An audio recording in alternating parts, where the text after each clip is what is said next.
Thank you very much, and a very good morning to one and all, and we welcome you to the Brian Lara Cricket Academy, the refurbished Brian Lara Cricket Academy, I have to say. Of course, with the World Cup just being hosted here, and matches being hosted here recently, it certainly looks a picture. As I say good morning to Kadir, and Kadir, this is obviously an important game for a lot of players on both teams.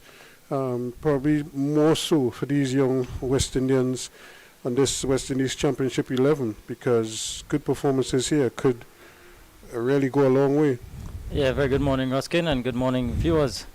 Yeah, definitely a very interesting first outing here for the South Africans. This warm-up fixture against the West Indies Championship 11. Well, today day 2, resuming from yesterday, West Indies Championship team being asked to bat first. They got to 245 for 6 from 82 overs on the first day of play. And they're resuming with Shamar Springer and Joshua Bishop. Nandre Berger looks to be picking up the attack for the South Africans. Yeah, so 245, of course, punctuated by that splendid 111 from Jeremy Solozano, who opened the batting with Tejaran Chandapol. Chandapol made 1. Casey Carty made 24. Kevin Wickham made a duck. Justin Graves made 24. Amir Django, the wicketkeeper batsman, he made 30. And of course, as you said, Shamar Springer is not out on 45. Bishop is on 6. It's Bishop it is who is waiting here now to face up to Berger. Nandre Berger, not for 32 so far. Berger with the first delivery of day 2. He's comfortably in behind it. No real pace in that delivery. Just probably trying to just get his body right. Trying to get some kind of rhythm. It's nice and warm outside. It really does look a picture. It looks like a test match venue. When you really look at it, it has all the ingredients of a if you could just this picture, yeah, and you could put this at Lord's, at Edgbaston, anywhere. That's a good delivery. Again, just touching down just outside that off stump. Yeah, it does look a picture, the Brian Lara Cricket Academy. Some upgrading work being done to the facility prior to the T20 World Cup. South Africans employing 3 slips and a gully, a backward point, a cover. In fact, it's a mid-off, a mid-on. Man under the bat at short leg and a fine leg. It's an even better delivery, but it's well played in the end. Again, Bishop not being tempted to play at deliveries just outside of his off stump. Yeah, Joshua Bishop has ability with the bat. Of course, he does have a first-class 100 to his name. Can't bat. At times, though, likes to go about scoring in a very aggressive manner. Story of most first-class batsmen.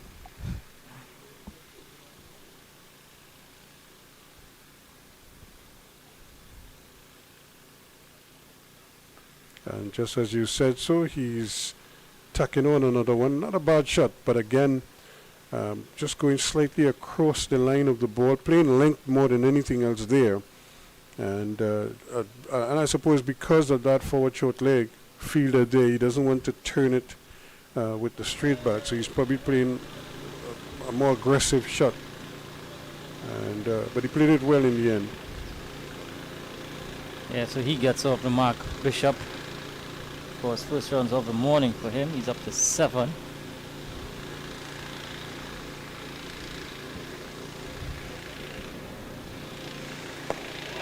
And that one came off the bat at a slightly awkward angle. He just seemed to get himself in a little bit of a tangle there in the end, Springer. But he got away with it. Let's see him rehearsing that shot now, probably staying on top of the ball a little bit longer. Yeah, played it well in the end. Springer would have done a good job yesterday evening closing out for the West Indies championship team. That's well played. Well bowled as well. And attacking the stumps all the way through. So a good first over. Too many alarms in it. Just that one false shot almost. And but that ends the over. 247 for 6 at the end of it.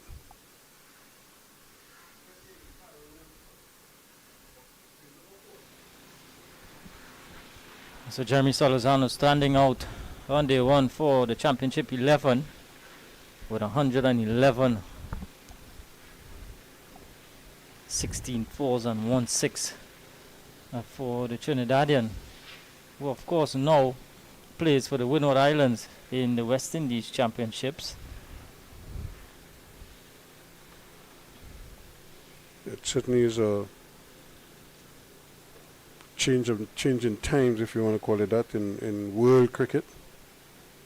Players are now popping up all over the place.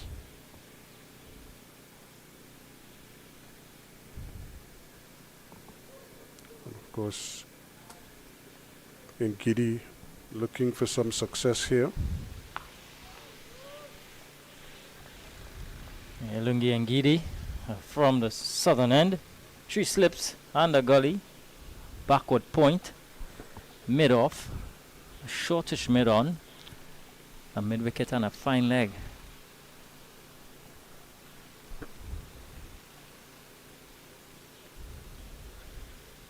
A lot of these South Africans, Ruskin, would have come off playing white ball cricket, T20 World Cup, a couple of franchise leagues for Ngidi and company.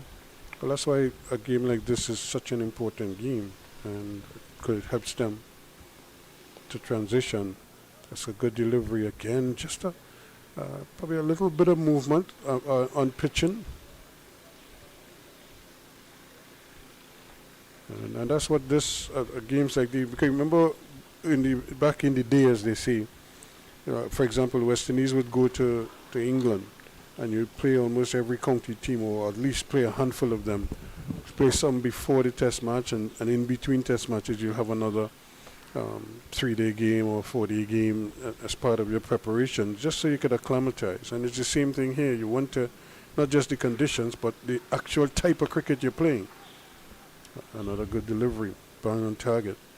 So, and you, I suppose when you have your meetings, this is what the coaches, would be emphasizing, that you take this opportunity to do certain things. You set certain targets, and this is what they want to see you do. Mm-hmm. Now, when you're on the outside looking in, you don't know what the conversations might be. But in a lot of instances, players are told, after discussions, this is how, we're going to approach this, and this is what we want to do. Kemba, Bavuma and company would all want to see certain things. That's a stifled appeal going down leg. Yeah, looking to angle it in. Coming in with the angle from Ngidi. Yeah, definitely. Rabada and company. Of course, Gerald Coetzee are missing this tour with a bit of an injury leading up to this series. Miguel Pretorius getting the opportunity coming as a replacement.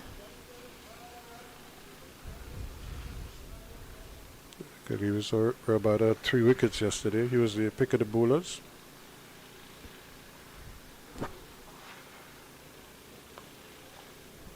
You have to be impressed with the line that the bowlers have adopted. Almost immediately, they've decided that this is the line off stump. Although we just see Berger pitch a couple on leg stump, but in the mean, it was off stump, just outside the off stump.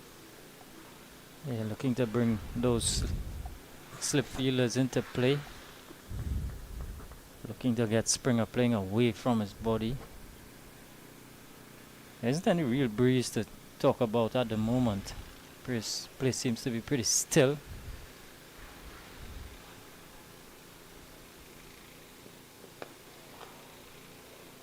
Again, attacking the stumps, bringing it right into, not giving him much room to work with there. The end of the over, yet to get a wicket. He's not for 23. It's 247 for 6. A maiden over.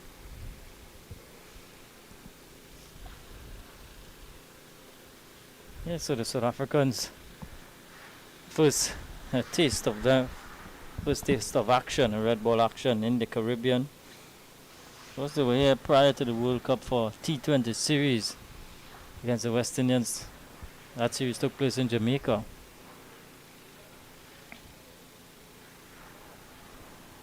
Different personnel in this red ball team.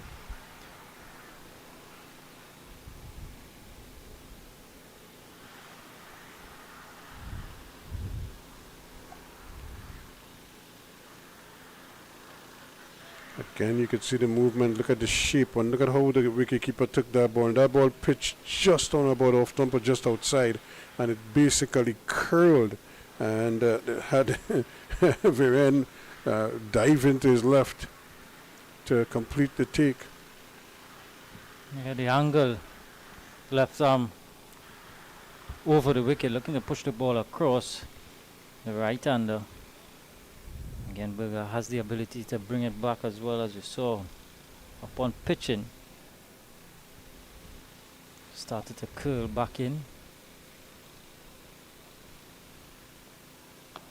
When he does that, it puts doubt into the batsman's mind, because you're wondering which one is going to leave you and which one is going to come into you. So in a case like that, as a batsman, you want to play the ball as late as possible. So you find a lot of batsmen tend to hang on the back foot just to give themselves just that little extra time. So as a bowler, you must be thinking like a batsman, because you know he now wants to stay on that back foot. So what you do, you force him to come onto the front foot and line it up in such a way that it could go either way. That's kind of more like it. But even there, you could see Bishop wasn't coming out to meet it. He was just kind of playing it from in the crease. And, so don't be surprised if he plays at one that he doesn't really need to play at. Because, again, he's not certain in his mind which way the ball is going to go. And you could see him deep in thought there, trying to work through this period.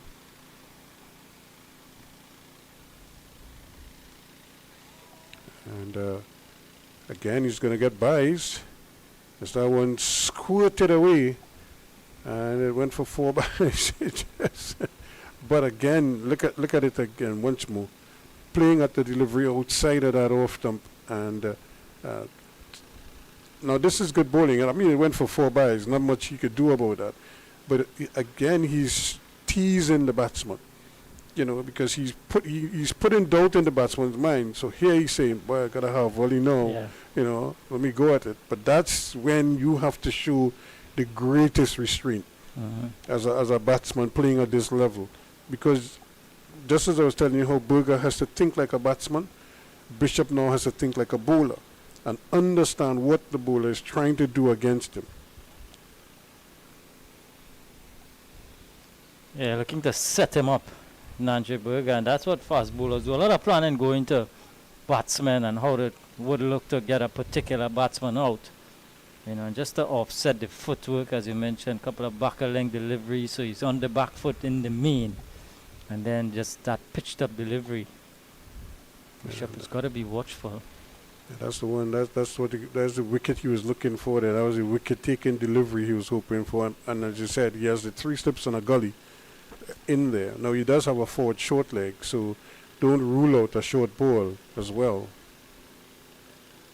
That's another peach of a delivery. Look at the line. You have to marvel at the consistency of line that he is bowling here. The end of the over, 251 now for 6.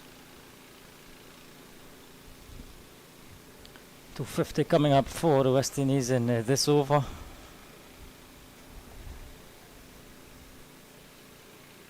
And it does take some adjusting too. Adjusting across formats. Of course, the white ball version is a particularly different length as compared to red ball. Yeah, the last time they were here, they had a nice spongy wicket that the Afghanistan batsmen had no idea how to play on it.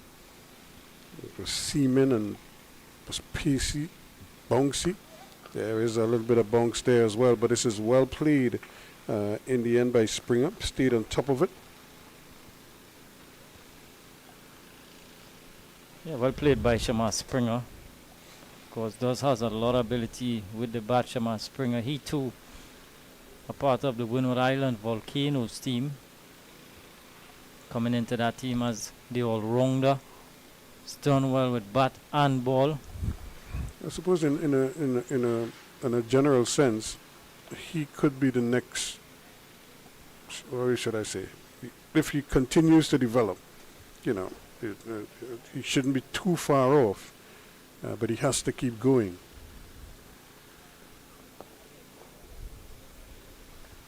And that is the challenge for a lot of athletes, not just cricketers, footballers, you name it, is how do you transition? You know, at youth level you do well. You know, you're now okay, so you do under 23 level, you do okay. How now do you make that step up so that you could consistently knocking on the door for West Indian selection? And you know, some people go about it different. Some people make the transition quickly. You know, right place, right time. You know, best to performing at the right time. You know, how often have you heard of guys who, you know, Desmond Haynes, for example, gone on to, wasn't even included in the West Indies team for the touring match against Pakistan. But because of an injury, he got into the team to play, made 100, never looked back after that. You know, it happens. But you have to be ready to take advantage of opportunities like that. And he's not the only one. There are a number of players. You have people like Tino Best and some of the others who, you know, guys get onto the West Indies team for bowling in the nets. Yeah. You know, and, you know, but you have to be ready and you have to be able to understand and learn quickly because it is a big learning curve. You can't just be playing, you know, league cricket somewhere and go and play test cricket and feel you're doing the same things. You might do some of the same things, but you're going to have to add stuff to it quickly. That's another beautiful delivery. I'm really impressed with the line both of these bowlers have adopted here this morning. They're really making the batsmen work. Yeah, just operating on that fourth stump line. Lungi and Giri looking to draw Bishop into playing a false shot. David Bedingham, Hayden Markram, and William Mulder, the three slips in for the South Africans.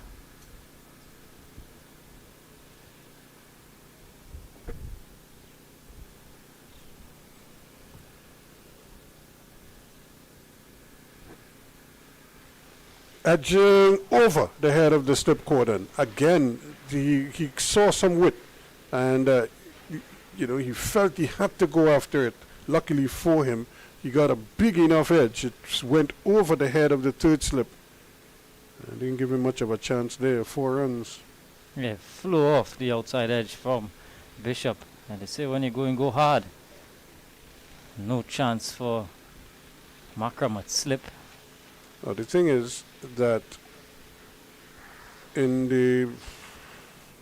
today's cricket, especially white ball cricket, as so many of these players have been playing, that is a good shot in a T20 game or even in a one-day game, because you're clearing the head of the slip cordon, and it's a deliberate. It's like an uppercut shot. Yeah. That players play. Yeah, it is a scoring shot in white ball cricket, but of course in this format, Stifled appeal here. Ngidi won't be too perturbed by seeing Bishop play a shot like that. You feel that he could get an opportunity. End of the over. 2-5-6 for 6 at the end of 86. Yeah, again, the bowling continues to be solid. I'm sure Temba Bavuma would be happy with what he's getting from his charges so far. Remember, he missed the World Cup, Mhm. wasn't on that squad. And it's had a kind of love-hate relationship, especially with limited overs. When you consider he was like the captain for his sort of county team, Mhm. that would have done well, but then he wasn't part of the the white ball scene, T20 cricket, when they announced the squads. That's another good delivery, but that's brilliantly played. It's going to get a couple. Didn't try to hit it too hard. It's just stroked it, but that's good, sensible cricket. And that's his 50. So very well played by Shamar Springer. Yeah, Shamar Springer getting to a half century. Didn't look to overhit it.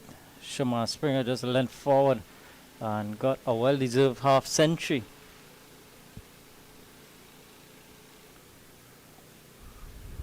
And good, sensible batting by him. Didn't try to rush it. Didn't try to overhit it.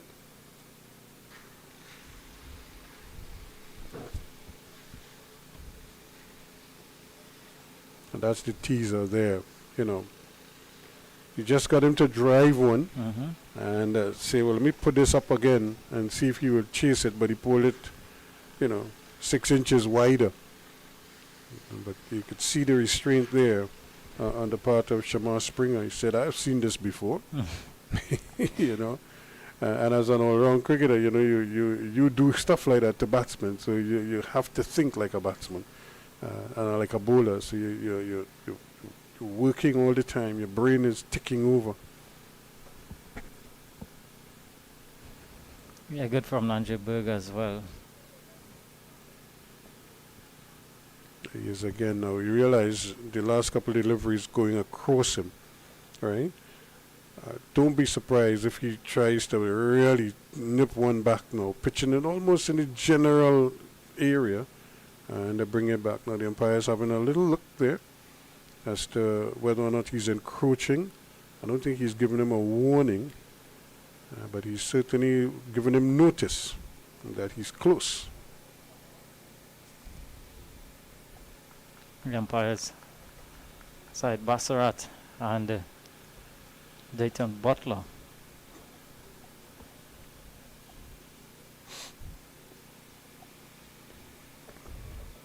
So that's 3 in a row now going away. Now when you have to worry about running off the wicket, that's a worry that as a bowler that you don't really wish, you don't want to be thinking about that. You just want to be able to go through your mechanics and, just deliver the ball. And because you're working on certain things on the batsman, now you have to think, boy, where am I placing my foot? How do I run off?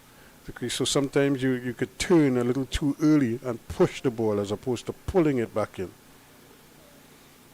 There he is again. That's a good delivery. Look at the carry once more. Yeah, all 5 deliveries going across the right-hander. Let's see if this final delivery looks to get one coming back in. Yep, so you have the batsman thinking, which is the one that is coming back in now? Is this the one?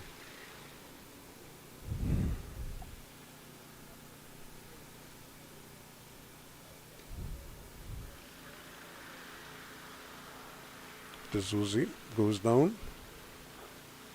Still again, he went right across him there with that one also. So good bowling. A little bit of an applause from the wicketkeeper as the over comes to an end. 258 for 6 at the end of it. South African working away here, looking to pick up a wicket, an early one. And they would have taken the new ball too after 80 overs. South Africans, so a new ball for these two. Dongi and Gidi and Nandre Berger.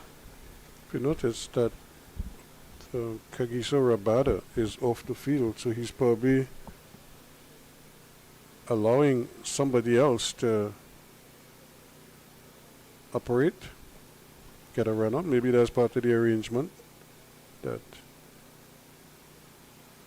other bowlers might get a chance to bowl. Yesterday they bowled 8 bowlers cut away nicely. That's a good shot. And that's going to be 4 runs. Some of the pace was taken off of it. As you could see, the man at point there really got his hand stung, but it was so well hit. And that even though he went diving after it, it still had enough pace on it to go to the boundary. Yeah, it was well played. It was cutting downward. From Joshua Bishop picks up his second boundary.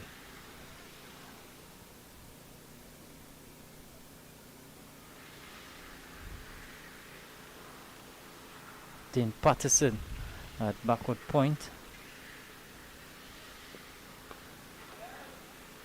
They might go for a second here if they hurry. They thought about it, but then Berger approached it rather quickly. And Bishop decided against taking the risk, which was a good decision in the end. Yeah, good safe shot from Bishop, just turning it leg side. There's a fine leg in place. Mid wicket and a mid on, all on the leg side.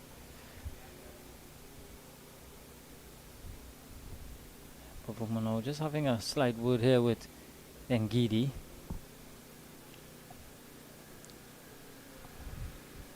Again, because of that, you don't want to start drifting into when the bowlers start to get a little tired. You know, the tendency is to push the ball into the pads, but the concentration has been so good on the off stump, you don't want to stray too much on the pads because he's going to get picked off there quite easily. Just has the mid wicket and the mid on in front of the bat plus the fine leg. Again, but you could see him checking his foot placings there, and maybe he is having a problem with where he's placing his boot, so he's pushing the ball into the pads, and that's easy pickings, as they say there. Well, it now is a half century to Shamar Springer. He now goes to 50. There was a field change the ball before, one of the slips coming out and going into cover. So there's the 2 slips under gully now, backward point cover mid off the offside field.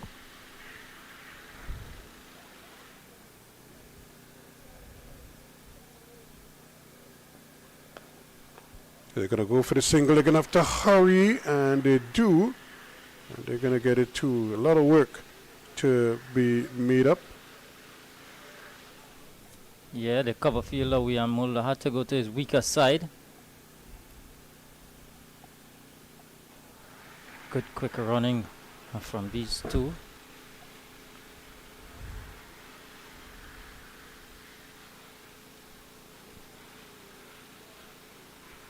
It's never easy because you're running to your left and then have to throw across your body to the right. More than enough time for the batsman to take a single. And you know, that's one of the difficult areas for judging singles. Is square the wicket on the outside, square the wicket on the onside. Because the man of the non-strikers then there is some doubt. So he has to trust his man. Here's another delivery coming in.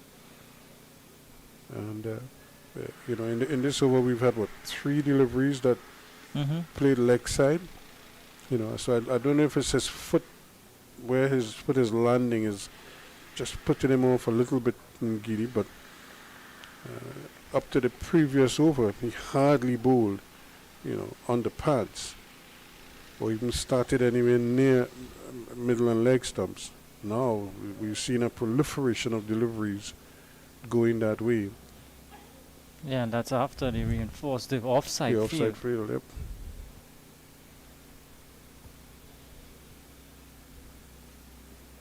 And that's more like it. That's a peach of a delivery. It came back. It came back a long way at Bishop. Bishop was trying to cut, and that ball choked him. Look at how this sort of handcuffed him there and came right under the bat. And probably just brushed the shirt on the way through. Good delivery to end the over. Yeah, coming in sharply with the angle Well played in the end. 266 for 6 now. So a good half century for Shamar Springer.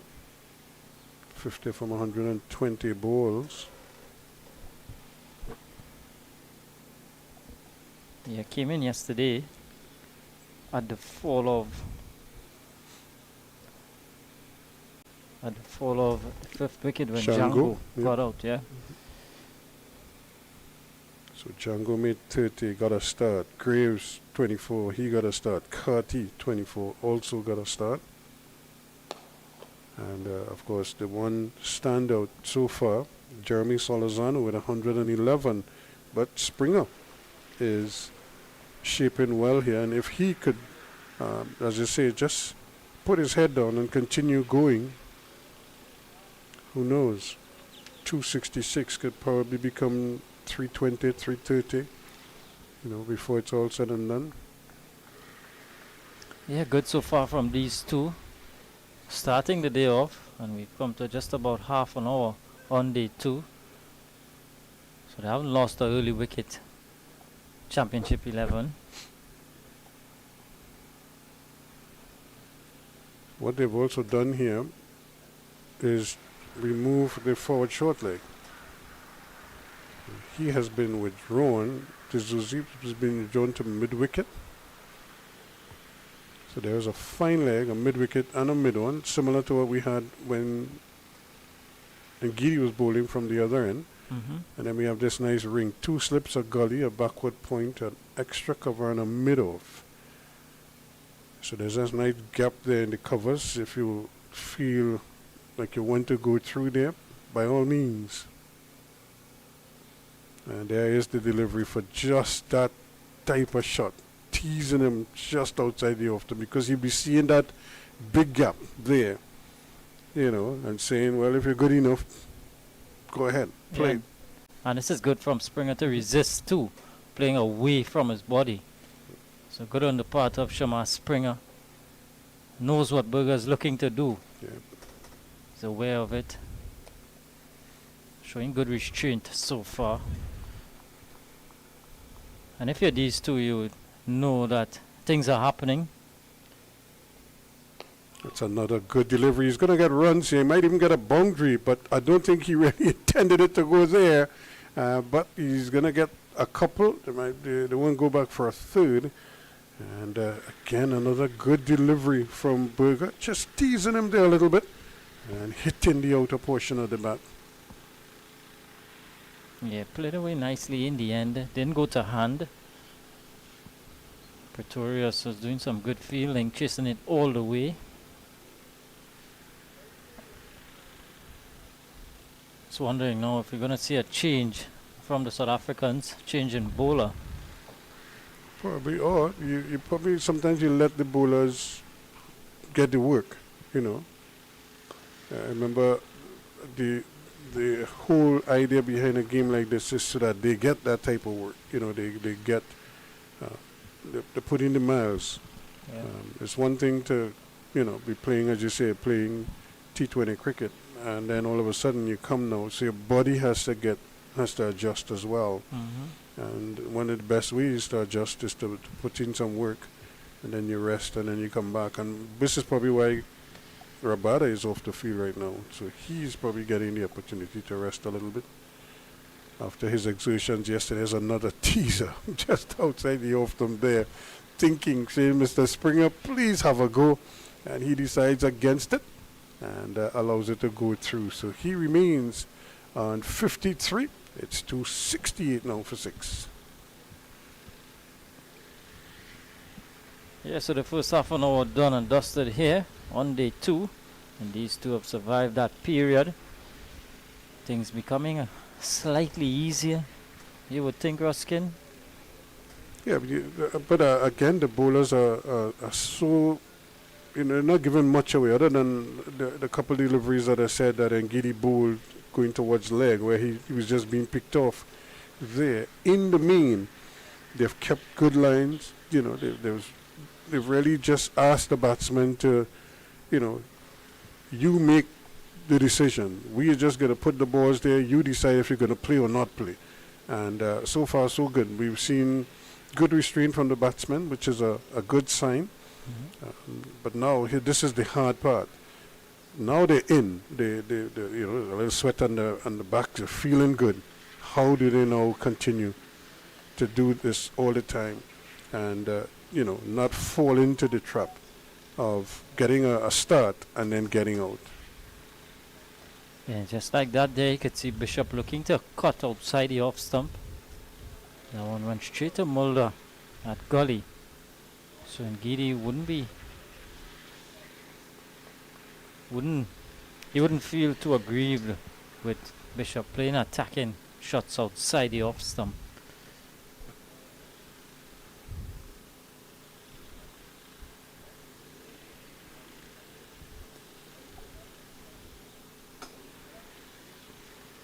Again, asking him to play. That one kept a little bit low. Now he's been getting good bonks prior to that. In fact, think back to the last ball of the previous over, that kind of cut him in half. It started outside the off stump and jacked back at him.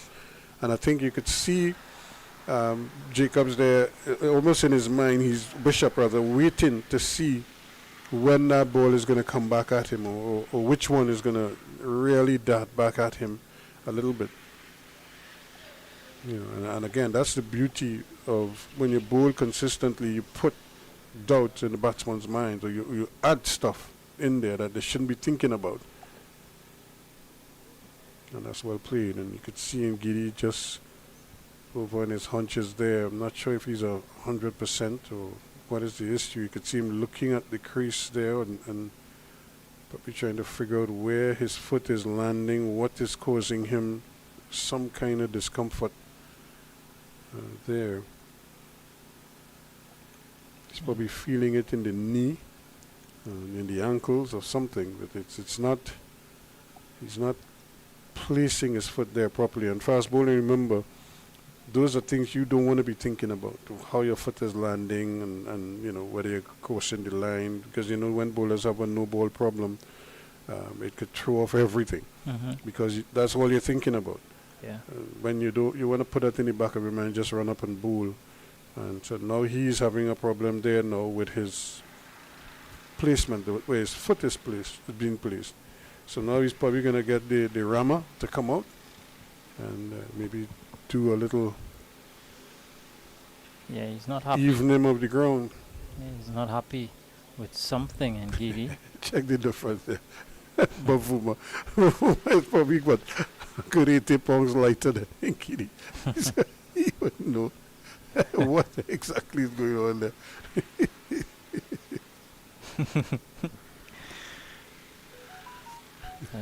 There's a ground staff just hammering away at the front crease.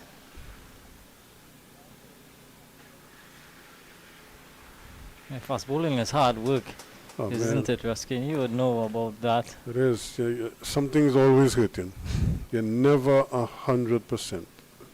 Anytime you're 100%, you're probably 100% for like a D. Because as soon as you go out to play, you know, you come back with the elbow hurting, the wrist hurting, the ankle hurting, you know, the back is sore, something, the groin is a little bit dingy, something, hamstring is hurting, something's always niggling. That's a good delivery, that's a good appeal, not out, says the umpire, but it was very close indeed. Again, that delivery that is coming back into the right-hander, and Springer was playing.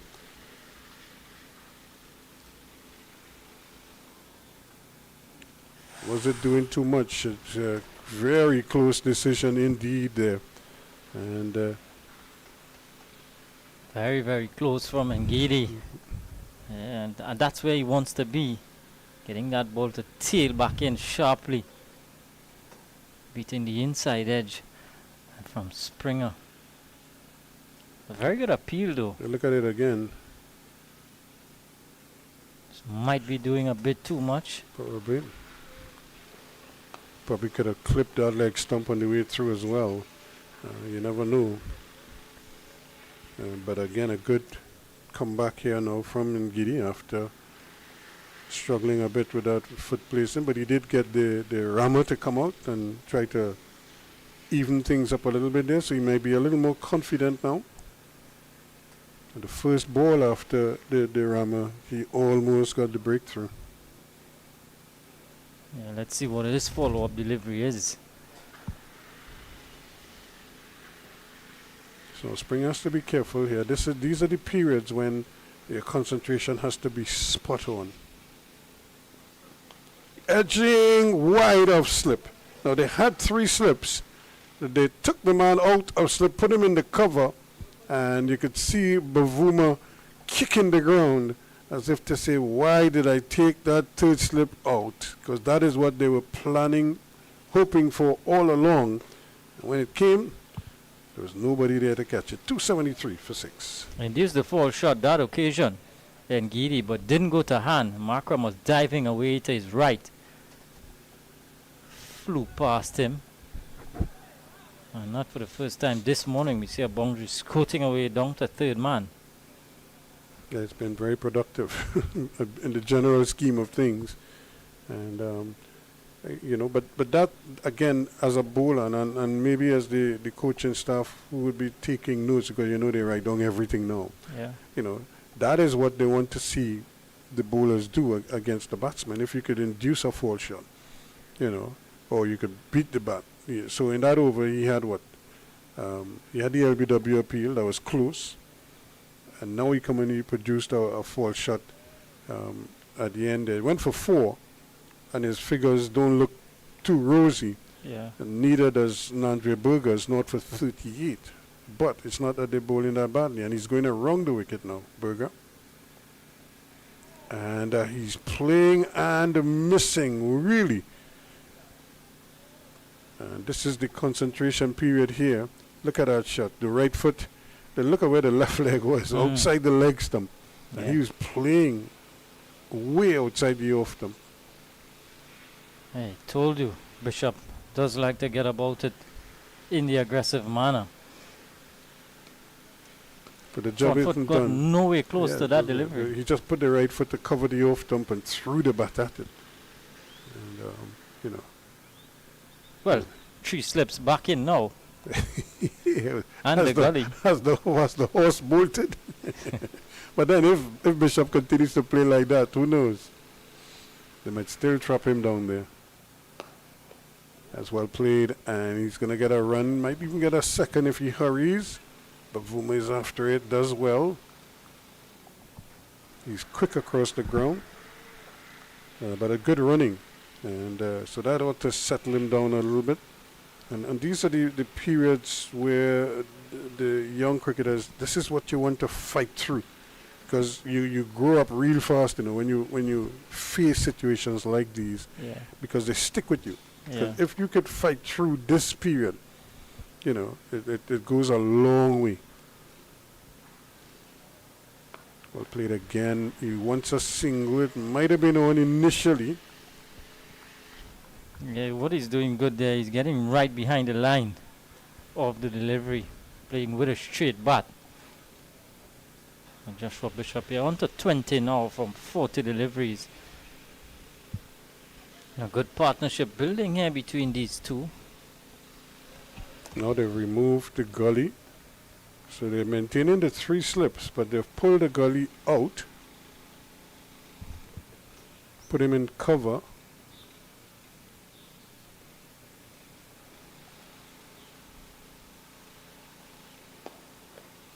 And that's well played again. Good, solid batting, not trying to do too much. A partnership with 38 so far between these two. And that was one of the features of Solozano's innings. 111, and he had an inordinate number of boundaries in there. Yeah, of 211 deliveries too. There he goes, and again through the kitchen sink at that one. It peeled off the edge. Down to 3rd man it goes, and that's 4 more. Yeah, like he usually does, throw his hands at the deliveries outside the off stump. Safe in the end. Flew away down to vacant third man area. What he has to be careful of is the tendency, because right now I don't think they're overly worried, because they're still operating on the idea that this is really work for the bowlers, you know. Edge, and did he put it down? He dropped it, yes. Well. It went in and it went out.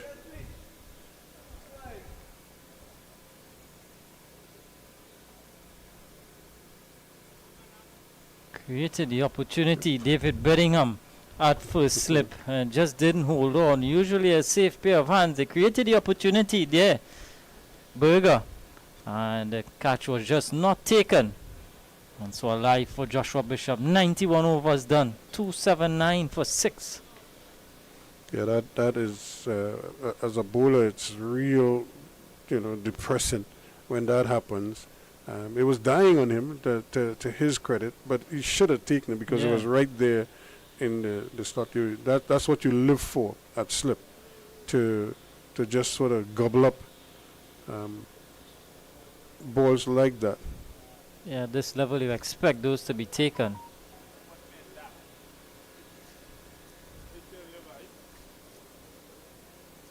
And the best catchers in the team are usually at slip. Yep. So when Giddy is going to get a bit of a breather here.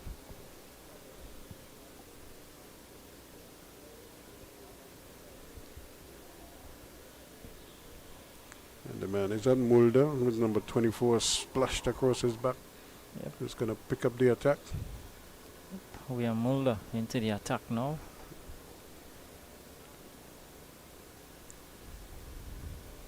Was none for 25 for him.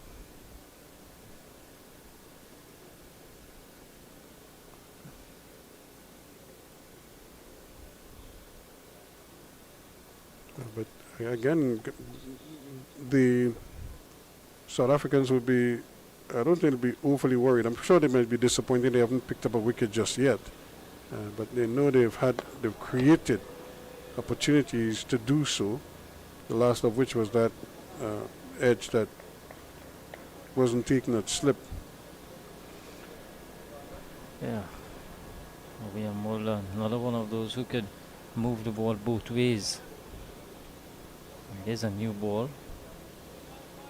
We are Mulder.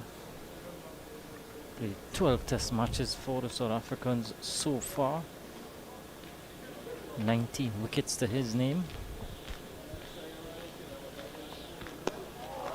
Was another good delivery, and immediately he's dropped on that familiar off-stump, just outside off-stump line. And like you said, if he can move the ball both ways from there, it could be a handful. This is the kind of wicket that's not a... well, it does have a little bit of give on it, and the ball is still hard enough, so it will carry. But it's not the fastest wicket. But it does have a little bounce on occasion.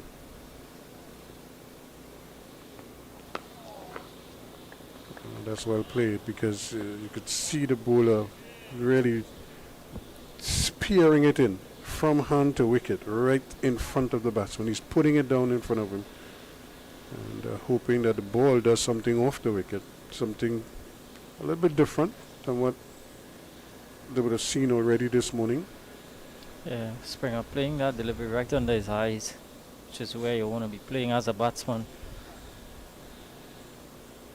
Playing as late as possible. And that's it's another good delivery coming. You can see the hands going up in the air, because obviously they're thinking that's going to hit the pad. And then a big broad bat there from Springer coming through.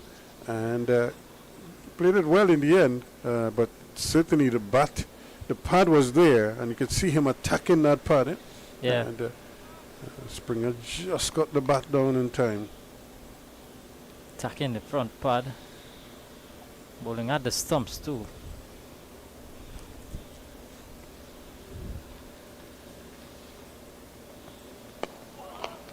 When you bowl at the stumps, you bring so many modes of dismissal into play.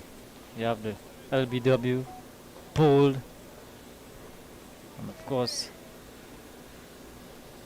catches behind, they'd be in the game as well. So far, so good from Mulder. 5 dot deliveries. Yeah, he's picked up from where Giddy's left off. There's been no drop off at all. If anything, he's been probably a little more attacking to that stump. And there's another good delivery. It squirts down to fine leg for the single. That ends the over, but really a good first over. Just a 1 run coming from it. 280 for 6 at the end of it. Good first over from William Mulder, just a single coming in it. And I thought we might have seen a double bowling change, but no, it's going to be Burger. You're wicked. The man just got a cat put down off of him there, so you have to give him another over. He's bowled 5 already. Doesn't matter, you know. I'll give you a joke here. There's a time, and Derek Murray told me this. Derek said a bowler, this was West Indies in England, that struck Keith Boyce, hit him on the shoulder while he was batting. And Keith Boyce was so pissed off that he bowled, he says, the fastest he has ever seen Keith Boyce bowl. Because he's wicketkeeper, so he would know, because he's receiving the ball, you know. And he said Keith Boyce probably bowled 15 overs. On the trot, well left, because that wasn't too far off, you know. And he said Keith Boyce probably bowled 15 overs on the trot. And you know, and he was bowling fast, bowling quickly, and he took a couple of wickets. And then when by that time you figure, okay, you get a breather now, you know, and what have you. So by the time they got rid of maybe the batsman number 6 and number 7 or something like that, the bowler was like an all-rounder, walked down the steps. They said they couldn't get the ball out of Keith Boyce's hand. You know. This is after he had bowled like 15 overs on the trot, and you figure he's done for the day. Yeah.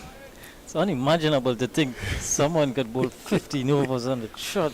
So when the guy came down the steps, it's like he got more energy. Derek said he bowled even faster.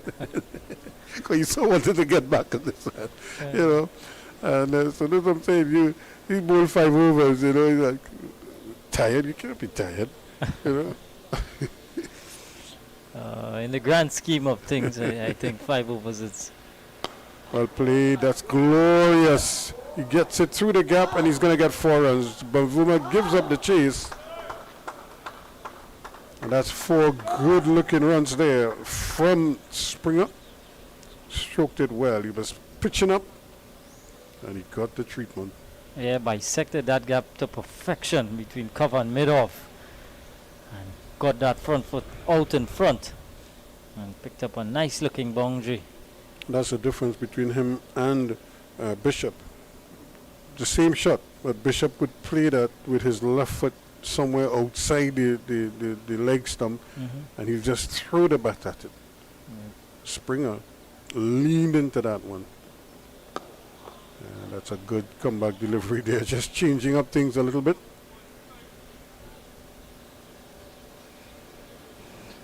Now here's the big question. Remember, Burger was having an issue running.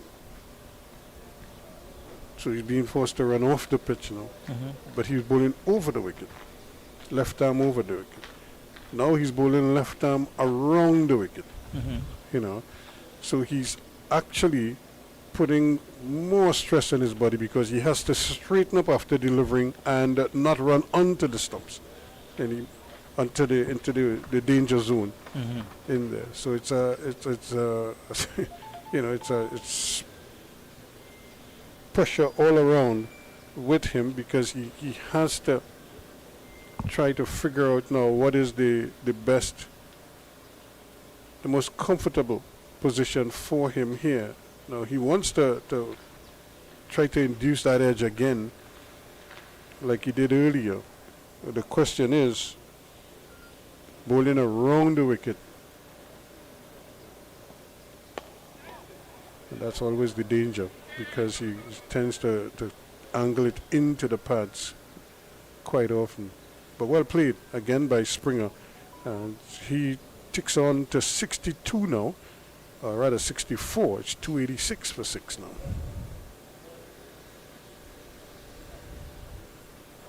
Again, these two continue to bat well here. Shamar Springer and Joshua Bishop.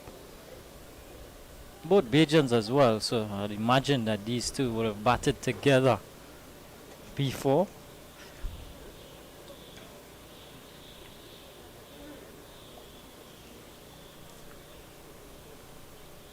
Hard work for the fast bowlers. Rabada has not yet taken the field.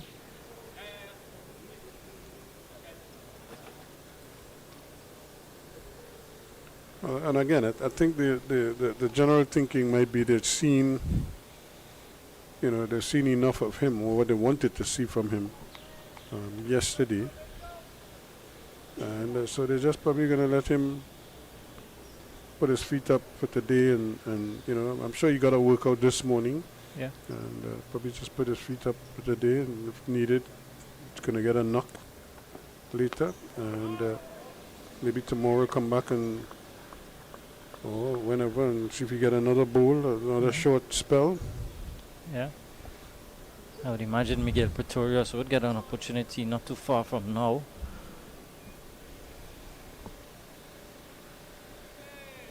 Miguel Pretorius, who played cricket in the Caribbean CPL for the Jamaica Tallowers. So he would know a bit about these conditions.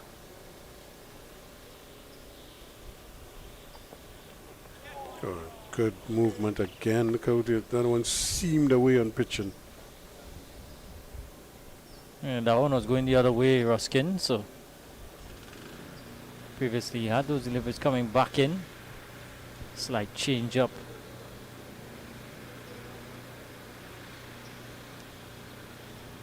Yeah, because you could see him working on the ball. He has a nice fluent action.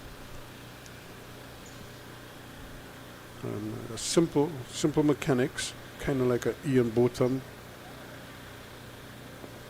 He has that same type of pace. Botham, though, was experimented a lot more. He tried different things, pretty much in the mold of what we see now from the current England captain, Ben Stokes. We'll try different things. Yeah. Of course, Beefy was much bigger, heavy set, strong. Could bowl for the whole day if you give him a chance. Yeah. Mulder previously would have played some county cricket as well. Leicestershire. He's nagging, and he's the type of bowler that will do well in English conditions, because he will get surfaces that will assist him quite a bit. Then the atmospheric conditions will also assist his bowling, because the ball then will wobble in the air and seam off the wicket. So it's like a double jeopardy. And if you're not used to to playing under those conditions, he could be a real handful. Sometimes it's not the tear away fast bowlers that do the most damage in English conditions. That helps if you have that extra pace, but sometimes it's bowlers who are consistent like that. Yeah. That could do a little extra. And Richard Hadley, when Richard Hadley was first playing growing up in English conditions, he was real fast. I mean, he was tear away fast. And then I think after the back injuries and stuff like that, he kind of cut his run.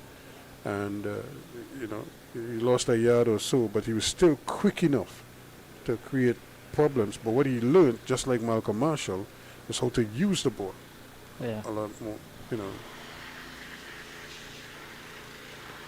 That's a good delivery again. You could see the batsman come in he was walking towards the bowler on that occasion, Bishop, and could do nothing more than just defend it. The over comes to an end. 286 for 6 at the end of it. Yeah, good probing over from William Mulder. Looking to make the batsman play all the time. And there's going to be a bowling change. And Giddy now switching ends. Mm-hmm. So it's really about work. It's to get them, get them some kind of work so that they probably have certain targets that the coaches want them to get through. A win or a loss in a warm-up game in the general scheme of things is not that much of a factor. Yeah. But what you want to see are specifics. When you're looking for specific things, and one of the things that they want is to get their bowlers, make sure they get enough reps, make sure they get enough yards into their legs, and get enough opportunities with the ball. Yeah.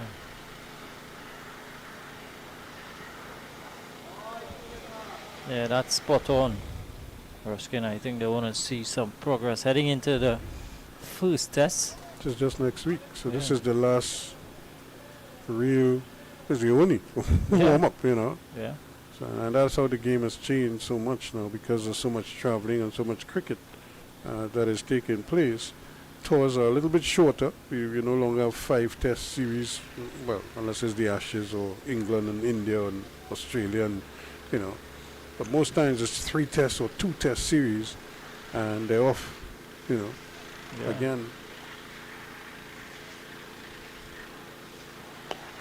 That's well played once more. He won't get a boundary, but again you could see him covering the ball and playing it. What he has to be careful of is playing away from the body, and because we've seen Ngidi with the opportunity to bring the ball in 50 runs, 50-run partnership, 102 balls between these two. And yeah, so far so good from these two, approaching the hour mark on day 2.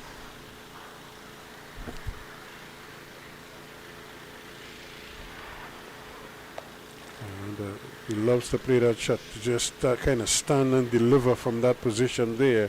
It's not always in the best position to play the shot, but he fancies himself making that cut shot.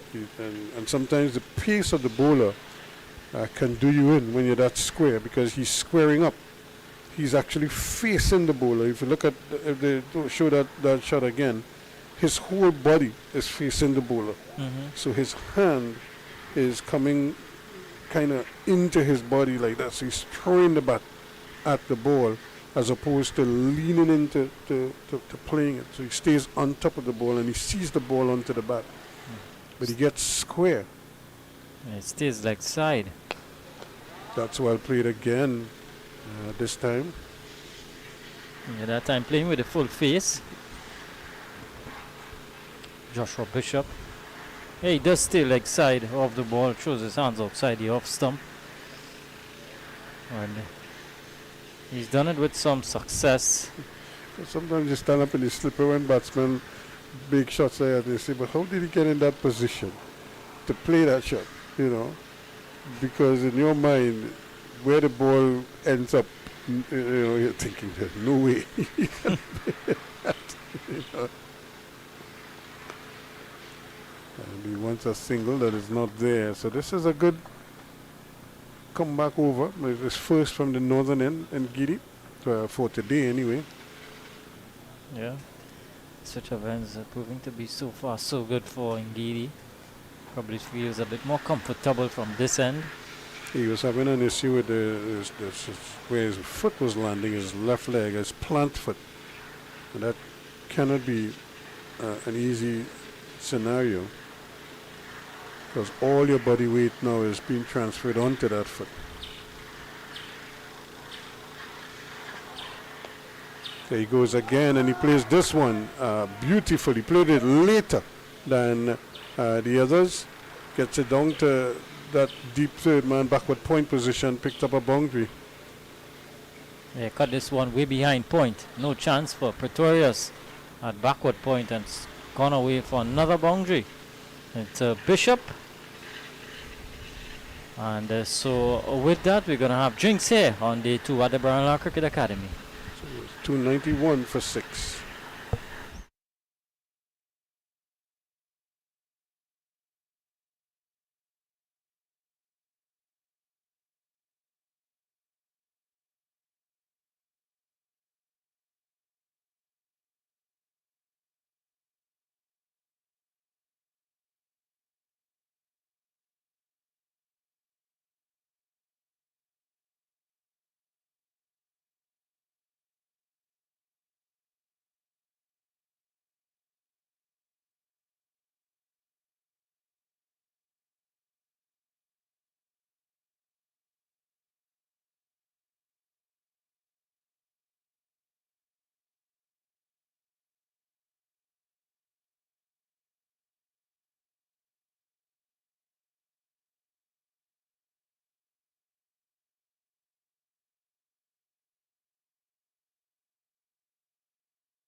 Thank you very much as we welcome you back here to the Barnlow Cricket Academy. As you said, it really looks a picture, and in the distance some of the, as the players get back into position, some of the players who are not playing right now are mulling around. Obviously they're taking the opportunity to get in a few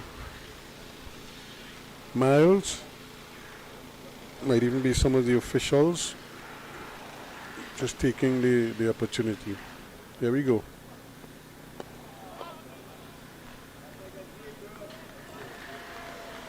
And just as we were talking about the South Africans probably working to a plan in terms of what they're doing. They probably have set targets, bowlers should bowl X amount of overs, as the case may be.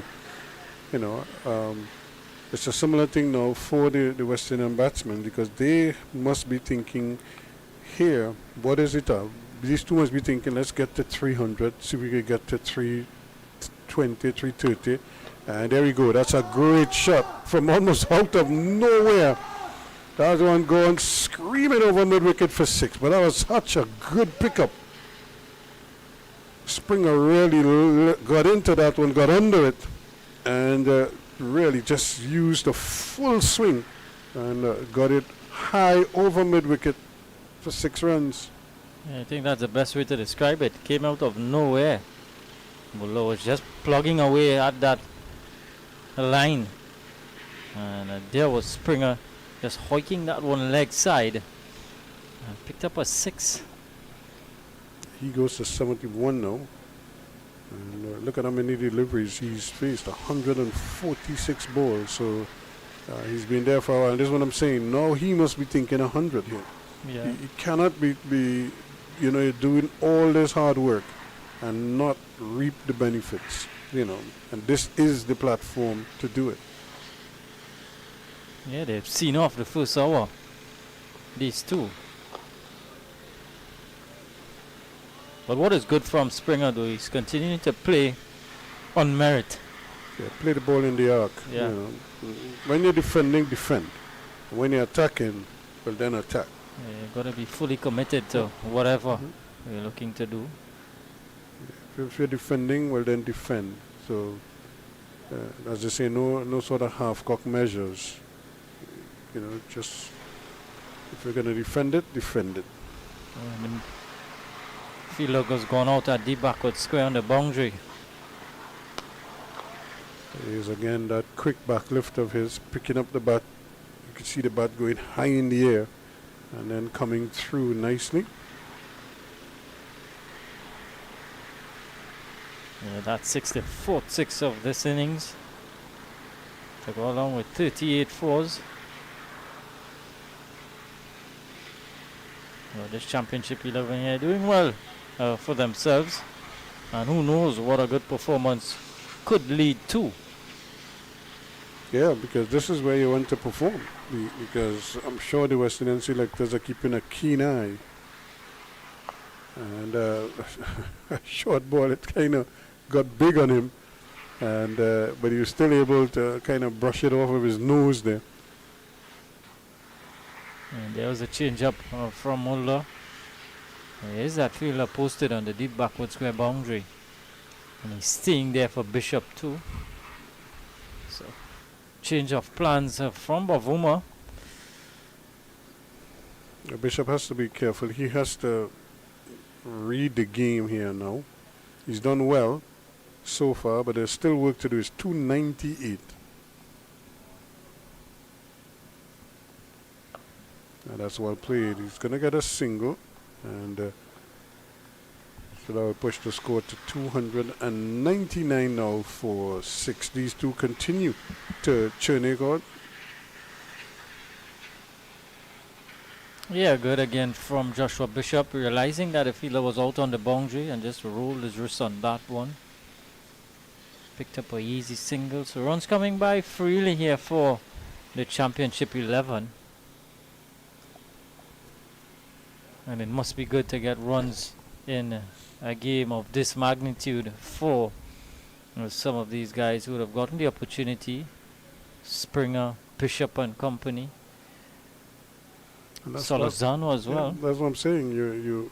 He must have seen Solozano play yesterday, and now he must be thinking, if Jeremy could have gotten 100, and then, I back myself to get 100 also. Yeah. And Bishop must be thinking, well, if I could get a half century in here, that will do just nicely. Look at it. He's 54 deliveries faced for his 29. Springer 149 balls for his 72. So they have spent time at the crease. Now is the time to make all that hard work pay off for you. Don't give it away. Let Ngidi work for it. Quick single again. They might go for the second. They will. And nothing the Zuzi could do about it. 300 comes up for the championship 11. 301 for 6. Partnership continues to build. Remember they started, 245 for 6 today. So they've added 56 runs this morning. Yeah. And that might have been the first goal from, of course, the management staff, the coaching staff, to just see how the first hour with the no further loss. So they've accomplished that target. That's brilliant. Brilliantly played indeed from the moment it left the bat. Gorgeous from Joshua Bishop. Well executed on drive. Played to perfection. Look at it. Head leaning in that direction. The bat coming through. And there was no chance for the field at mid-on. That deserved 4 and got it. Yeah, Rickleton there just kind of watched it scream past him to his left. And he's a little bit wide at mid-on. But he never really had a chance. Yeah, played slightly on the up too. It wasn't that full of a delivery. This is where Ngidi has to be careful here, because you want to stay away from the pads as much as possible.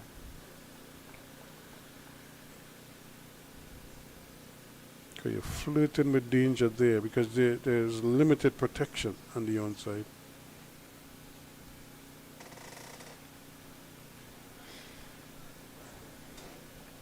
So nice, bright, sunny day. It's a public holiday here in Trinidad and Tobago, African Emancipation Day. And a lot of activities in downtown Port of Spain. Had a procession and everything today. Yeah, happy emancipation to all in the Republic of Trinidad and Tobago. A lot of fancy outfit, hair ties. I'm surprised that I didn't see you in your traditional.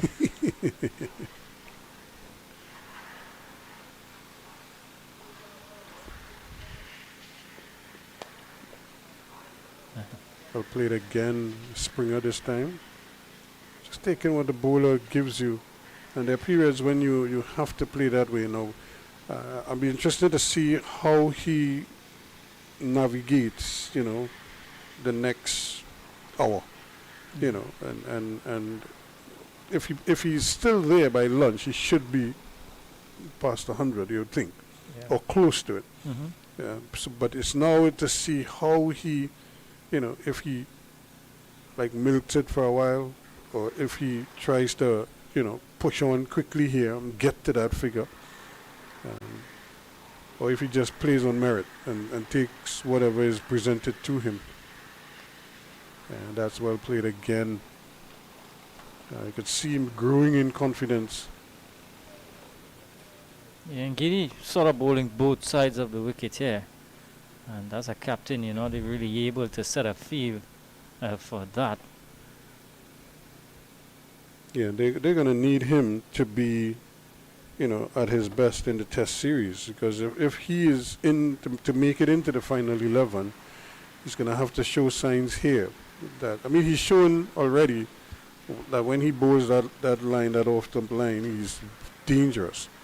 His problem, he's been in and out of the South African team, over time. There was a period he had a nice long run and did well, then the injuries kicked in. And he's been in and out ever since, and so he's trying to probably cement himself in the team again, but no luck at the moment. Not for 15-6 from 14. Yeah, runs off every delivery in that over 10 coming from it. 309 for 6 at the end of 97. This is a nice looking scoreboard when you think, 2 batters missed out, essentially. One made one, Tejnarayan Chandapal, and Wickham made a dot. But like I said, Carty got 24, as did Graves, 30 to Django.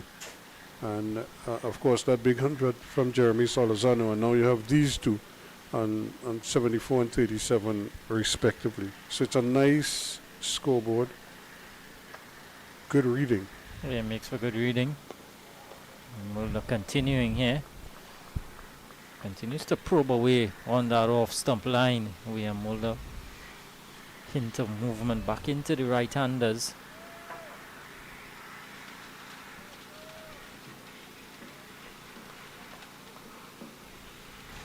Field now just slightly spreading around, just a one slip under gully, backward point cover, mid off, mid on, mid wicket. Deep backward square and a fine leg. Couple of catches coming out from the slip cordon.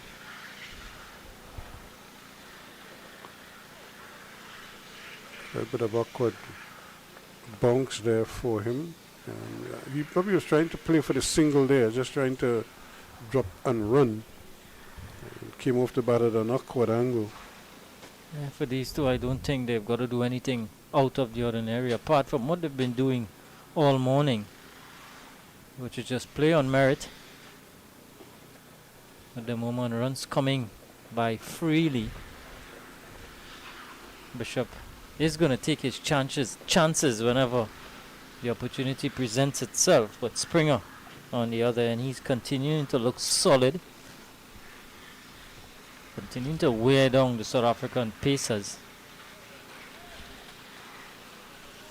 That's a big effort ball there. Look at it bounce. It's like a tennis bounce. There. And like I say, he does remind me a little bit of Ian Botham, because Botham would try that. You know, he wouldn't be afraid to bowl a bounce. In fact, he probably bowl a slow bounce and then a quicker one, and try to get you to hook at them. You know. But he really was a thinking cricketer. Brave, not afraid to, you know, try things and do things. And here's another delivery coming back at him again. You know, there's no respite. You have to be concentrated all the time. Because you just got that one, that tennis bounce ball, that you just kind of looked at it and figure he's going across you again. This one jogged back at him once more. So there's always something that you're learning as you're out there and you're growing. So that's what I'm saying. These games are so important for development purposes for a lot of these youngsters. Turn leg side in the gap. Gonna get four.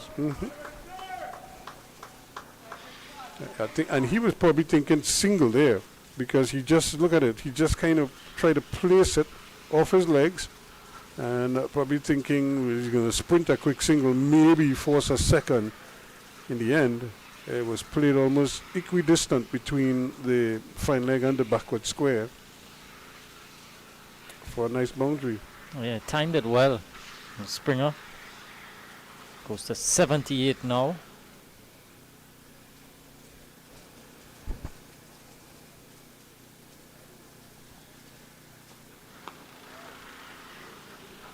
Another good delivery coming into the right-hander, making life a little uncomfortable. But it's the end of the over, 3-13 for 6 at the end of it.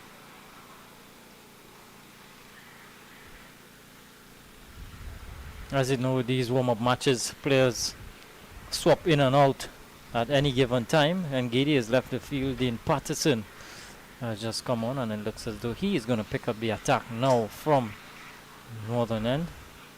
Or is it? Markram? No, it's not. Pretorius.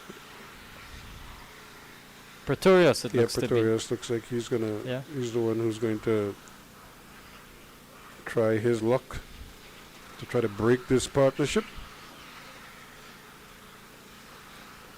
He was successful yesterday on day 1, 5 overs, 1 for 12. Getting the wicket of Captain Justin Greaves.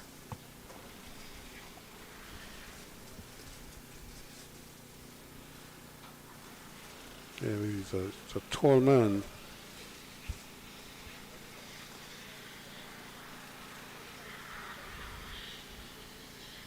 And the thing about it, most of these bowlers, they again, because they play so much of the limited overs game now, the white ball, they do stuff with the ball.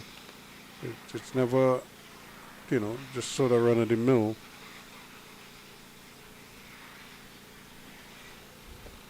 And he too is starting with one line on the body of Bishop.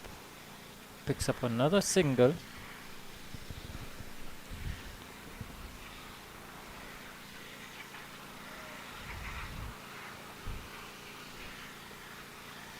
It's a good working out for the fast bowlers. Touring South Africans. Yeah, they have a couple of days to rest after this game.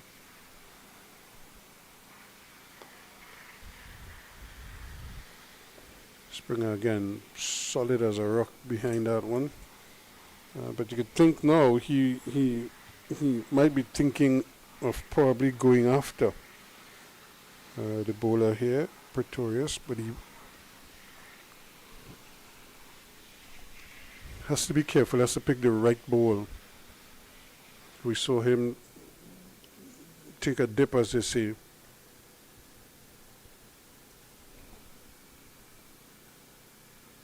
There he goes again, almost trying to repeat that big shot, that the one that went for 6 where he lifted it off his legs. It just wasn't there. At the last minute, it's like he had a change of heart right there and just played it instead of really going through with the big shot. Yeah, you could see him just checking his shot, realizing that the ball was just not in the arc for him. Again, 2 deep leg side, fine leg, deep backward square. Trying to force that one through the offside, probably. Again, played on top of it, hit it hard into the ground. Just threw his timing off a little bit.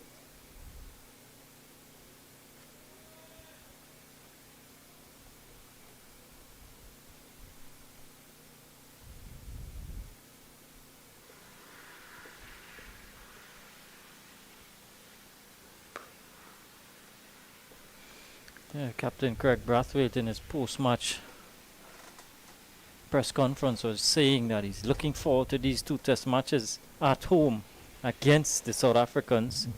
Said that there were a lot of positives and things that he wants to see being applied in this series. Thought that the young batters showed good grit, and it's really a good opportunity for them to come back home after a tough series. Springer is going to pick up a couple more here. Placed the ball well. And, it's always tough after a series defeat to kind of pick yourself up and go again. The over comes to an end, 316 for 6 after 99 overs now. Yeah, you're almost always looking for answers as to, trying to find solutions.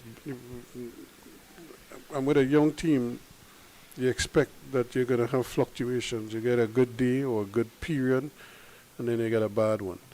You play one good match, and then you kind of like have to wait 3, 4, 5 matches down the road before you get a similar type of performance or something comparable. So it's not out of the realm of possibilities that the West Indies could very well come home and do well against South Africa. I don't think the oval wicket is going to offer, going to have any real terrors in it. So it should be a good batting wicket at the end of the day. But you never know, they might put some water. We have a lot of rain about the place. And next thing they get a nice spongy wicket there, and the West Indies bowl well.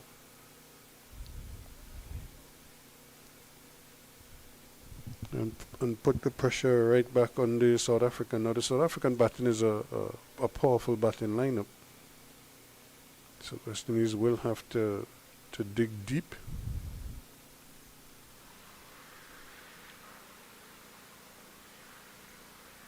Here is Pete, and this is a reverse sweep. He's going to get one. No, he won't. For a moment, it looked like they were going to scamper through, but Pretorius does well at backward point position.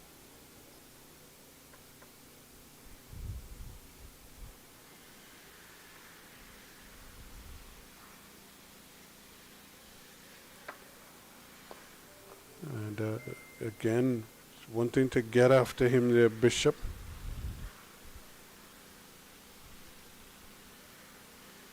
But showing good restraint here.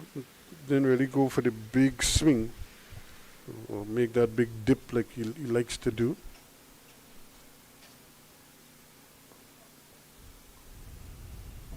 And then Pete back into the South African team after spending some time in the US and almost looking to play for the United States, yeah, and then just being recalled to the team for the series against New Zealand. This one in the air, just out of the Zorzi's reach at a forward short leg. Yeah, it was a delivery again, touching down just on that middle and off stump, turning into the right-hander. And that's well played. That's very well played, and that's going to be 4 runs. And really finding the gap there, finding the areas where there are no fielders. And deep square leg is one of those. Yeah, brilliantly swept from Springer. Sweeping on line more than anything else there on that occasion. Getting it way behind square.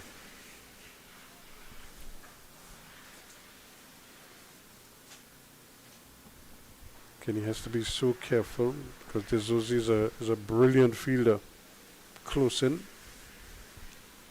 on that onside there. So 100 overs, 321 for 6.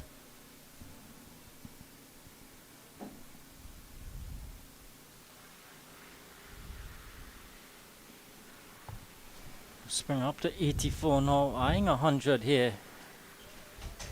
Shema Springer, Bishop lending able support at the other end, 39 from 62.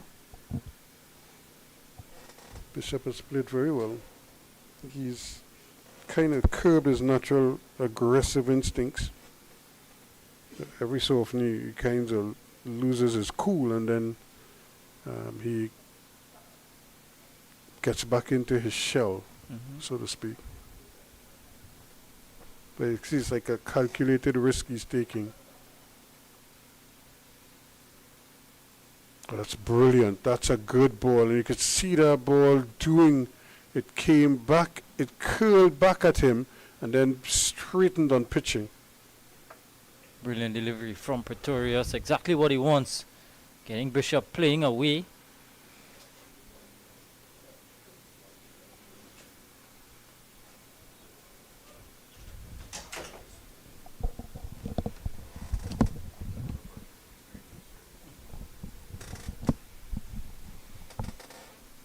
And again, getting himself into a little bit of a tangle there. And that could be through the lack of pace, because he's not able to really whip it the way he would like to.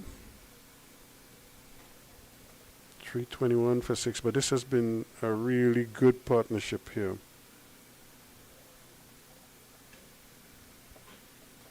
Because it was 5 for 134 when they came together. And they're going to get more runs here, just a single. But again, this is a period where the batsmen must be thinking if we could just milk them, get 1, get 2, and just keep pushing along, just keep the scoreboard ticking over. Partnership with 85 now between these two. So continuing to work hard here, continuing to build, limiting the success of the South Africans so far this morning.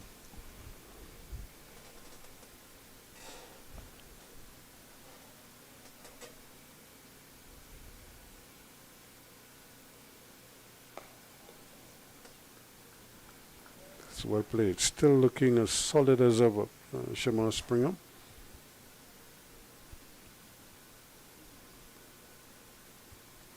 And to their credit, the South Africans not really giving away too much. You know, they've been, every time you think they're becoming a little bit ragged, they tighten up. You know, after that drop catch, they came back and really kept things as tight as possible. And here they are again, just kind of keeping things quiet for the moment. Another single. They're not too unhappy conceding that single as opposed to, you know, a boundary or so. And if it is too, you know that you've been doing some good work. 'Cause when we started, it started with 3 slips on the gully.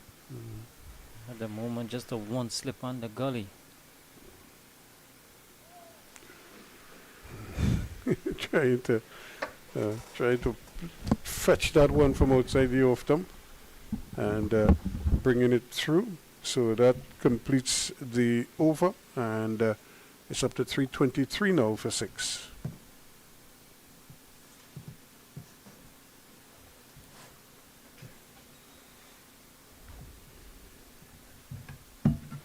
So again, the batsmen are just going to get a little glove change. It's hot out there. And it obviously makes for sticky conditions.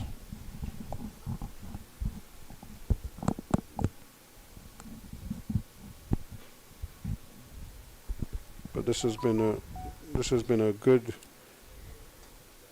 very positive partnership on the part of these two, and certainly giving themselves every opportunity to excel.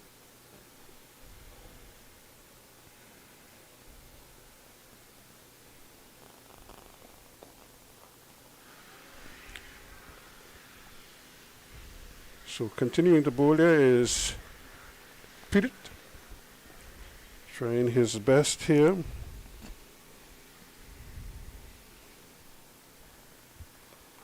And this man, Springer rather, continues to excel. So let me say good day to you, sir. How are you doing? Hi, good day, Ruskin. It's a pleasure to be back in the commentary booth, especially next to your esteemed presence, as always. Not a problem. This has been a good go in here on the part of this pair. When you consider South Africa must have been thinking, you know, early wickets. Not only have they not gotten early wickets, but these two have really batted superbly. And here is the reverse sweep, but he's contact outside the off stump. And just as you were commending the partnership, Ruskin, he tries to play a unorthodox shot for the 4-day or test match format. But at the same point in time, if his confidence is growing, by all means, you know, he can seek to explore all of the shots in his arsenal. Yeah, we've seen a lot. This is one of the ways the limited overs game has impacted the longer versions, the 4-day game and the test matches.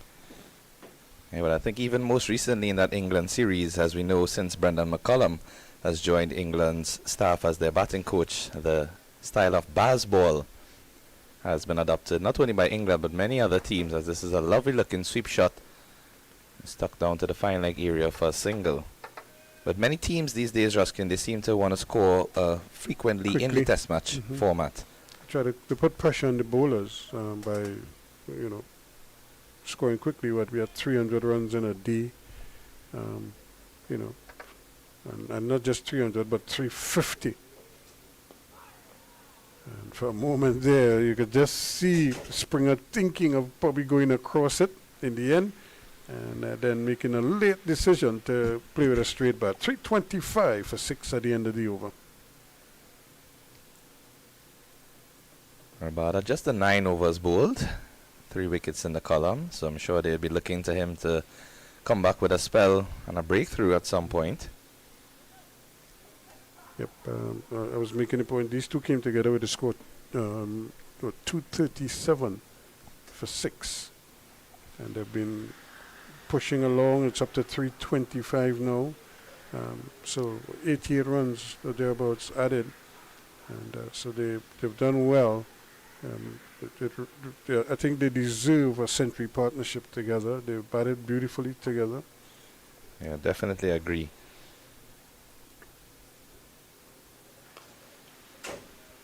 It's been sensible batting for majority of the innings of both individuals, and they have played their shots on the merit. Balls that are there to put away, they have executed, and they have rotated the strike fairly well. Looking to get those gaps, even if they can't connect well enough to reach to the boundary, pick up the ones and twos. Yeah, that's good sensible batting. Like I said, this is lovely cricket conditions, man. And you pinch yourself because we're in August. That's well played. Can't get a run, but so well played that you could see the confidence there, and you could see him rehearsing. Maybe he could have put a little more power, a little more peace on it. Joshua Bishop really batted superbly. He is on 41, deserving of a half century, but I don't think they're going to make it easy for him. Going to have to earn it, and he's going to get a boundary here. How many times for the morning, Ruskin, have you seen a fortuitous edge run through that open gap in the slip cordon? Well, the third man boundary has been peppered all morning long. They've had quite a few balls go down that way. I recall even when they took out the third slip and a chance went right after. I was down at this end and just flew past Markram. And you could have seen Bavuma's frustration. But that's the way the game is played. I always tell people you play for the edge of the bat too, you know. You don't just play for the middle. The edge is part of the bat. Of course, and in modern day cricket we have seen the different styles of captaincy. Most captains, they wish to be more proactive rather than reactive. I thought you were going to say in the modern day cricket, these type of bats they see. The edge is like a middle. Well, I must say, and even when you lift the bats, as we see some of the West Indies gear, the football used for warm-up and all of the other short bats, the middles, the cones, the bats these days, Ruskin, really and truly... they're weapons, they're not bats. And they are so light. And he's trying to turn this one. There's a stifled appeal, probably just going down leg. But you could see him coming across his stumps, trying to whip it on the onside. And here it is again. Probably just going down leg, yep. Umpire right on top of things. So 330 is on the board now. So 7 runs shy of that 100-run partnership. Shamar Springer needing 14 more for his century, and Joshua Bishop 5 short of his half century. yeah, who would get there first? Huh? Let's see what happens. Pretorius. Short ball, pulled away. That's a good shot. That's 4 runs. Yeah, you're flirting with danger there because, as we've seen from Springer, he's not afraid to free his arms. And that's, as they say in Barbados, meat and gravy. That's a beautiful pull shot, Ruskin. Springer, all of the confidence on display. Just, he stood up and waited for that ball. And proper execution of the pull shot, and getting the ball to run along the carpet rather than any risk in the air. Just rolling his wrist at the right point, getting that bat face down. Score moves on to 334 for the loss of 6. He goes into the 90s. The nervous 90s. But it really has been a very mature innings from Shamar Springer. We know that when he burst out onto the scene, even from the West Indies under 19, most famous for that chest roll celebration. Mm-hmm. And following suit, and that's another brilliant shot for 4 more. One was a pull shot, the other one was a sweep shot. And now they have him celebrating his half century, but I think we have him here on 49. So Joshua Bishop. So We will operate on the side of caution here and leave him on 49. But these two have now added 101 together. So they've gone up to now 338. And this will be his half century, so he won't have to wait too long for it. So Joshua Bishop goes to 50 from 76 balls. Well played half century from Joshua Bishop. Very healthy strike rate as well. And they continue the sweep shot that seems to be working beautifully right now.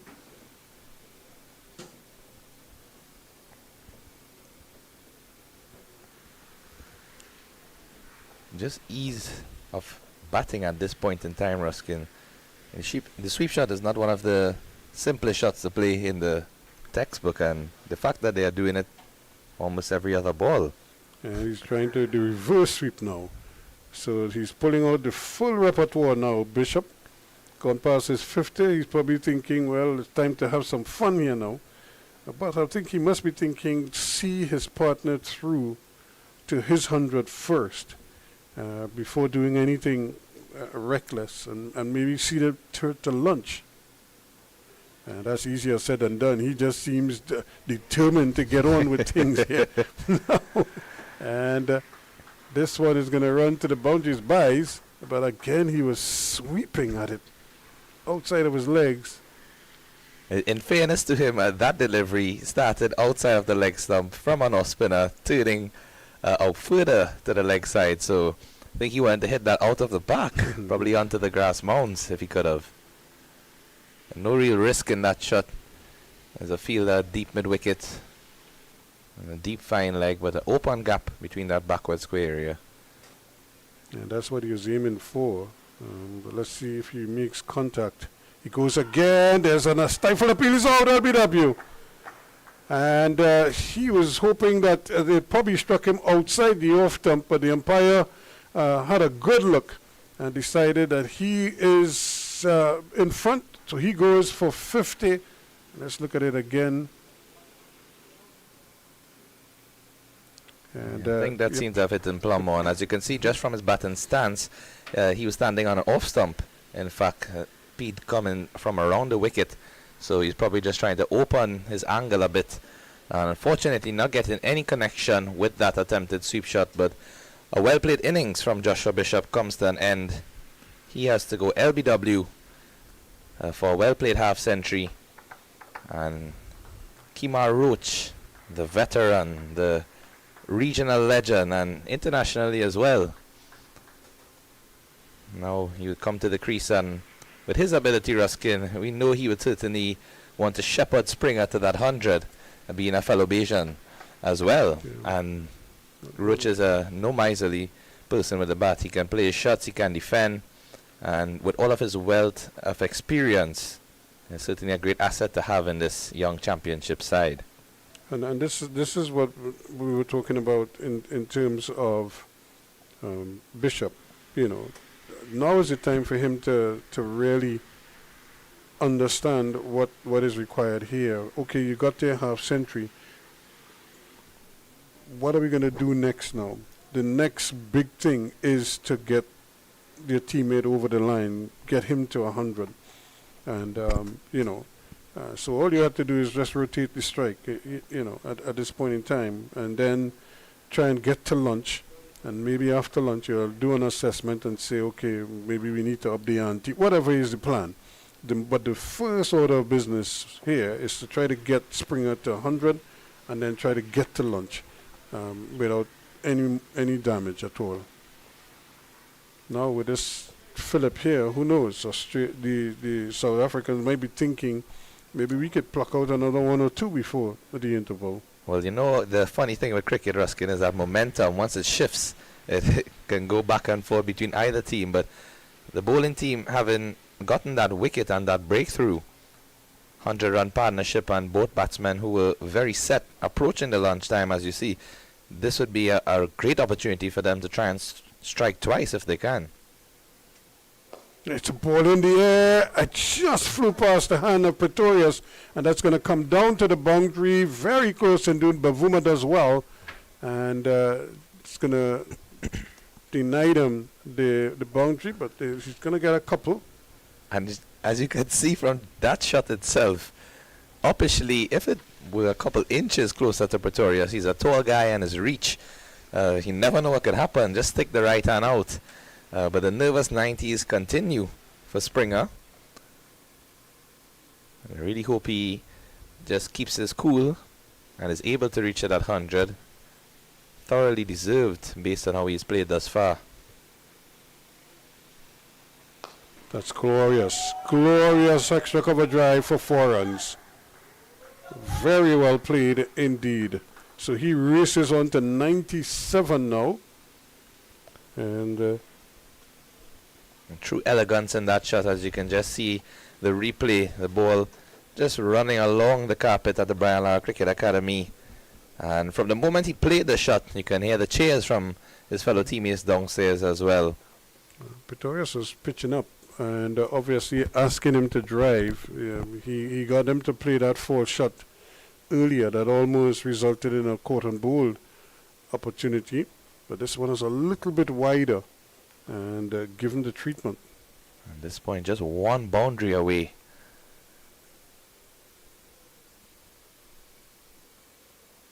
Springer cuts this one nicely. That's 2 can run to the boundary. That's 4 runs. That's his 100.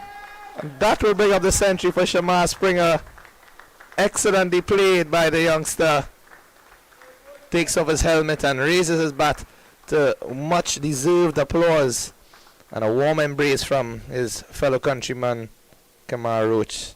And what a shot to bring it up as well, Ruskin. Yep, he stood up there, waited on it. Didn't try to hit it too early, but he placed it well away from the man at that deep point position. Keshav Maharaj could not get across in time. And that's 112 4s and 2 6s.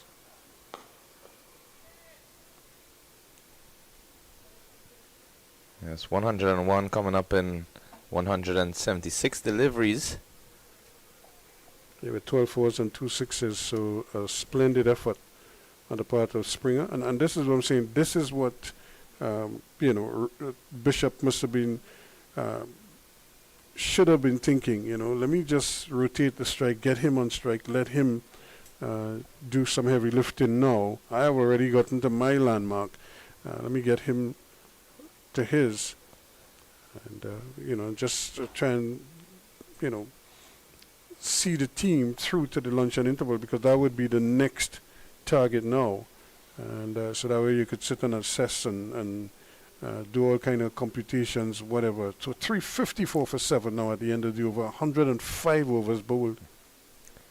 And just as you mentioned that, Ruskin, I wonder if it's a trend going across cricket over the globe right now, in that when certain batters reach the 50, they seem as if they don't wish to carry on, as if 50 is the landmark, and then they would want to accelerate or, play different type of shots. But as you can see in the innings from Springer and even from Solozano yesterday, maturity and intelligence and patience in batting are all very important attributes to have. Think back to the just concluded series against England. The West Indian batsmen, struggled to get hundreds. Here we have 2 guys getting hundreds in this innings. We had that big partnership between Kavim Hodge and Athanase. Then we had one between Jason Holder and Joshua De Silva in the last Test match. So there are signs there, but it's you're not getting enough of it. Here you get 200s in this innings. Plus you have 2 batsmen who got into the 20s, another one got into the 30s, and another one got a half century. So I think it's just that ability to carry on after you have made a start. There's Kemar Roach in his familiar way. He just kind of shuffles across the crease to keep the ball out. And we can see from the debutant Mikhail Louis as well. Every single innings he got a starter. Thankfully, he reached a half century in that last test, but I'm sure he would have been disappointed not to carry on. And each time he was dismissed, it was the same type of dismissals, such as coming forward a bit too early with a front foot and planting that foot, biting the outside edge, going into the subcordon. Kind of playing across the pad to some degree. And again, it shows you the work that the English think tank might have been doing behind the scenes, how to approach bowling to him. And we see it now in so many games. A certain batsman comes to the wicket, a left-hander, the bowler goes around the wicket immediately. They don't even worry about bowling one delivery at him from over the wicket. They immediately switch and they go on the onside. At the end of the over, Maharaj keeps it out. It's 354 for 7. And as you mentioned, the think tank, Ruskin, we know that each of these teams, whether international or franchise, they have a performance analyst and they would have statisticians on hand. And with modern technology on display, you know, they can go in depth in terms of analyzing the opposition, their strengths, their weaknesses, the type of deliveries that might trouble certain batters, the type of strengths that certain batters have in playing their shots, where they might get out frequently in terms of fielding positions. So a lot of analysis is done prior to the first ball being bowled in each game. That's another good delivery, but very well played. Look at the bat is as broad as a door right now. And what I like about Springer is that he seems so comfortable playing the shots. You know, his stance and his posture, it just seems as if he is really enjoying himself out there. Not much movements, or, you know, each batter has their own unique way of shaping up to the crease, but you can just see from his pickup, nice high backlift. Hey, you score 100, you're sure to feel good. It doesn't care how many times the ball hit the edge. You know, once you get over the line, you know, that's an amazing feeling. And so you just want to, because think back, remember last year we did a couple of games and we saw this boy got out at 99, you know, and you think of what that feeling must be like. You know, you're one away from the 100 and you don't get over the line. Here he got over the line, and that's the important thing, to make sure that you get to that 100, get past triple figures, and that's what you do. When you're bowling, you want to get 5 wickets. You know, when you're batting, you want to get 100. You know, if you're batting well and you bat long, you get 200s. You know, when you get to 200, you assess and say, boy, can I get to 300s? I don't know what that felt. I have never gotten to 300. You know. I think only a select few can claim that fame. Yeah. But and when you think about it, I think back to the times I scored hundreds, how much effort that took to get to the end. And like I said, it's about the mental part more than the physical part. You know, because you're constantly trying to figure out, you know, trying to read what bowlers are doing, what captains are trying to do, and how you could counter it, and you know, certain things, and you're working all the time. Your brain is working. Sometimes, oh, that's a beauty again, hitting the edge, and look at it, down to third man it goes for another boundary. And the funny thing is, Ruskin, we were just speaking about edges, and this one, no chance there for the fielder. But when you look at the scorecard, it does not say edge. It simply says 4 runs. Yep, Markram been diving there and not being able to cut off the balls at all, going down that way. And so I suppose from if I'm to make a plug for Springer there, that's an educated edge. Yeah, it really is. Yep, it went down and it went away from the first slip. Still no adjustment in the field. If anything, the man at that, well, you have to call him a gully, but it's solid again. Yep, playing well. So he's probably realizing now you could play for lunch. This might very well be the last over before the interval. And so 358 for 7. Just the 1 wicket to fall so far this morning. And that was the wicket of Joshua Bishop, who was 6 not out overnight, ended up getting to 50 before he was LBW to Pete. And Kimar Roach has now joined Shamar Springer, and they are looking to take the West Indies, the regional or championship 11, to the lunch and interval on D2. And this would make for very, very good reading if you're a West Indian fan. I'm sure, and those who are watching on must be very impressed with what you're seeing. Because how many times have you heard West Indian fans ask for concentration and a little fight? We're getting that here with the bat. It just goes to show you what motivation does for certain players. Having been given this opportunity prior to the Test match series, they would all want to be knocking on the doors of the selectors. And the innings from Solozano as well as Springer have certainly put their hands up high. That one jumped at Roach there. But this is typical Roach. He's not going to make an aggressive shot per se. He's just going to try to defend, keep them out. Just has to be wary of those two fielders short on the leg side in case one turns extra. There he is again, playing with the bat behind the pad. Not really pushing the bat in harm's way. Leg slip and short leg there for that delivery that might get a bit of extra purchase. Turn and bounce. He's right over it. And no, that's a half volley, but this is the last over before lunch. Thought he might have been tempted to drive through that very vacant gap in the offside. That's exactly what the bowler is thinking here. He's trying to force him to do something that he doesn't want to do. And as you can see, another flighted delivery right in the arc, but solid as a rock is Kimar Roach. Yeah, and that's the experience, because he knows what is at play here. He understands. Lunch is right around the corner, and just needs to keep that one out. And immediately he turns and starts to head off the field. 358 for 7 at lunch on day 2 here at the Banlara Cricket Academy. And Springer is playing a beautiful hand here for the West Indies.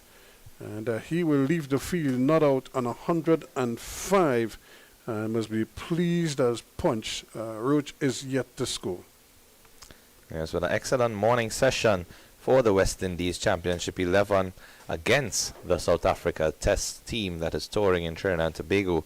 And we have seen 2 milestones being achieved in this first session. Shamar Springer bringing up his century and receiving a great round of applause from all of his teammates as he walks off the field as they go off for lunch, as well as Joshua Bishop getting to that half century. Would have liked to see him continue after reaching to that landmark, but unfortunately he was out LBW playing one sweep shot too many. And as we see the groundsmen going and doing some sweeping there on the pitch, the conditions, I must say, Ruskin, have been excellent. The weather, the pitch itself, has been really good for cricket, and we look forward to the resumption after lunch to see the different strategies that will be on display. Certainly should be a good afternoon session. So 358 for 7, the West Indies Championship 11, after they resumed this morning on 245 for 6. They've lost just the 1 wicket, but they've pushed on nicely to 358 for 7 at the interval.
Welcome back to the Banlara Cricket Academy as we get ready for play after lunch on day 2 of this warm-up fixture between the the visiting South Africans and the West Indies Championship 11.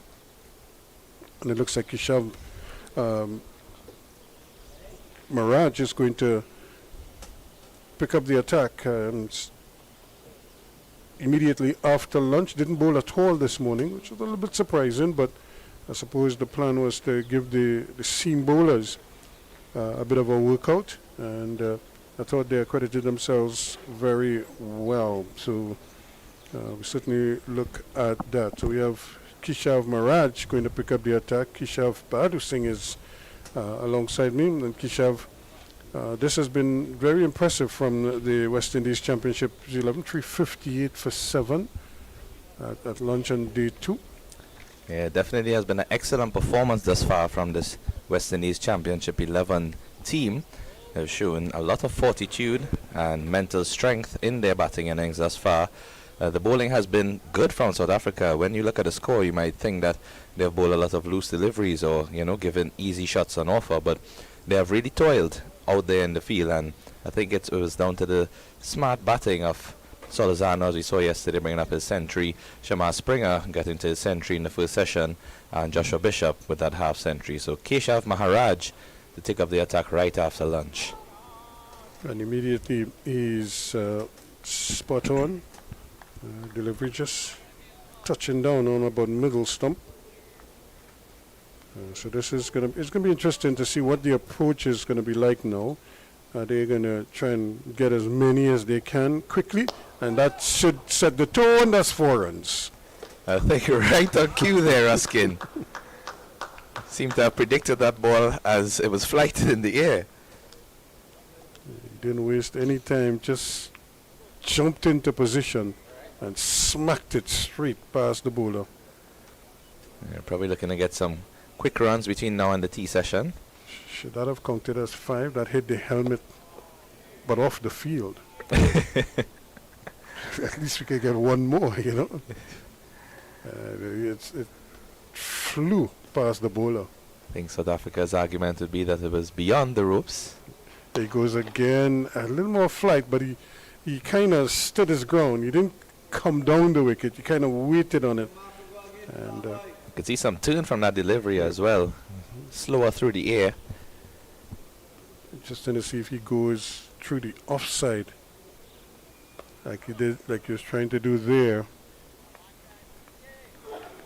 on that occasion. Now we see Kagiso Rabada is out on the field now. He was in street clothes the whole of the morning session, but he's out there probably going to get a little workout, I would imagine. It's well played again from Springer, but straight to Maharaj and ends a tidy over. 362 for 7. So 109 overs completed. I think they would definitely be looking to Rabada for a quick and fiery spell, given the fact that he has 3 for 47 from his 9 overs. The pick of the bowlers thus far: Dane Pete, 2 for 27 from 12, and Dane Patterson, 1 for 32 from 11. I think it's going to be Pete to continue. Yeah, I think I don't think Kemar Roach is going to play in a similar vein. He might try to score now a little bit more, probably be a little more expansive. He too has to pick the right deliveries. Still a very defensive, attacking field set for Roach. Yep, they don't want him to get off strike. They'd much prefer keep him on strike. And his defensive nature is something they'll be looking to take advantage of.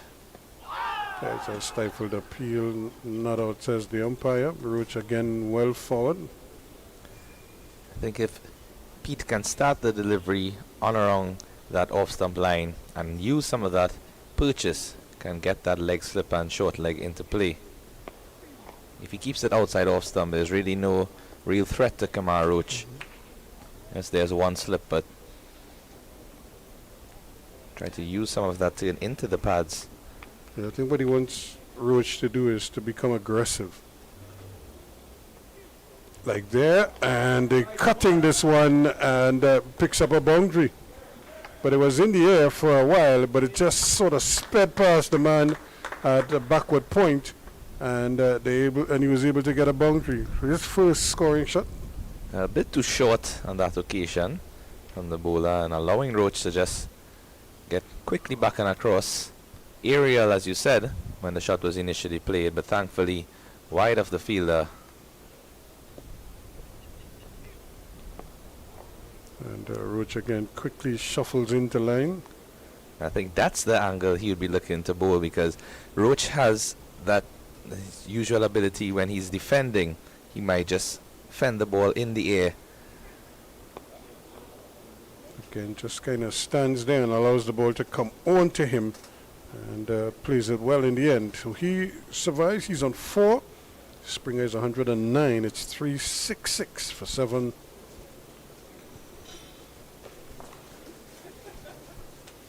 So you think they might be thinking maybe see if we can get to 400 and maybe declare if they can get that far. Yeah, 3 wickets left in hand. 400 would be the first target, and if they reach to that 400 mark and still have wickets in hand, then even 450 they can look to try and score as quickly as they can between now and the tea interval, and try and send South Africa to bat in that last session of the day. And how did that miss? Well. He threw everything at that one. I was just waiting to see the bails or the stump falling somewhere. I'm sure the wicketkeeper was thinking the same thing too. It missed everything. Yeah, everyone was just holding their heads in dismay, wondering how did that ball not hit the stumps, bottom edge.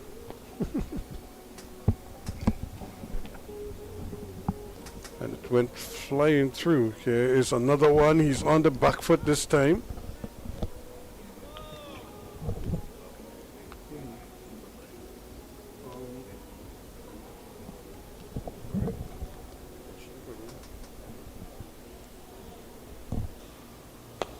At this time, he makes good contact. That goes sailing away for 6 runs. Bang is the sound as it hits the galvanized area there. But a lovely shot from Shamar Springer. That one into the arc from Maharaj. High and handsome. And a convincing 6 there played.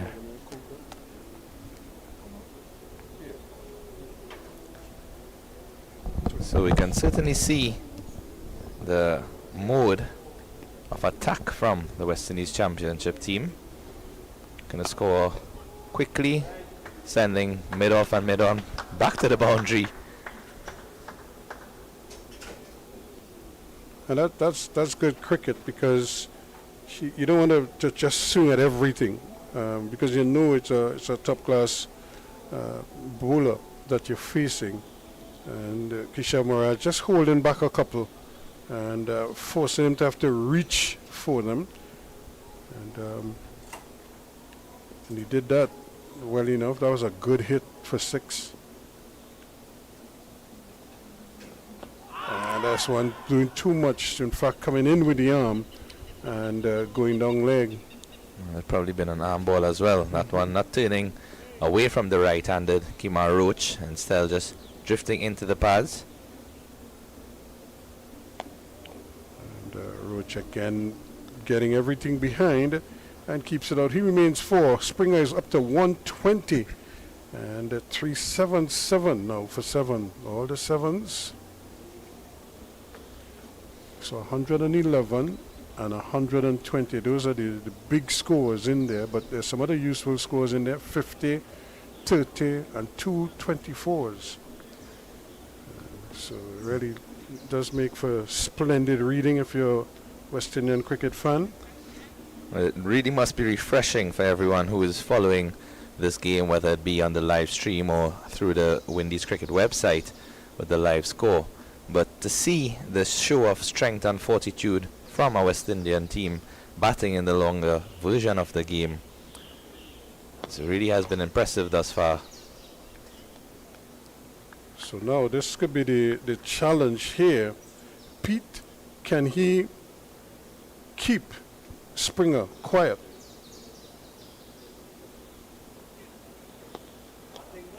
Or could he force him into a false shot? You see from how the field was set there, Ruskin, almost like a one-day international or T20. Yeah, because he's commanded that respect. Now there's Rabada out on the field.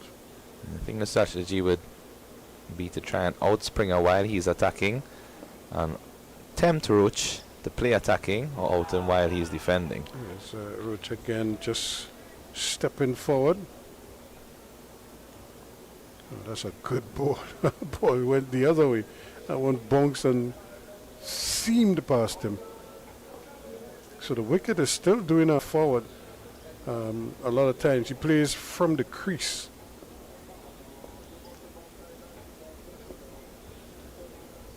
This time he decides he's going to have a big hit, and it's going to get a couple. I thought he might have been able to clear the fence, but he didn't make the kind of contact that he wanted. So he's only going to get 2. That one was more into his arc, allowing him to play that shot to that cow corner region. Some protection out there in the form of Rabada.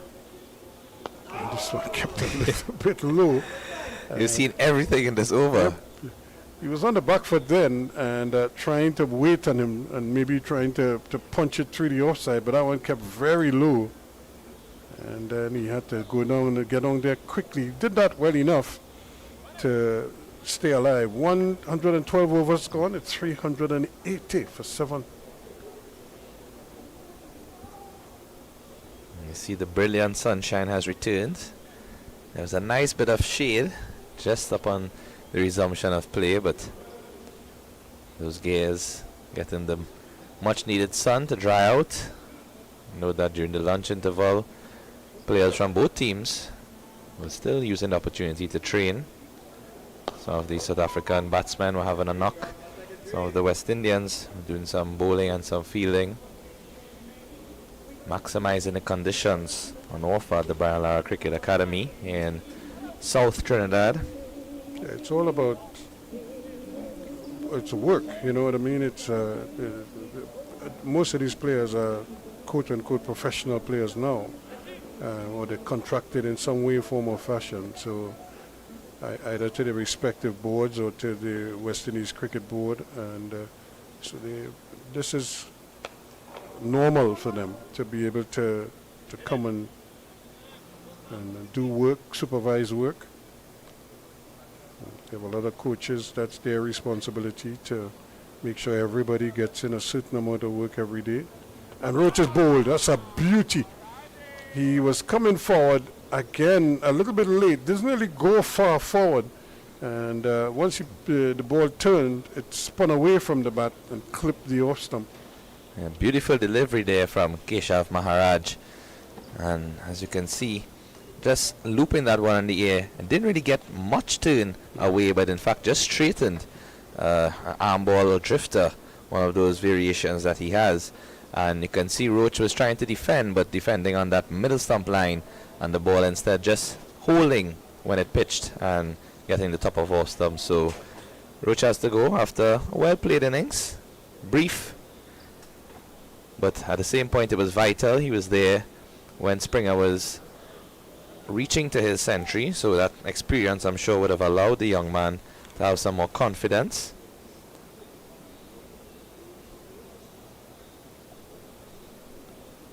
New batsman entering, local boy Brian Charles.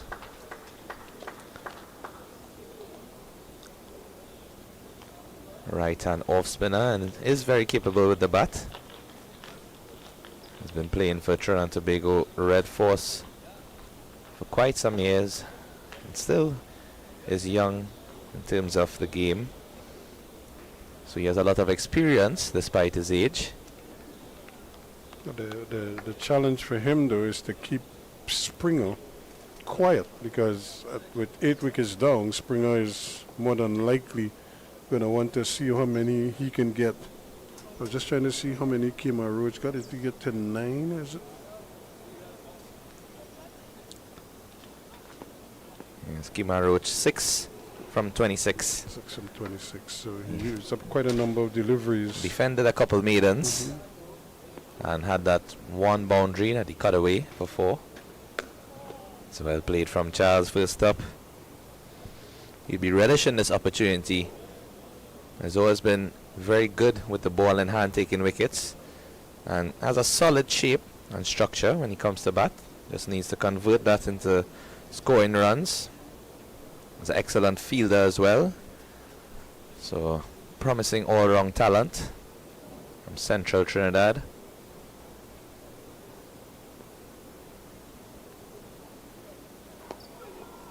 It's well negotiated. He went right back on his stumps there to keep that one out to end the over. 381 for 8 at the end of it.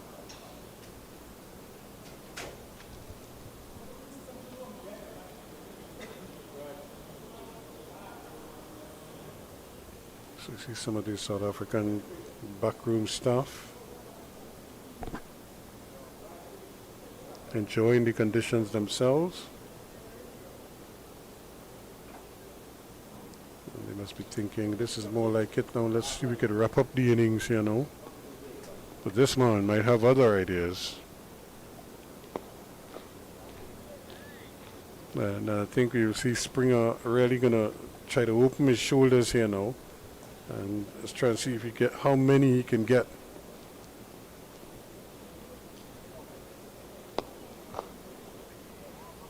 But Pete just allowing him to get off strike here with a single. Really should have fielded that himself. Yeah. You'd have liked to continue building some pressure and not relinquish that single. You can see how quickly the bowlers and fielders are rotating as well, trying to not allow these batsmen to feel comfortable. Springer already there, so they know he's the man who is set and the prize wicket to get. But any new batsman to the crease, they would want to unsettle. Brian Charles very watchful. He would know all about the guile of an off spinner. When you have a name like Brian Charles, it's kind of like a noose around your neck.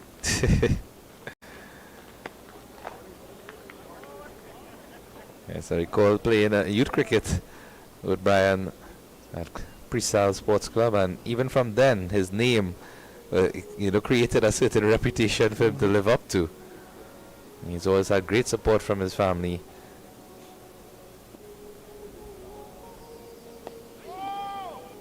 Greatest batsman in world cricket.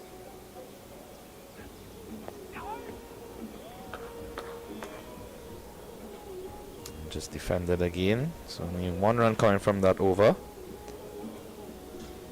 382 for 8 at the end of 114 overs. Springer really doing a good job. 2 for 35 for Pete. He is going to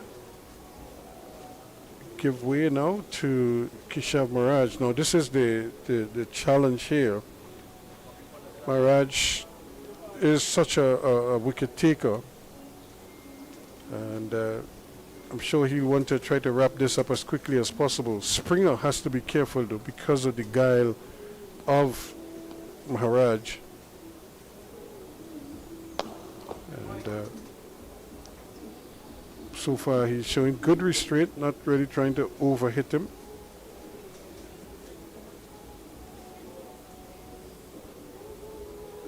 But he hands it over to Brian Charles after just the one delivery.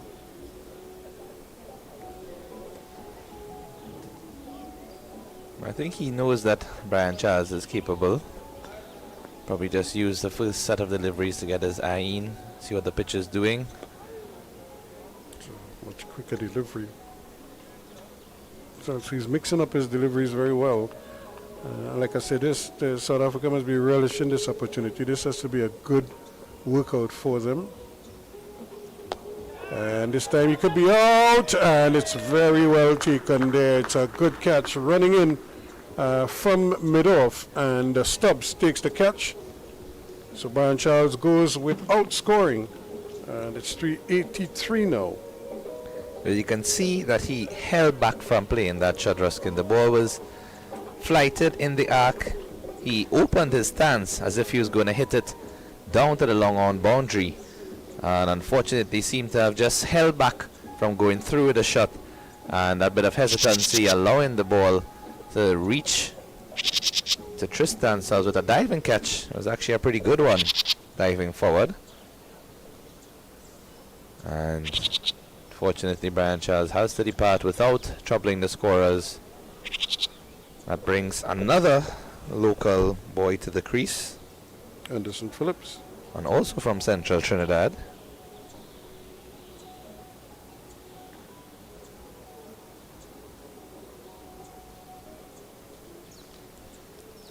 So I'm sure he too would probably want to try to stick around, but I get the impression he's going to have to take as many as he could get early, because this could very well be happy hour for Shamar Springer if he could get back on strike.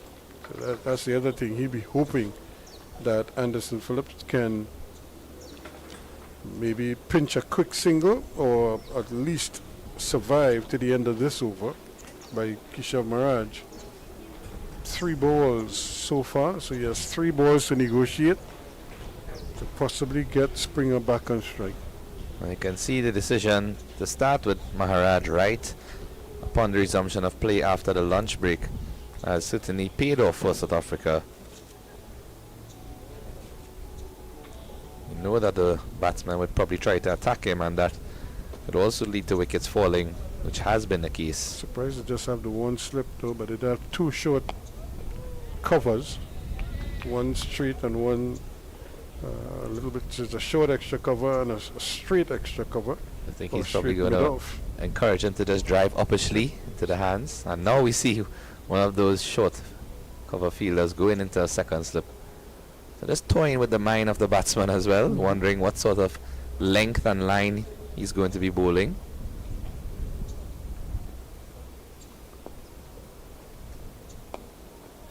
Clipped away on the legs. Should get a couple here. Yes, they will. And Giddy coming across, but can't prevent that second run.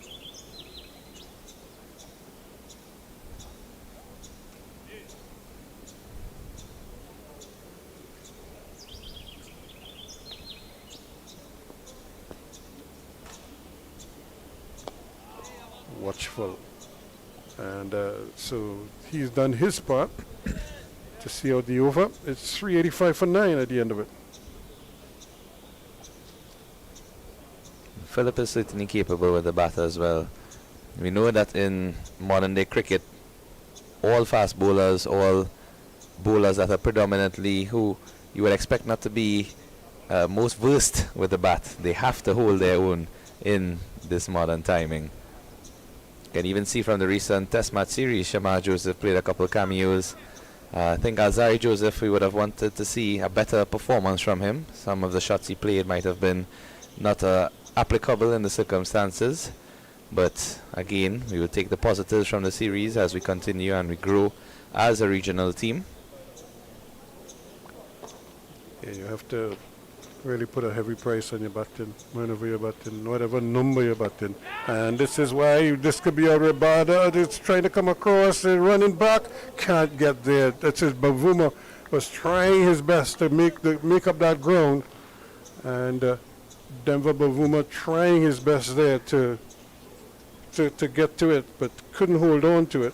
Never an easy catch is that, when you have to run backwards, and it wasn't just backwards but at an angle, because when the ball went up in the air you could see Bavuma, he raised his head but he didn't move initially. Yeah, so that's why I thought it was going to be Rabada was coming in. correct, and I think he boundary. also assumed that, but the ball did not reach as far. It landed directly in between both of them. And there's the one leaving alone there, and that ball didn't pass too far from the off stump. Anderson Phillips showing good judgment. It was a drop catch from Bavuma, so he actually did reach close to He it. got but his hands there. Yep. yeah.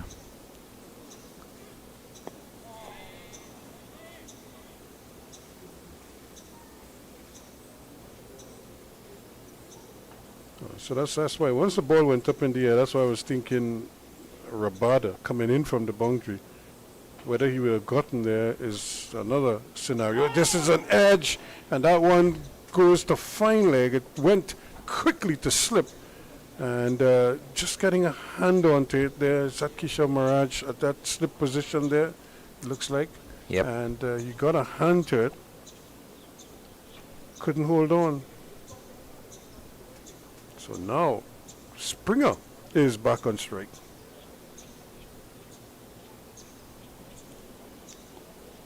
Immediately see the field change. Everyone going back to the boundary. And he's going to push this one nicely into the gap. He's going to get a second run if he wants. No, he's happy with one. And so he's going to give Anderson Phillips one ball to face out this over.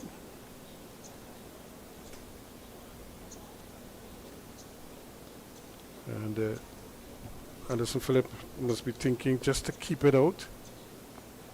And that's one way to keep it out, with a glorious straight drive for 4.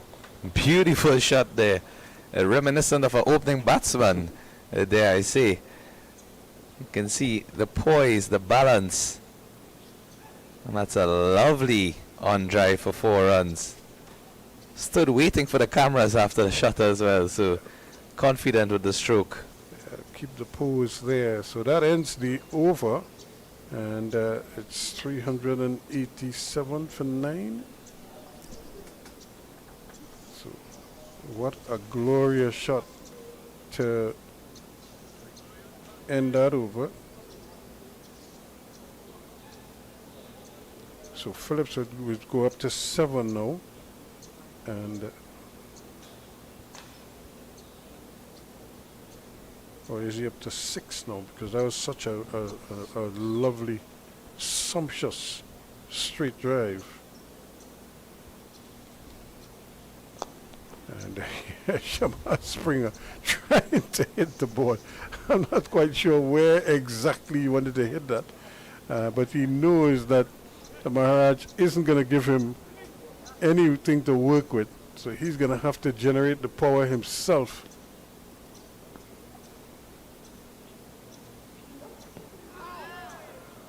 Yeah, Springer is just waiting for any delivery that will allow him to free his arms. Keshav Maharaj doing an excellent job here. I must say it's the first time, Ruskin, I've had the opportunity to commentate on someone with the same first name as me. I think he is, in fact, the only one with that first name I've known to play international test cricket, so certainly an honor. Yeah, Keshav Maharaj has been around for a while now, very experienced. And that's well played. That's going to be 4 runs. Beautiful looking shot there from Springer. Perfect execution of a sweep shot. Stepping onto off stump. That delivery pitching in line with the leg stump, so allowing him to play it convincingly down to that backward square region. 4 more runs added to him and to the total. I think he'd be eyeing 400 runs. Correct. And also, if he can get to 150, if he plays a couple more boundary scoring shots. He kept that one out well. Yep, he was flirting with danger there. And really trying to open it up and maybe pinch a quick single through the offside. And it's because you could see him, he's trying to get back on strike here now.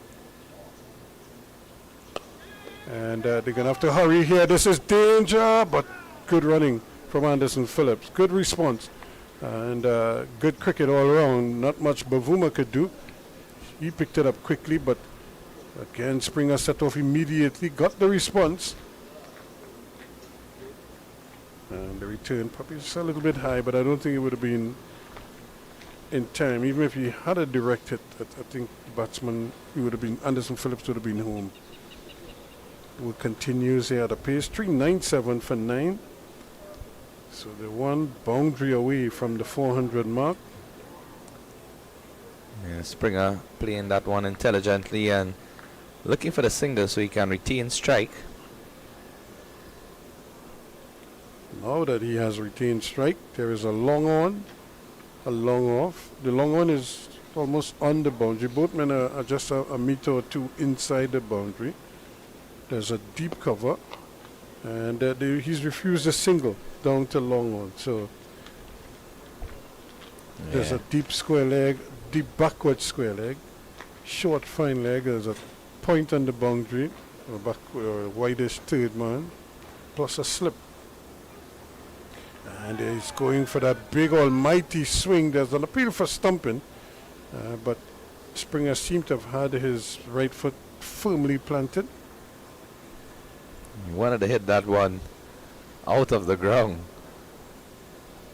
Fortunately, that ball kept lower than previous deliveries. Just passing under the bottom edge of the bat. This one, he's really getting under this one, but he could be out straight down the throat of the man at long on.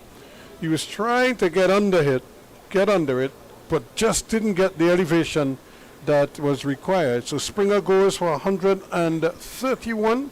Very well played indeed. And you can see from the replay just some extra flight and offer, enticing Springer to play the shot. It was there for that exact same shot selection. Unfortunately, holding out to the fielder at long on. And an excellent innings from Shamar Springer comes to an end and also brings the end of the West Indies Championship 11 innings. 397 all out. Really a formidable target that they have set in this first innings. You can see the applause, commendations from his teammates, and I'm sure he'd probably want to just get those pads off and do some stretching, because they would be looking to him with the ball at some point in their innings. That's his primary responsibility, if you know what I mean. So, but a good effort on the part of the West Indies. You could see he was trying to get as many as he possibly could in the end, but 397 is nothing to frown upon, and it's punctuated by 111 from Jeremy Solozano and 131 last man out for Shamar Springer, coupled with 50 from Joshua Bishop, 30 from Amir Django, and 24 apiece from Casey Carty and Justin Graves. So that is the situation here, with Rabada getting 3 wickets, and he had 9 overs, no maidens, 3 for 47. That was since yesterday. Nandre Berger, who started this morning, ended up with 16 overs, 5 maidens, not for 50, but his figures really doesn't tell the whole story there. Luigi Ngidi, 14 overs, 2 maidens, not for 56. He too had a catch dropped off of his bowling this morning. Dane Patterson, 11 overs, no maidens, or 11 overs, 4 maidens rather, 32 runs and 1 wicket, 1 for 32. Wayne Mulder, 16 overs, 7 maidens, not for 38, not for 38 from his 16.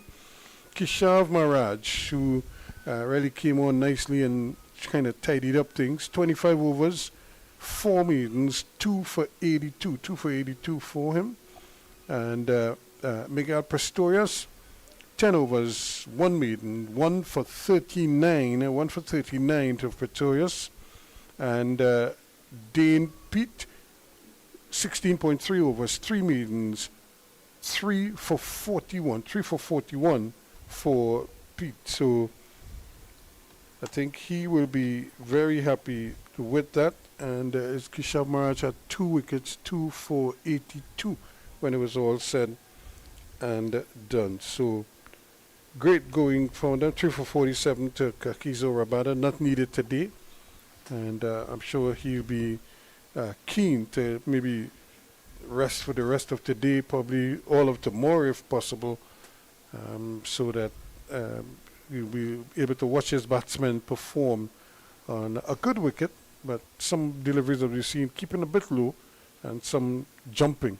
So a little too pace, but hey, it adds to the intrigue here of this 4-day game. So as the innings comes to a close, 397 all out, the West Indies with that man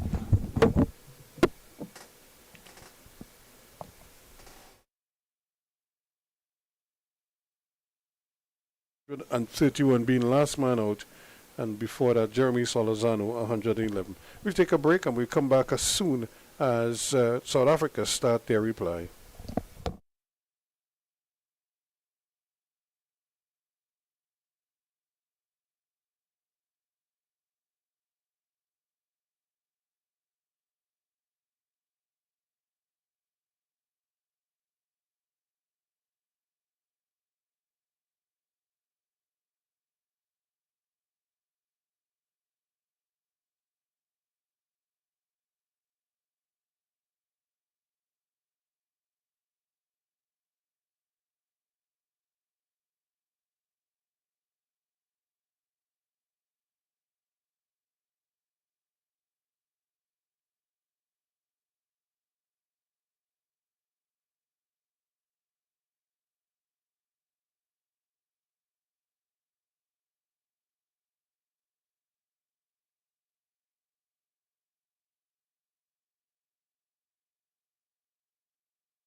Welcome back to the Banlara Cricket Academy here in Tarouba in South Trinidad. The South Africans are about to begin their reply to the Championship 11's 397.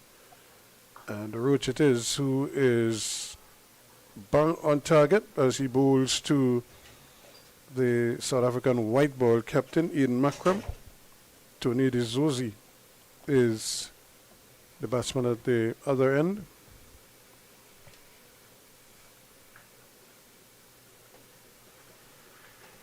A man who is showing good, shaped well, hasn't really set the place alight just yet, but there's loads of potential there.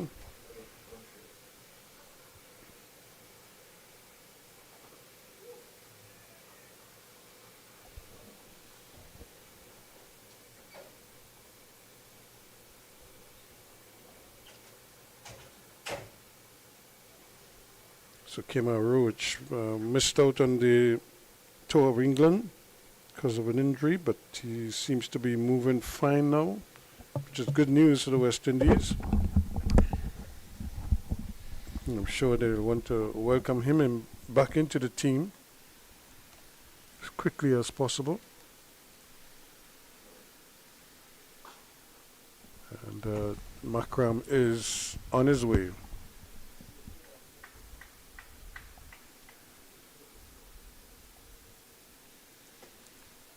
So again, an interesting period here. It will be interesting to see what Kemar Roach could do, what kind of impression he could make on this South African batting.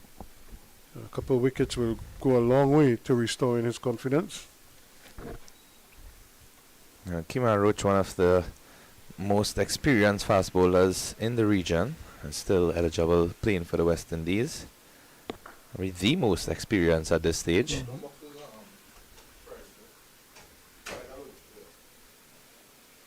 So it really is a great opportunity for him to really announce himself, his return.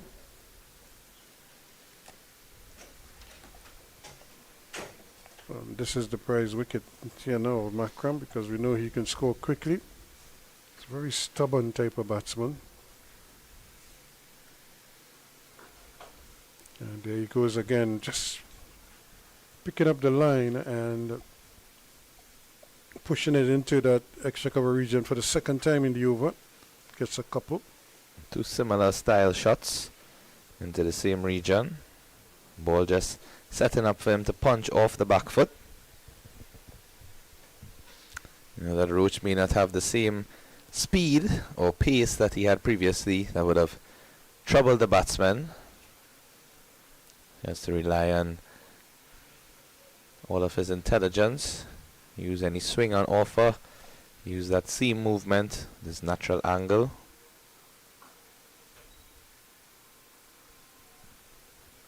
But again, very well played by Markram, who's right in behind it. That ends the over. It's 4 without loss.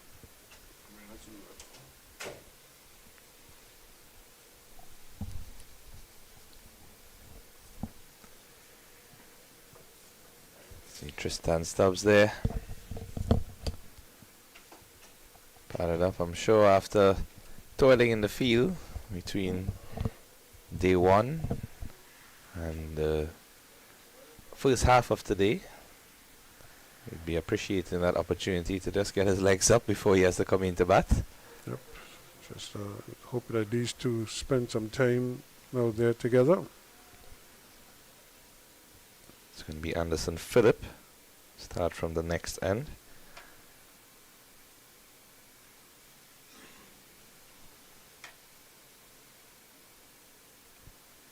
Whenever he's gotten opportunities, Anderson Phillips have not bowled too badly. In fact, he's always been able to pick up a wicket or two. I'm sure he'll want to do a similar thing here. This was the off the mark right away. First delivery is faced. Taking a comfortable single. Very packed slip cordon to start. And that left hand right hand combination could be a bit of a distraction for a bowler.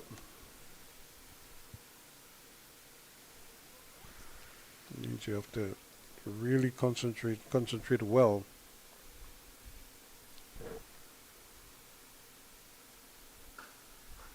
It's a beautiful shot there from Markram. Again, similar style shot to the two in the first over off of Roach, but that one just setting up in the pitch and allowing him to punch it through that vacant cover region for 4 runs. Yeah, another well executed. He didn't really have to Off move drive. much. You can see just when he went into his normal batting stance position, he just shifted the weight and went with the free flow of the bat. At this point, there are 7 fielders, including the wicketkeeper, behind the bat. Only 1 on the offside in front and 2 on the leg side. So plenty scoring opportunities on offer if the bowlers don't find their rhythm and their line and length early. Cutting away, that's 4 more. Again, goes screaming over the turf.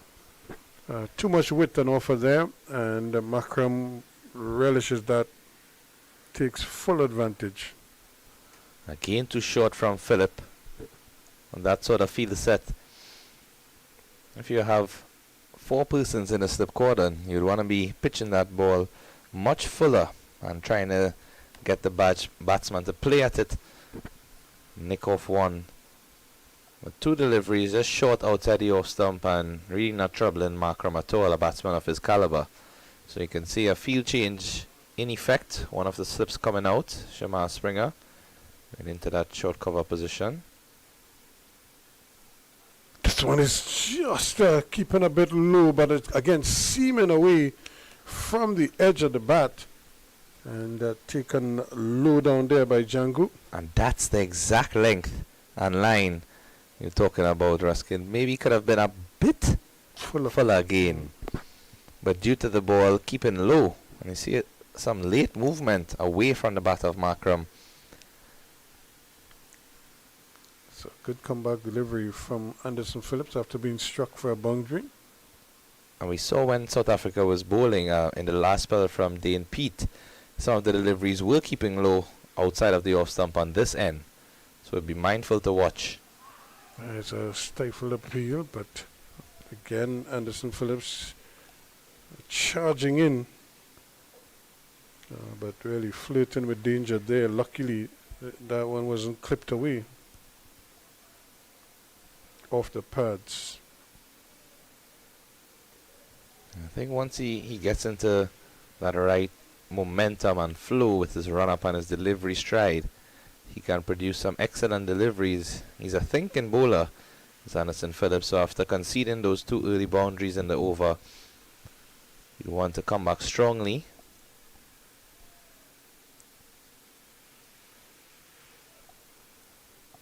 It's much better.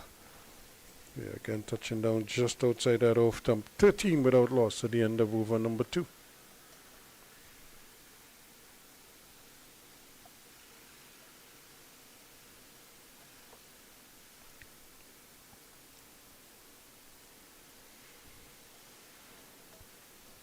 See a great piece of machinery there. One of the groundsmen just having a late lunch after the excellent work they have been doing. Truly is a picturesque sight here, the Barnlara Cricket Academy. Yeah, it really does look like a first-class venue. I know a lot of work went into dressing rooms, of course, media rooms, a lot of areas touched in the preparation for the World Cup, and to further enhance what was on offer here at the Barnlara Cricket Academy. And even apart from off the field, we know that on the field as well, they did some work with the outfield as well as the turf wickets. Oh, Roach. Just missing his run up at the start of this delivery, but gets back into his stride. He'd look to be outside the off stump to the Zorzi. Persisting with that line, which is good cricket. And with a brand new cherry, you never know, all he needs is for one to just do a little something unusual. Sometimes the ball will do that for you. You were trying to try to go one way, it goes the other. It's like it has a mind of its own.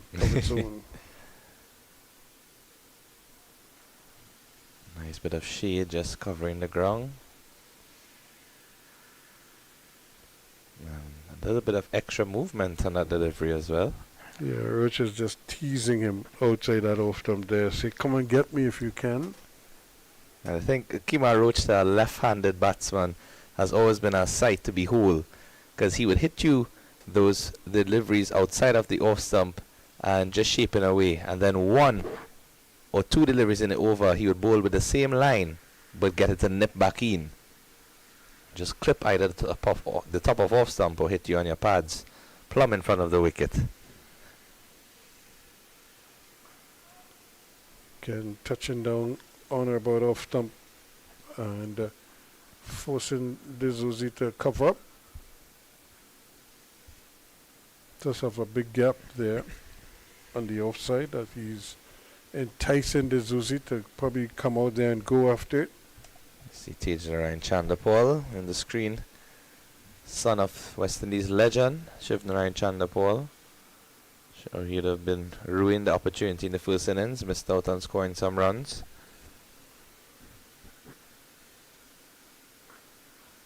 Yeah, he certainly did.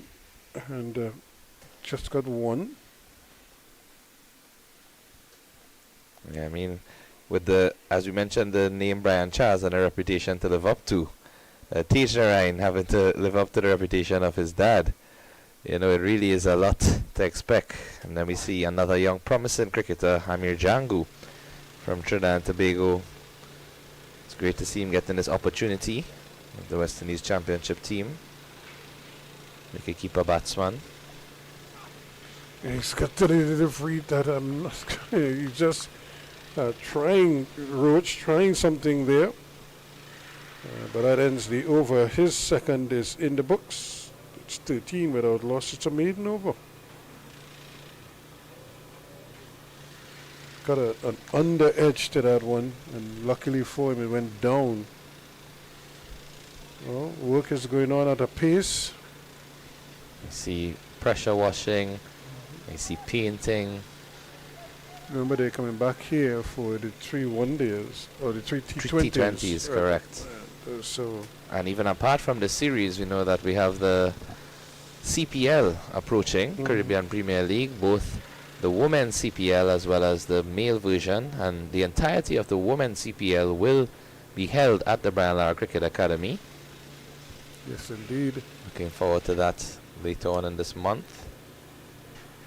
So they play the test match next week, starting next Wednesday. And Anderson Phillips much closer now after he was punished for being too wide in the previous over. And we know that test match is to be played at the historic Queen's Park Oval in North Trinidad and Tobago. Presently we are in South Trinidad experiencing some wonderful weather. You know that this past week there's been a lot of rains around the country during this rainy season time, so we really hope that the weather would hold up next week. A lot of extensive preparation has been going on at the Queen's Park Oval from the groundsmen and the ground staff, getting everything prepared for the test series. Markram looks very accomplished at the crease. Under no real stress here. I'm sure he would love to get a good score. All need to do is confidence. A world of good. Not that he's lacking in confidence at the moment.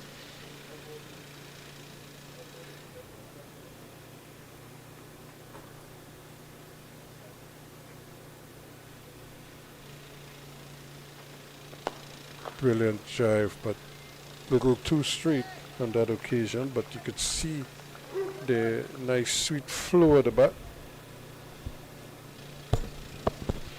And once Markram gets into his stride, very elegant player to observe. Likes to play shots on the offside through that cover region, as we've already seen with the boundaries that he has struck.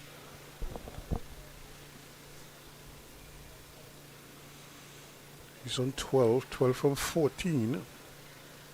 He waits there, 3 slips simply.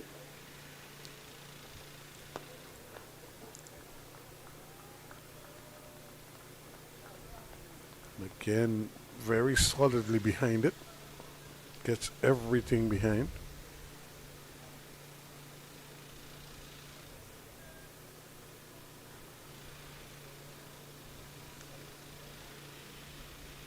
Kind of a slow period here. We had that explosion in the last over with the 2 boundaries.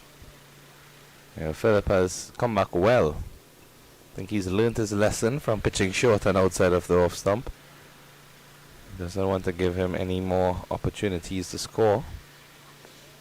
So that good delivery just passing the outside, just not too far from the off stump. Yeah, that's an excellent ball. You can see his expression. He's nipping back in, close to the off stump. He's a really nice flow as a fast bowler, does Philip.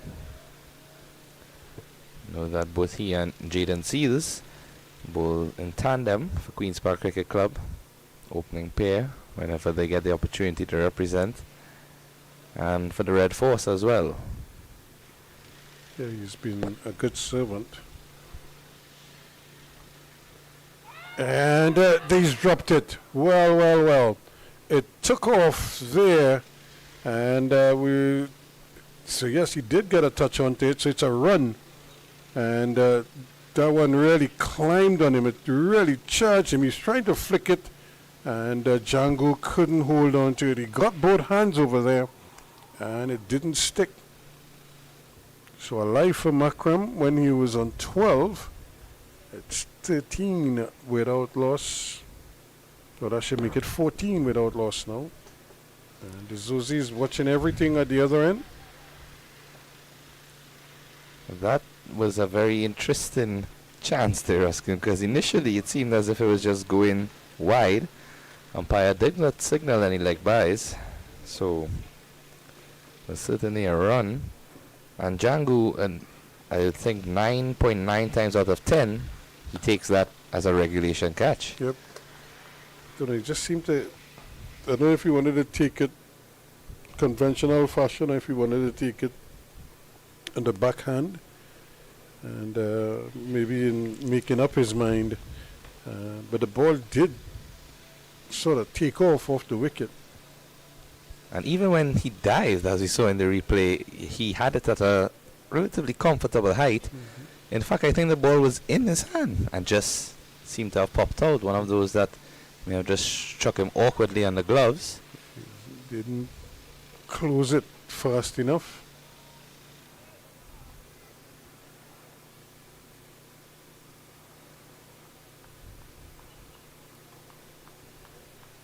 Usually he's a very capable wicket keeper, so we don't want to let that phase him.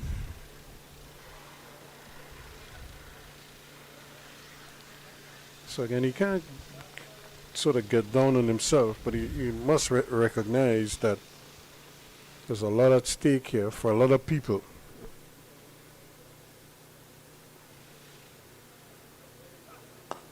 Another glorious shot. That one's going to speed away for 4 more.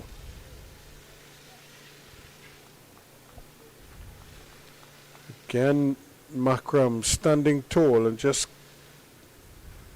coming onto that front foot and bang, 4 runs through the covers. Well, as we said before, Ruskin, that's his favorite region. And I think the bowlers would be aware of that prior to this game, having seen him play around the globe in various formats. But it's just to execute and maintain that consistency.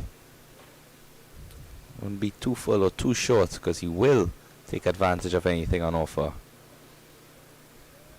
Just mixing up his lines here, Roach.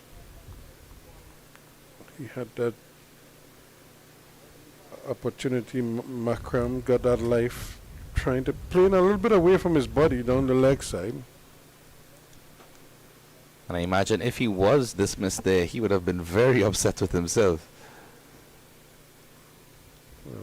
You know you'd have missed out on a great opportunity here to probably settle along and get a big score.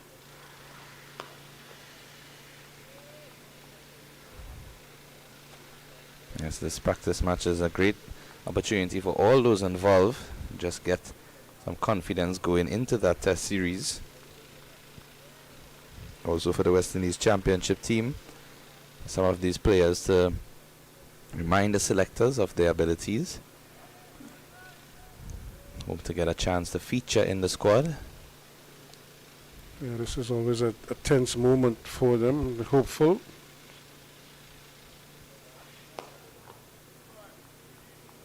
Pitching up again, Maharaj. Just trying to see if we can get some swing there, but there's none on offer at the moment. And kept out quite nicely by Markram. He's on 19. It's 20 now without loss.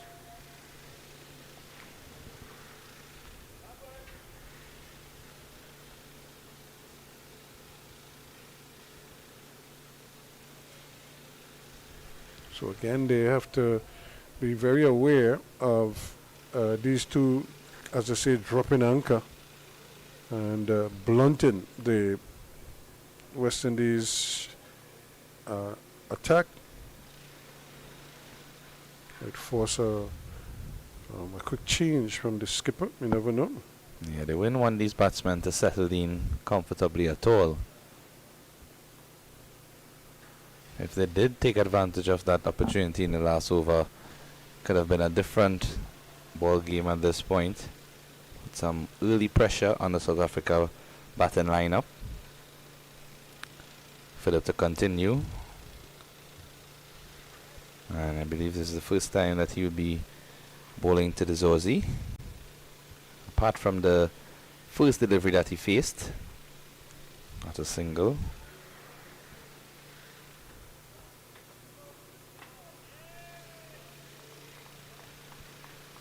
Again, the line is good. He's touching now, and I'm also happy to see him bowling from over the wicket to the left-hander, trying to push it across him. And he's generating some nice pace as well. Good carry through to the keeper.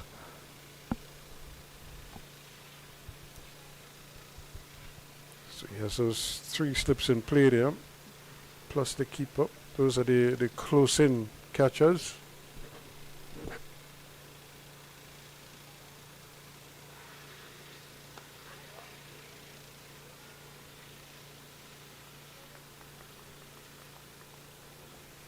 So again, it's all about doing the smart things, not trying to do too much, and staying as concentrated as possible. Still a lot of cricket being played. We have the 100 going on in England. Sri Lanka was involved in a series recently there. Ireland played cricket with Zimbabwe. A lot of women's cricket is also taking place. And this one is going to run down the hill. That too might have the legs to get to the boundary. Well, that's 4 runs. Always an uphill task to chase coming down that hill. And the time the ball speeds off the bat. So you can just see he keeps running away from the field, and still can see the shine on it there, Ruskin. Yep. With that red cherry.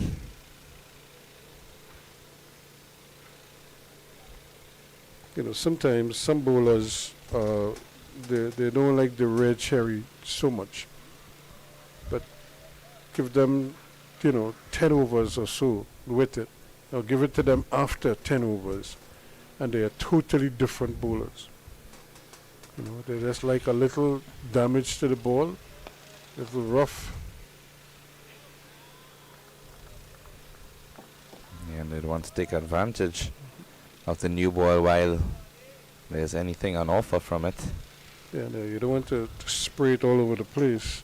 We saw the South African bowlers be very disciplined this morning. And even though they weren't getting wickets, they were pretty much thereabouts.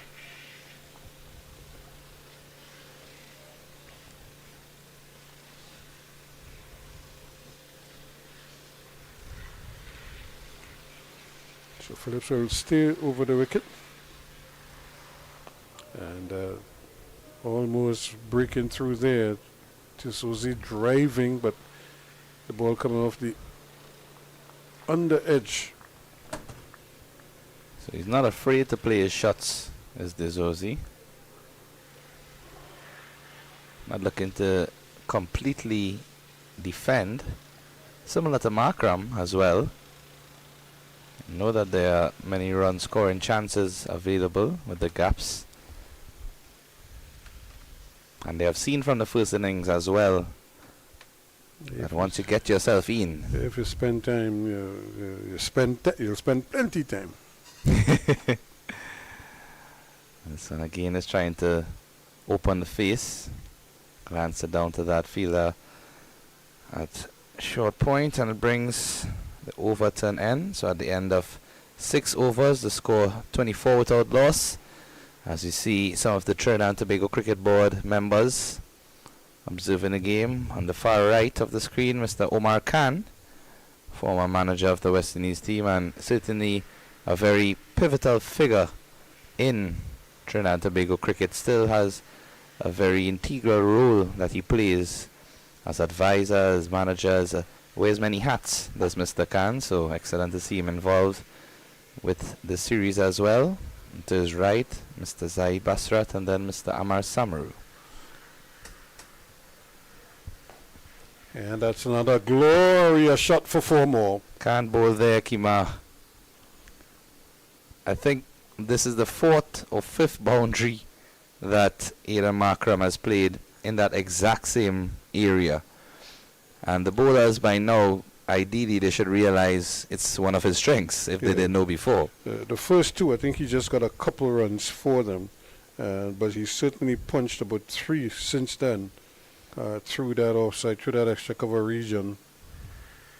And, well, they're persisting with the same 3-man team. Roach is asking the man at cover to come straight up, and he's pushed the mid off wider.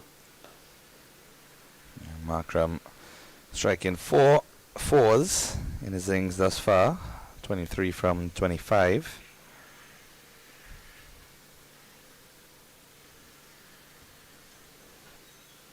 Who needs to run? Yeah, he's scoring almost a runner ball at this point. And you can pick up boundaries at least 1 and over.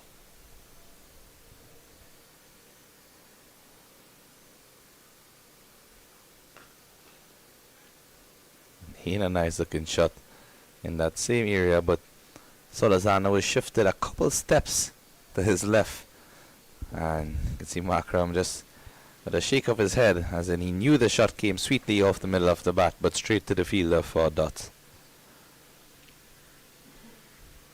Doesn't need to be fazed by that. Conditions are excellent for batting. Again, the sun has given us a bit of ease in terms of the conditions. A lot of heat this morning, and now just cool and shady. So Roach right now just trying to, I suppose he's just trying to make sure he has his mechanics right. He's not really bowling at top speed, not really troubling the batsman at the moment. Yeah, that's the thing. At his stage, and with all of his experience, Kemar Roach doesn't need to try and bowl too fast, but essentially just hit the right areas consistently. And this one turning away on the onside. Again, straight into the pads. If it went any side, left or right of Chandapur, that was 4.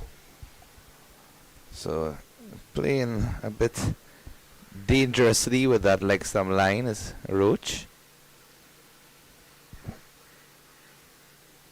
He has to be careful, but remember too, he angles the ball, he goes wide of the stumps.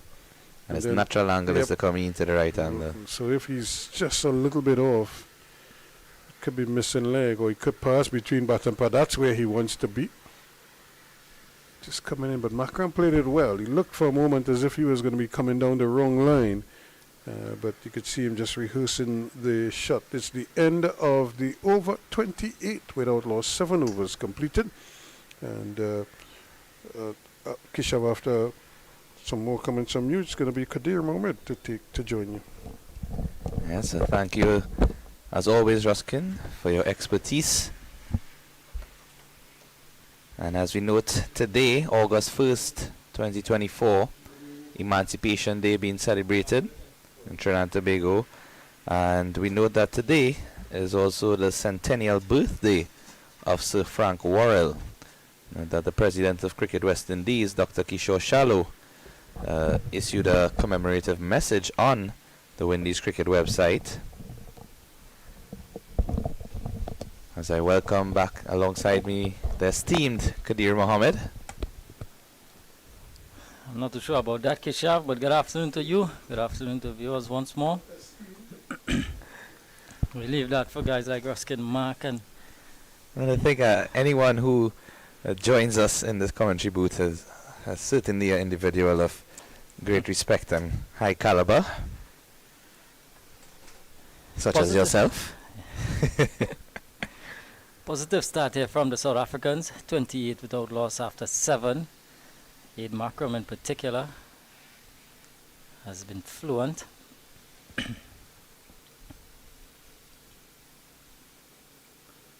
And this Aussies cutting nicely in the gap. This is going to run away for 4. 4 good looking runs from Tony Dizozzi. It's a really nice shot there. You saw in the previous over when Dizozzi faced the Phillips, he just tried to open the bat and angle it, and on a couple of occasions it went straight to the fielder at the point position, but that one was wider and allowed him to cut it away with much more force. And Phillips noticeably coming around the wicket in this over. Previously he was over the wicket with a different angle. Tony Dizozzi, a role for him that he's been growing in, opening the batting for South Africa. It's better from Phillips, just attacking the line of the body. And as mentioned before, Kadir, today is the centennial birthday of Sir Frank Mortimer Magline Worrell. And as noted in a message from Dr. Kishore Shallow, President of Cricket West Indies, noted that today is a day to certainly reflect on a man whose impact was far beyond the boundaries of cricket, touching the very essence of Caribbean identity and resilience. In fact, in 1960, Sir Frank Worrell was not just the first black cricketer to captain the West Indies, but he in fact became a beacon of hope and change, and his appointment was a bold declaration that cricket in the West Indies would no longer be shackled by the chains of racial prejudice. His leadership was seen as a transformative force, a unifying call that echoed across our islands, fostering a spirit of dignity, pride and excellence that lifted West Indies team, and by extension people of colour, to unprecedented heights. So some excellent words there from Dr. Shallow, and it's really great to look back on the legends of the game from the region, see the lessons we have learned from them, Kadir, and the ability to apply that knowledge in our modern day. Yeah, certainly for the younger folks looking to make their way into Test cricket, they'll look no further for inspiration.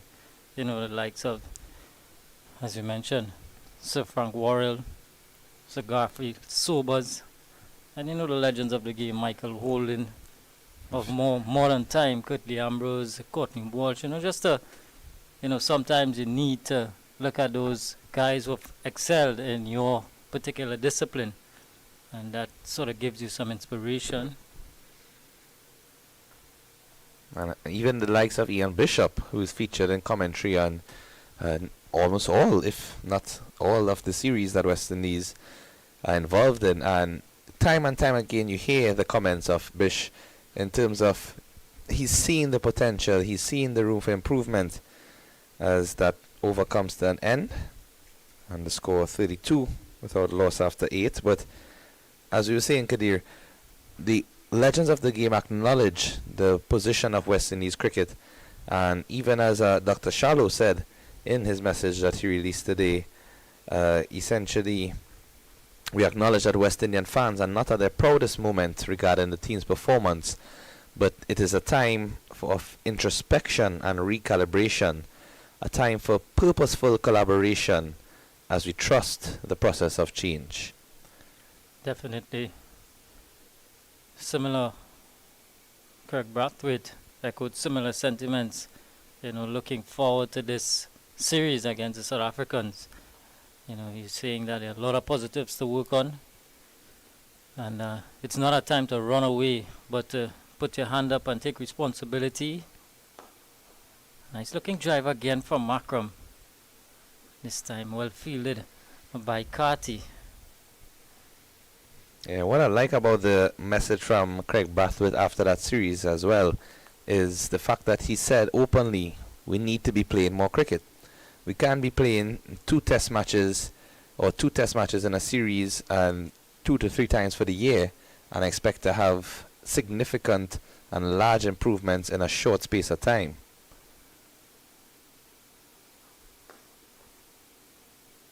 Yeah, definitely. We'd like to see the West Indians playing a lot more test cricket. But when given the opportunity, you'd like to see that learning is taking place, especially from the younger players. And it was good to see the likes of Kavim Hodge put his hand up and get his first test match century. That was massive in the context of things. As you mentioned, I recall a game that you and I called here, in fact, when Leeward Islands was playing, and he scored a brilliant 100 alongside Alec Athanase. And from that point on, Kavim Hodge, he consistently performed in the Regional 4-Day Championship and was able to get that opportunity in the West Indies senior test team. And he looked good, I must say, apart from the innings where he wasn't able to carry on and score much runs. He batted with a lot of confidence. Of course, first time he would have been playing in those English conditions as well. And I really like the fact that he had a smile on his face. Even when Mark Wood was bowling 92 to 95 miles an hour at you, attacking your body, he was able to have a chuckle. Yes, certainly. Yeah, Roach here just angling it nicely back into Markram, but Markram too, it takes some adjusting for him. He would have come off the T20 World Cup white ball version, and so just sort of make the adjustment back to red ball cricket. He'd back his ability. Pretty fine player for the South Africans.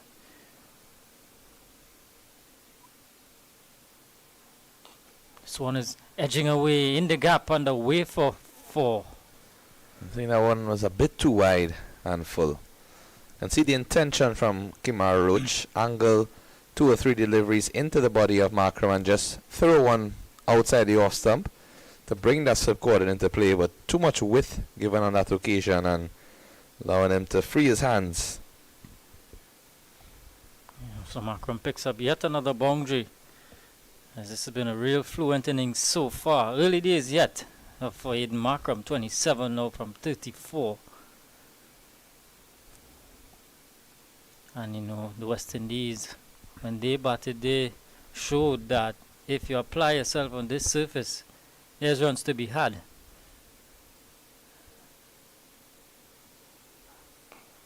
Better from Roach.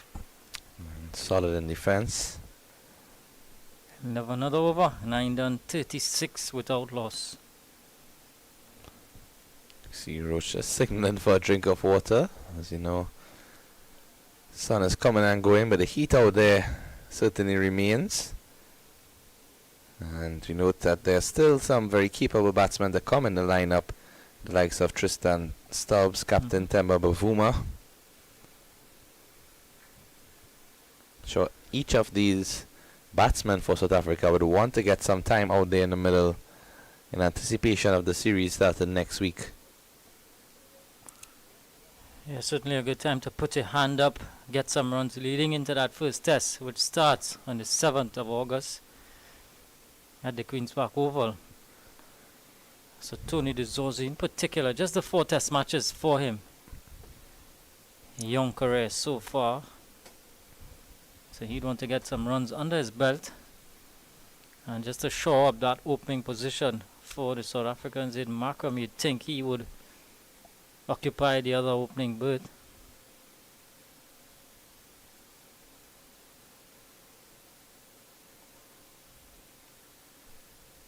This is obviously 26 years of age. He is from the Western Province. Philip again to continue. And he's again going with that angle from around the wicket. I believe that when he bowled from over the wicket in the first over to the Zozi, he caused a bit more trouble in terms of that natural angle just coming across the left-hander. A couple instances, Zozi was just trying to open the face of the bat, but now with this change of angle around the wicket, he's just trying to get that ball to come into him and cramp him for any sort of space, as you can see there. Yeah, he's changed his line of attack. Still the 3 slips in for Anderson Phillip, but primarily with the angle, just to bring it in with the angle and then just hopefully seam it away from the left-hander. Okay, Maharaj does it with great success. Yeah, the one over that Roach had to the Zozi, he was really getting that ball to start angling into off stump and just swing away right before.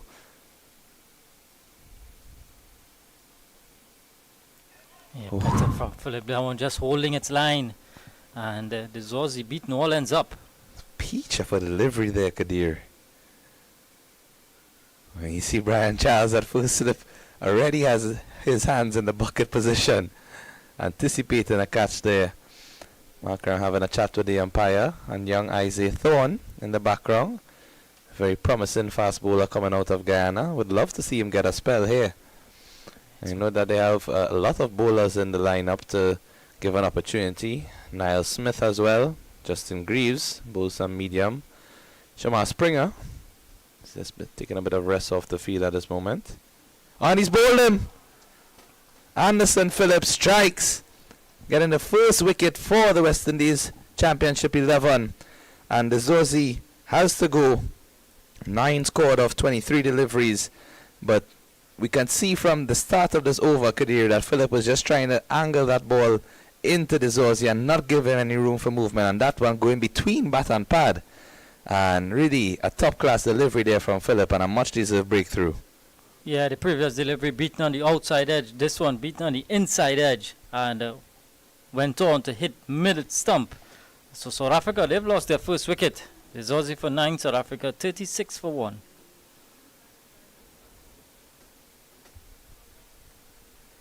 Brilliant from Anderson Phillip. Good reward for him as well. Into his 5th over. Yeah, his first over, he conceded a couple boundaries off of Aiden Markram, and after that, he immediately started to bowl a tighter line and a better length. And as you can take a look here in the replay, some nice seam movement into the arc of the Zozi and just disrupting the stumps. Yeah, brilliant from Anderson Phillip. Getting the left-hander, the Zozi, a bit susceptible with seam operating from around the wicket, and it's proven to be his downfall. But Tristan Stubs, right-hander, in at 3. Very, very capable. Tristan Stubs, still just only 23 years of age. And as you mentioned just now, Kadir, with Kemar Roach bowling to the left-hander, that dismissal was very, very much like Roach himself, as in he would start angling the ball away from the left-hander and get one delivery to come back in and beat you between bat and pad or hit you on the pads itself. Philip to Stubs. And first delivery is easily left wide outside the off stump. Yeah, we see 4 slips now being employed by the Championship 11. 4 slips, a backward point, a mid-off, a mid-on, a mid-wicket, and fine leg. But Tristan Stubs, just looking at his career so far, his young career, just the one test match for him, but his first-class career so far, just 18 first-class matches, average of 50, and a high score of 302 not out. Certainly some excellent stats there. Full delivery driven nicely from Stubbs. What a way to get off the mark. I think he heard you there, Kadir. He just wanted to emphasize the fact that even though he's only played one test match, he's ready for this level. Yeah, look at him. You could see everything going right. And getting his bat down nicely through the line of delivery and picks up a good looking 4 to get off the mark. So 10 overs done, 40 for 1. Yeah, certainly a lot of potential to work with. A triple century at first class level says a lot. Yeah, to reach to that feat, as Ruskin and I were chatting about previously, any batsman that reaches to a triple century, whether it be in first class, domestic, local, regional and international level, you know, it is a remarkable feat.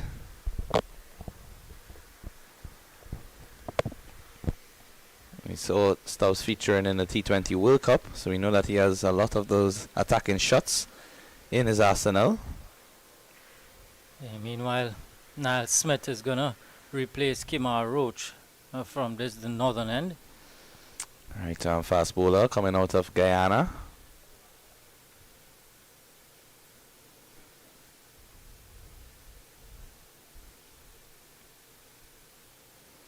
And he too is similar in his approach, where he sort of jumps wide on the crease and look to angle it back in.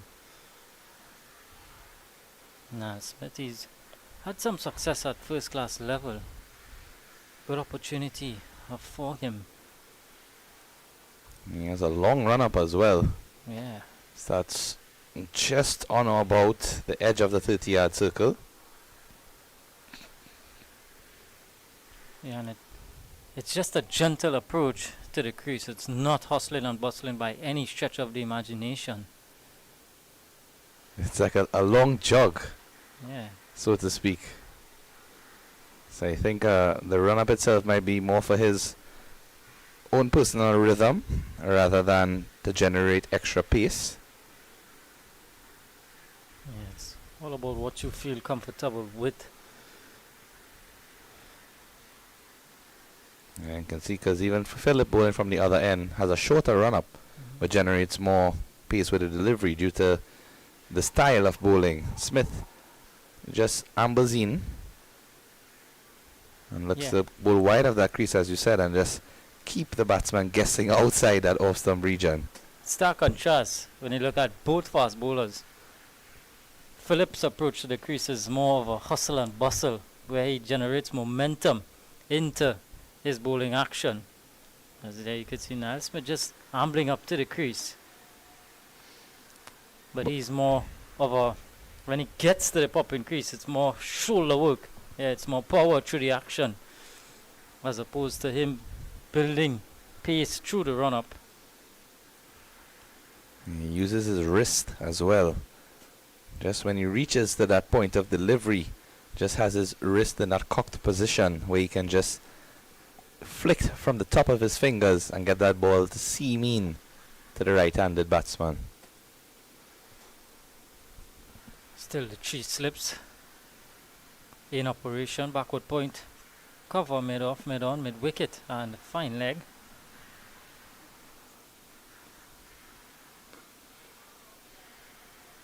Yeah, turned away nicely leg side by Markram. He would want to get some runs under his belt heading into that first test. It's the real only opportunity for the South Africans to get any sort of acclimatization to. I think they would enjoy the conditions in the Caribbean. Yeah, they were here previously just before the start of the World Cup for the T20. Correct. T20 series. And they've been here since, I believe, last Saturday. Had a couple training sessions at the Queen's Park Oval prior to this game. A full from Smith and jarred out to cover.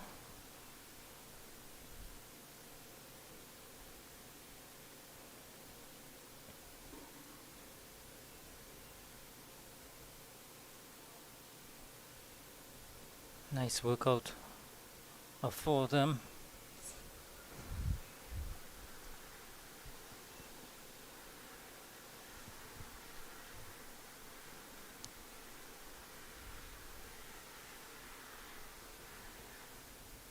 Good start to the over from Niall Smith.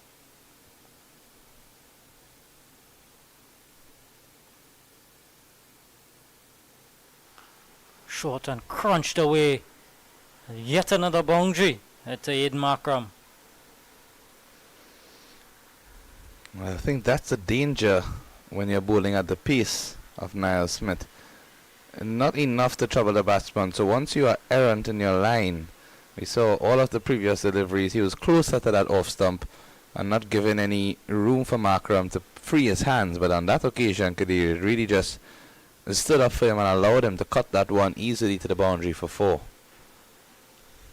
Yeah, wasn't so much control in Markram cutting forward of point and ending the over with a boundary. So 44 for 1 at the end of 11. Look at the match summary so far. Shamar Springer and Jeremy Solizano with centuries. Joshua Bishop with a half century as well. It must be pleasing to see. Yeah, my co-commentator is in his glee, getting a namesake, Keshav Maharaj. Indeed, and on the West Indies Championship 11 side, manager and analyst for the team, Keshava Ramphal. So I must say, that's not your name? No, it's not. It's not. There might be an extra A at the end, but a very good friend is Keshava Ramphal. And he's done some excellent work. In fact, he has been working with the academy team throughout the last couple of seasons. And we have seen their progress, Kadir. The academy has certainly done well in the recent regional format where they were introduced. And I think that was another excellent initiative by Cricket West Indies to allow the academy to be part of that, as well as reintroducing the combined campuses and colleges to allow players who are part of universities, so those who have the dual purpose of seeking their education while still playing professional cricket. And that one is punched uppishly through the offside. Doesn't seem as if it will get to the boundary. Pulled back in by Chandapal, is it? Yeah, it is right. Chandapal, couple of runs to Markram. So Justin Greaves picking up the attack now. New bowler, captain of this Championship 11. I think I would have probably liked to see Phillips with just one more over. I know that he bowled 5, but as he got the wicket in his previous over,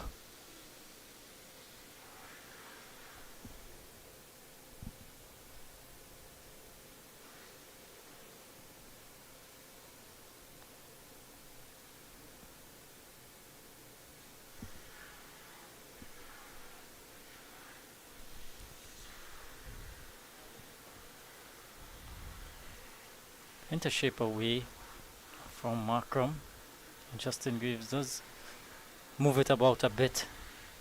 Handy little medium pacer is Justin Greaves. Had a decent tour down under. He made his debut for the West Indies against Australia. yeah, he didn't look badly at all. Bat and ball, he was showing that he's a good all-around player. Has been around the setup for quite some time. I know he played for the West Indies under 15, I believe, as well as the under 19, if I'm not mistaken. Punched away nicely again, but good work by Bishop at backward point. Markram had to hurry. And a good cricket all round. Nicely fielded there. Good shy at the stumps. Yeah, Joshua Bishop, it is at backward point.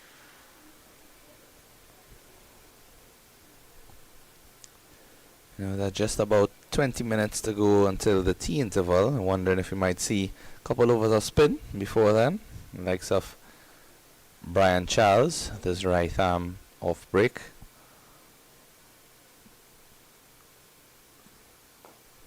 Well, full from Greaves.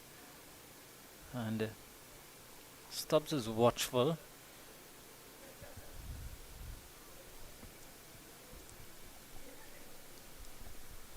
Yeah.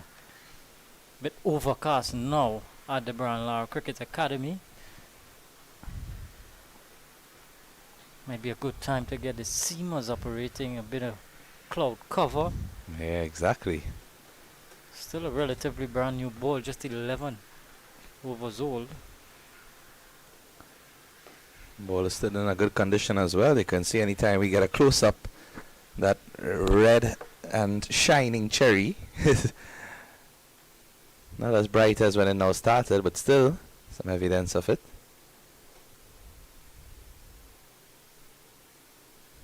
End of the over. At the end of 12:47 for 1.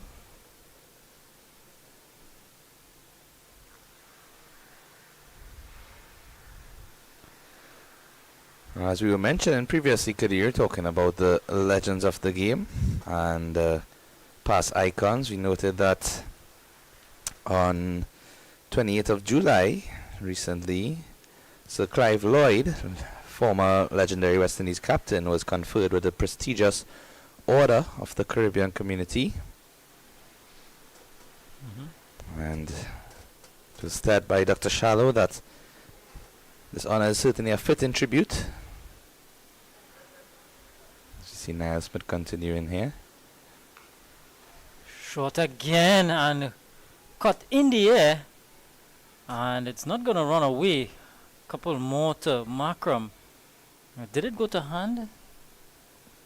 Just like to see another look at that one. Yeah, it seemed as if he got a proper connection on the ball, but from the reaction of the fielder. Have another look at it. It may have gone to hand. It looks to be a missed opportunity by Bishop. Again at point. And that would have been huge for the Championship 11 had they gotten rid of Markram there. Yeah, definitely. Upon that second look, seems to have been a dropped catch. It's the only logical explanation, if not that ball was going for 4, based on the speed it came off the bat. Yeah. And some discussion here between the vice captain Casey Carty and his bowler Niall Smith. Markram receiving 2 lives thus far. You know, they say the third time's the charm.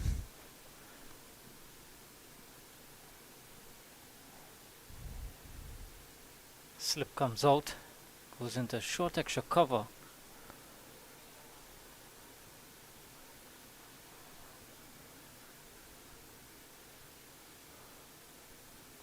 Yeah, for Markram, he'd hope that certainly that luck is on his side.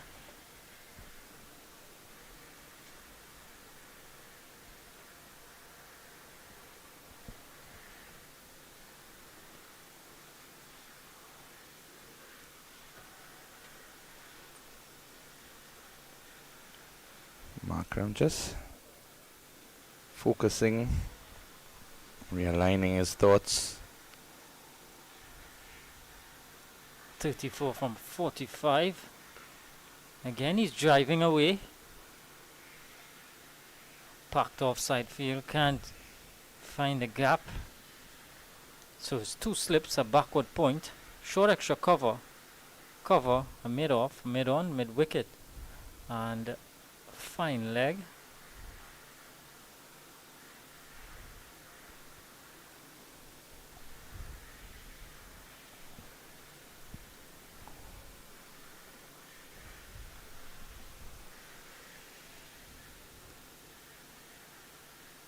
These two are very important to the South African. top order.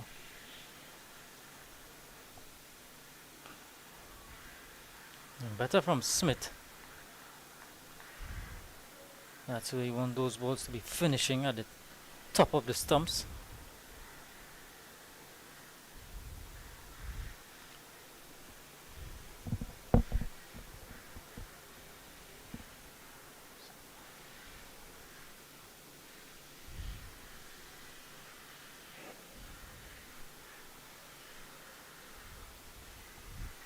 Still, Smith is in conversation with Casey Carty, who's at mid-off.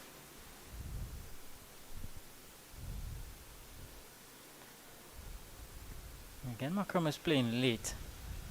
Looking to play the ball as late as possible, right under his eyes. Classy player.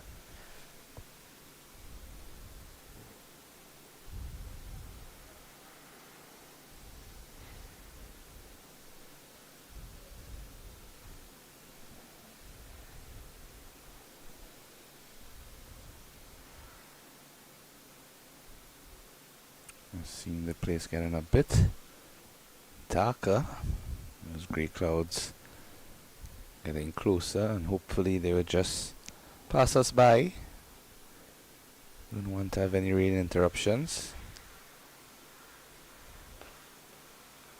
It's better again from Smith. Markram solid in defence as it brings the 13th over to an end. The score 50 for the loss of 1.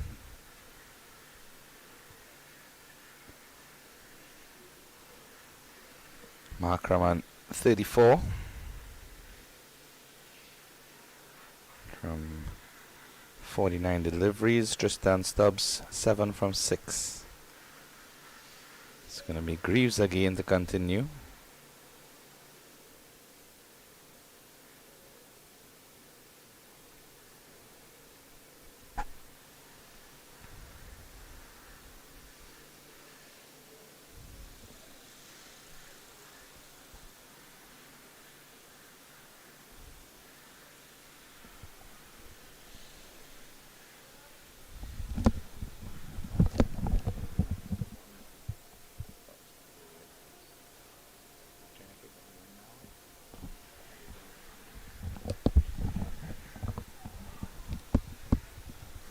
So Greaves getting a bit of movement again.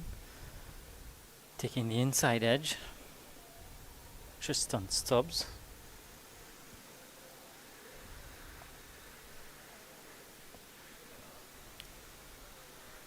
Still a lot of batting to come for the South Africans.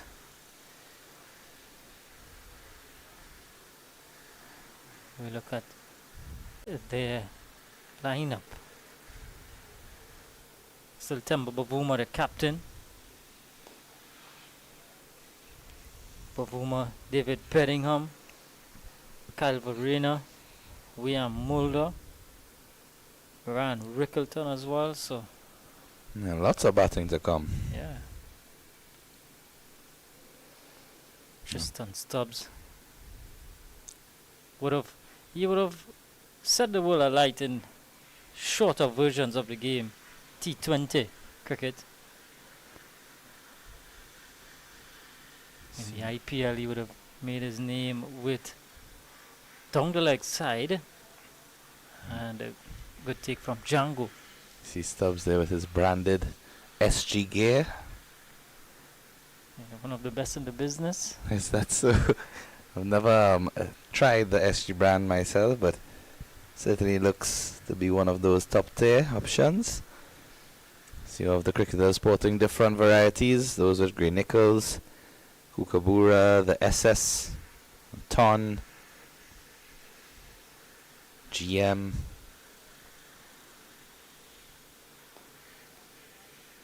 Yeah, a lot of different brands, different players with different preferences and what have you. But I heard that MRF was looking to bring you on as one of the ambassadors, Kadir. Why would you do that? I think someone saw you taking a knock in the nest recently and was thoroughly impressed by your stature. You've been very kind, haven't you?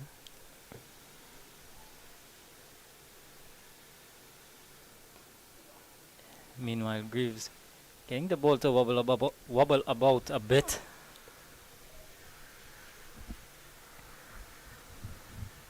We know that our executive producer, Mr. Jason Passad, is a proud supporter of Manchester United.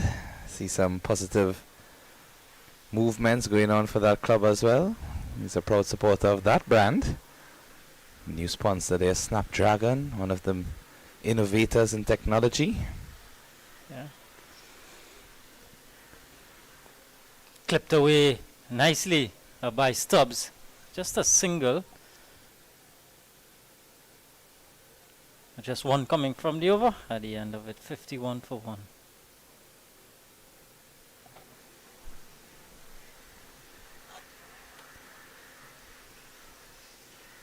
As you can see, Kadir, it's definitely decreasing in terms of the amount of light on offer. I'm just wondering if these fast bowlers can get another breakthrough at this stage, make it a bit uncomfortable for the South Africa batting lineup. Great work from our cameraman, Mr. Jason Passad, man of many talents. Yeah, definitely. I was really happy and proud to see him featuring in the ICC T20 Men's Cricket World Cup as well. He did some really excellent service, and kudos to him for always being that source of inspiration in his field. Yeah, definitely. He's always been someone who leads by example. Jason Passad, 51 for 1 at the end of 14. Smith to continue.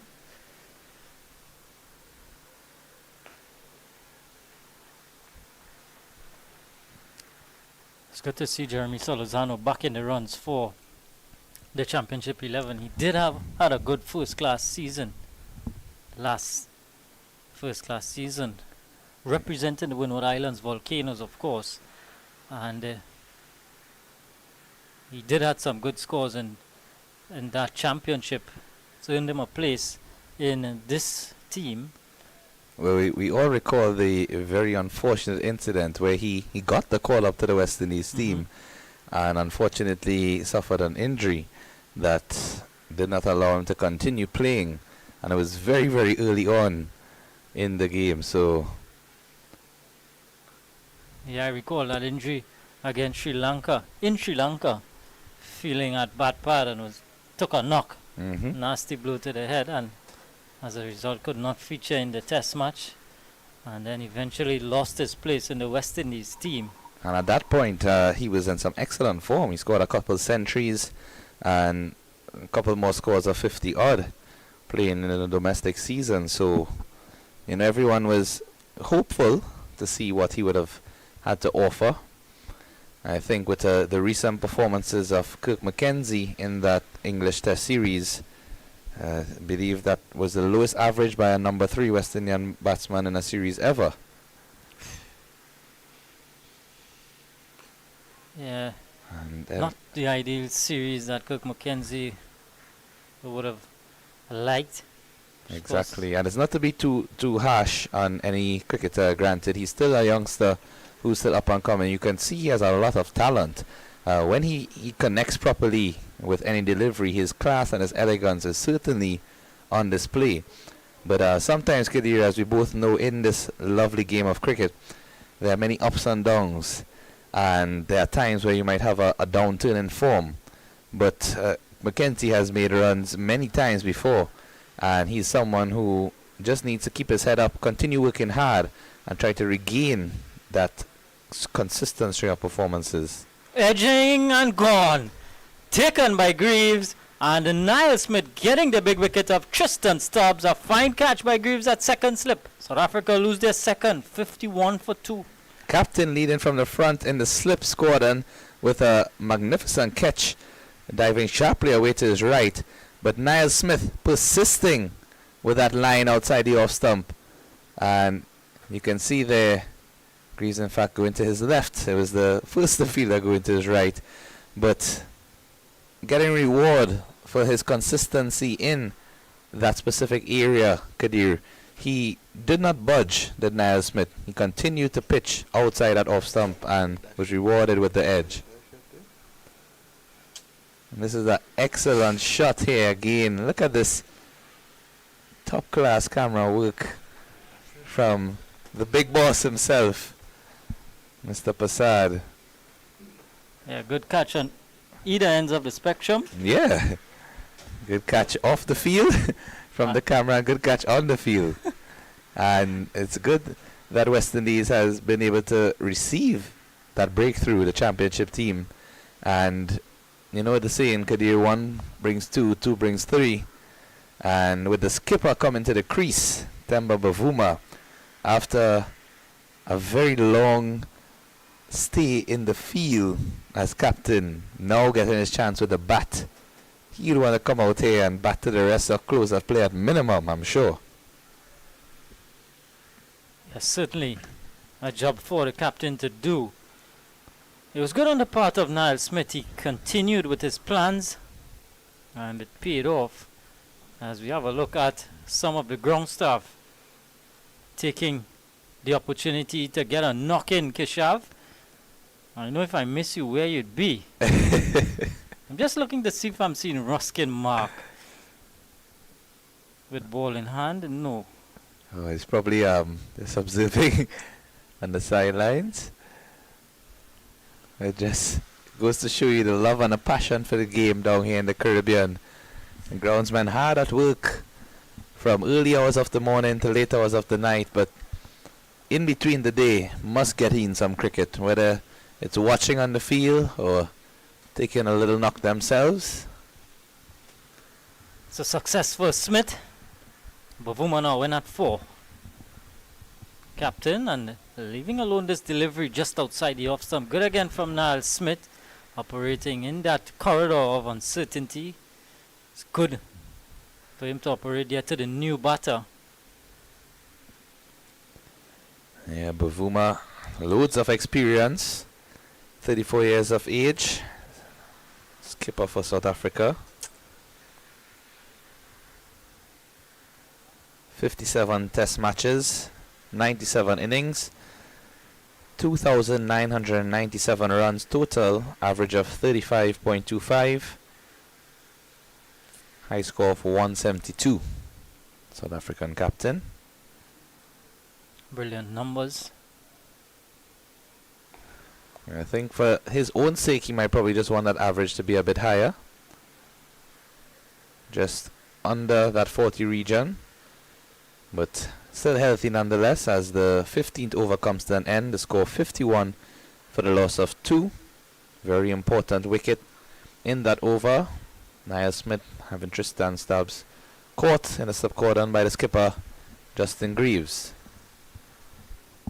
Yeah, and is it going to be Greaves now to continue, or is he going to make a bowling change? It looks as if he's going to make a change, because I'm seeing him just... This might very well be the final over before the tea interval. And that's why I mentioned, Kadir, you know, the strategy. Granted, the conditions are great for fast bowling right now, but just to put in 1 over of spin before that tea interval, just to change something in the nature of the game as well as the mindset of the batsman. I believe Django would just be waiting on his helmet. Yeah, so it is going to be Brian Charles, the off spinner, to pick up the attack now from the southern end. Final over before tea break. Helmet still has not come out on the field for Django.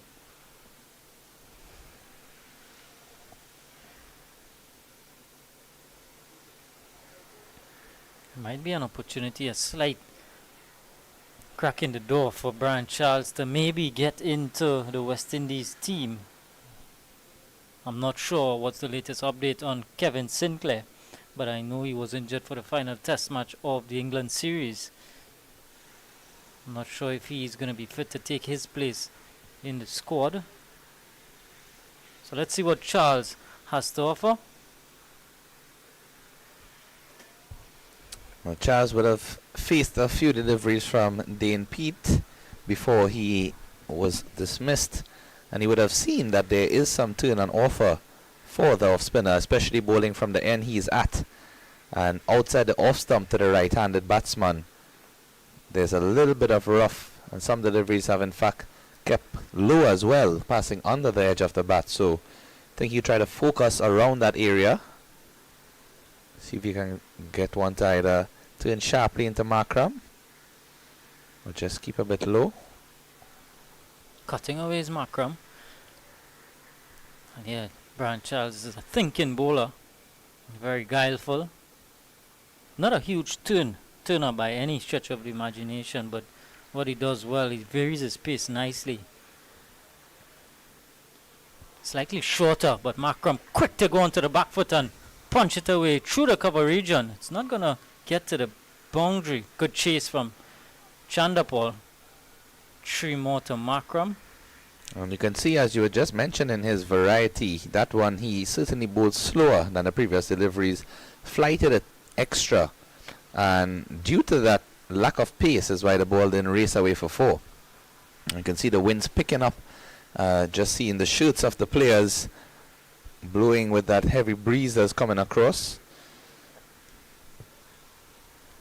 As a spinner, he also has the ability to drift as well as Brian Charles, a very intelligent bowler.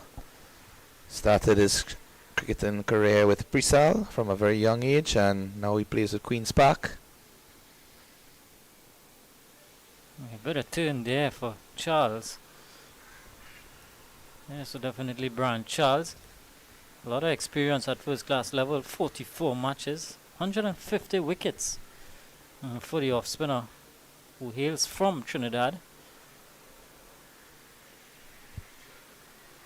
Turned away by Bavuma to get his account off and running. End of the over. And with that, it's going to be tea here at the Brian Lara Cricket Academy. A good session for the West Indies team, Keshav.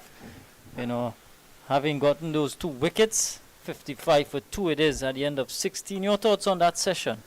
Well, I must say that West Indies Championship 11 have done a good performance in terms of getting 2 important wickets.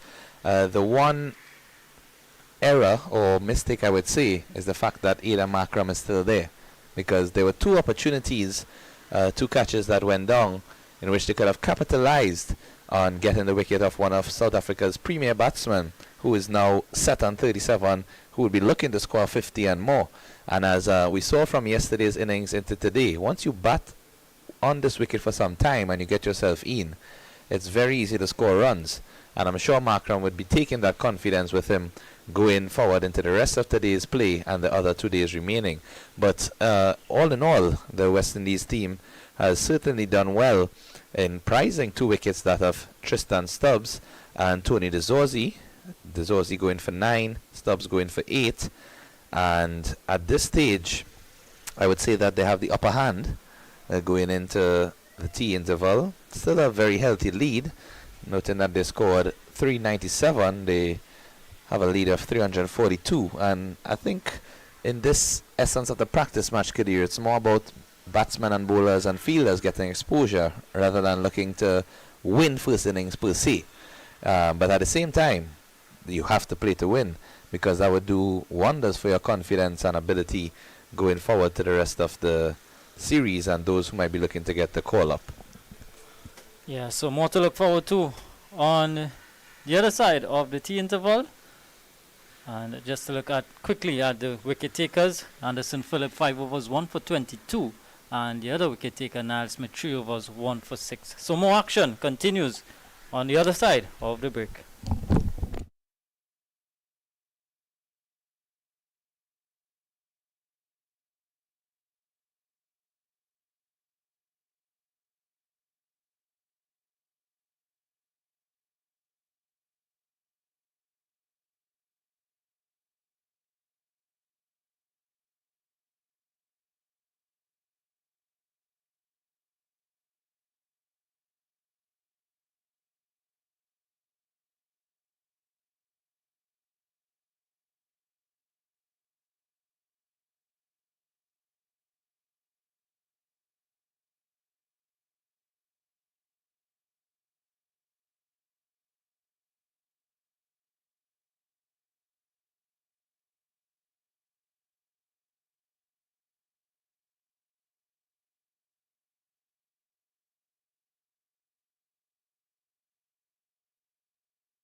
Thank you very much. As we welcome you back here to the Banlara Cricket Academy, a little bit overcast around the ground, but the wind seems to be blowing it over the ground, which is a good sign. And hopefully that will continue for some time, push it all the way over to the western part of the island. So hopefully that will continue. And as that happens, the cricketers, the West Indies Championship 11, they're making their way out on the field, of course, buoyed by those 2 wickets. And this is what we were talking about. The floodlights are on, but just look behind the lights, how ominous those clouds look. And the good thing is, if I'm judging properly, that was one of the stanchions to the western side of the ground. So it means that the wind, if the wind continues to blow, it will blow it to the right and across your screen and away from the ground. So let's hope that that happens and we don't have a deluge right from above us onto the ground. Temba Bavuma is taking his guard as he's getting set to resume on 1. Markram is on 37. As I welcome back Kishav, and no doubt not a bad effort from the West Indies, 55 for 2. I'm sure they will want to keep going. Yeah, well, they had a good performance in that session before the tea interval. Niall Smith getting a very much needed wicket. And she continues and hitting the pad hard.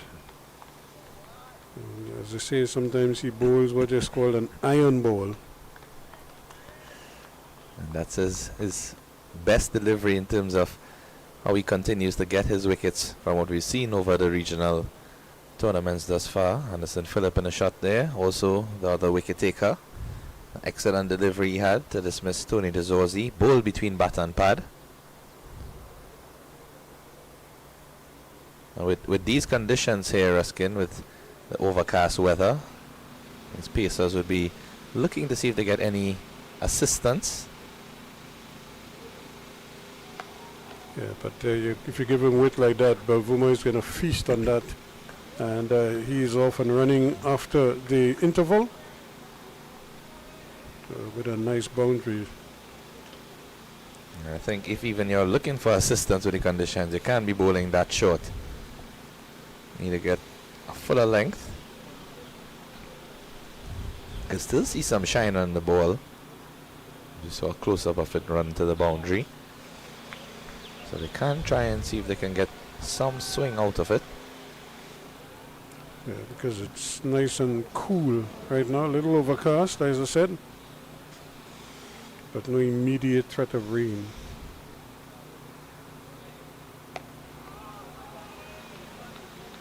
And that's a much better line, a much better length as well.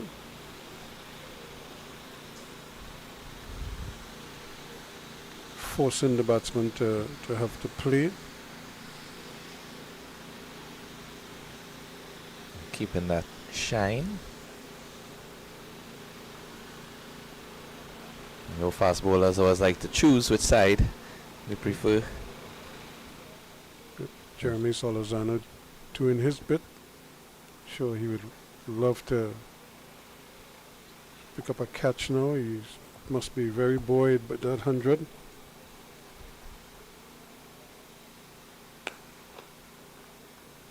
That's a much better length because he's asking Bavuma to just step out of his crease and drive the ball. And they see him rehearsing that shot. And if he doesn't get it right, well, there are 3 slips back there who would be very interested. And having already picked up 1 wicket from a catch in that slip cordon, Niall Smith, he'd want to try and repeat that effort. See if he can get Bavuma to sneak off 1. 3 slips in waiting.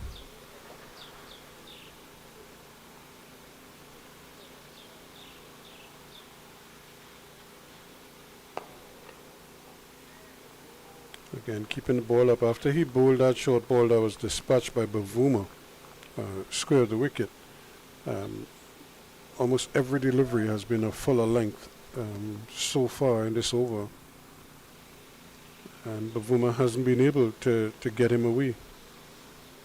Yeah, again, with the pace of the bowlers in this West Indies Championship team, none of them are close to that Mark Wood sort of express pace where you can bang the deliveries into the pitch and trouble the batsman. Once you drop short, most times the ball will stand up for the batsman to play off the back foot easily. That's well bowled. That had a little bounce and carry in it. And right through to keeper to end the over. And you look at it again. Bavuma was right in behind it.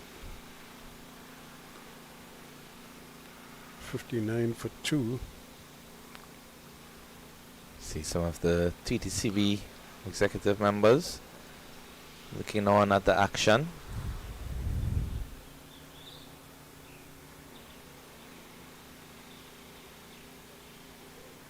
Many vantage points of viewing here at the Brian Lara Cricket Academy. Different stands all around the ground, the corporate boxes. Interesting to see what sort of improvements were done on that side. I know a lot was done on this side. They extended the commentary booth way over to that side and on that side. A very impressive media center that they put into place for the World Cup. The toilet facility is much improved and bigger in terms of could accommodate more persons, and because they are in fact, or they were catering for more media personnel as well. So I suppose that's one of the benefits of hosting an international event, because you have, take for example what is happening with the Olympics now. You have what could be considered legacy buildings or facilities that can be used long after the games to benefit the people in the country, the host country. Yeah, in fact, that was one of the main selling points of hosting the World Cup down here in the West Indies region as well as in Trinidad and Tobago. Granted, when we had the likes of hosting teams from New Zealand, Afghanistan, we had the practice match against Australia, Papua New Guinea, Uganda. All of these teams were able to come and experience the Caribbean region. I'm sure it will have positive lasting effects. Again, Markram just a little bit late in trying to push that one out, hit the toe of the bat. Yeah, it's all part of the way. But you look at a place like France, for example, now with this Olympic Games, I suppose the most common legacy idea would be you build a stadium and it put to use by the country. But places like France have so many stadia already. They don't need to build additional ones. In fact, they went the other route. For example, look at the opening ceremony. It wasn't, for the first time, I think, ever, was staged outside of a stadium. And, they lined the bleachers along the River Seine and basically floated the athletes and officials down the river. Yeah, well, I think the beauty of Paris and France has certainly been highlighted by all of the different activities. Even so many of the events being hosted with the Eiffel Tower in the background, with the Olympic rings. Yep. That's well played. You saw the triathlon yesterday. Normally the Tour de France would end on the Champs-Élysées, but because of the Olympic Games, it ended in Nice. And you saw the triathlon yesterday taking place in the full glare of the Champs-Élysées. In fact, some of the riders struggled on the cobblestone because it was slippery, it was raining. So it was very slippery, and in fact, a lot of them fell, especially in the women's race. Quite a number of them actually fell, especially around those corners. Again, another powerful drive, but can't get it past to end the over, maiden over, 59 without for two rather at the end of it. And tidy over there from Anderson Phillip. I was glad to see him coming back into the attack. His first 5 overs in the initial spell. Bowled really well.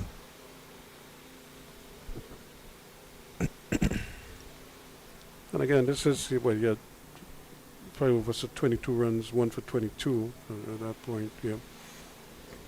So it's really about,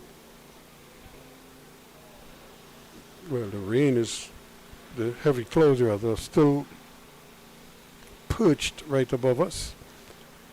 I think the one positive sign we can take is that the groundsmen seem to still be enjoying their knock on the net, side, yep. and we know that they are the best indicators of the weather. If they are standing by the covers, they know the rain is about to come. So as Niall Smith continues, we should be safe for the while, hopefully. Yeah, as long as they continue to play cricket then there, we're safe. Before the break, he was asking if you were down there bowling some steamy deliveries, Ruskin. No, they wouldn't be too happy. Guys are making all sorts of shots in that net there.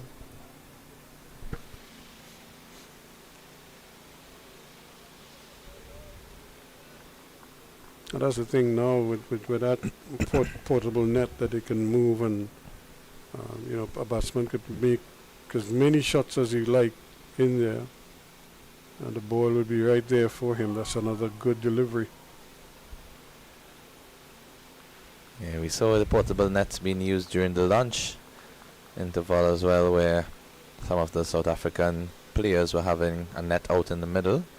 Not on the playing surface, of course, but on one of the practice pitches to the side. And that sort of experience, I mean, we know the difference in playing on a turf compared to an indoor net. And it's invaluable when you can get that batting practice out there on the surface. It is, and it makes you, it simulates, because remember it is a parallel pitch. So you feel like you have an idea what the pitch is going to do if and when you get out there.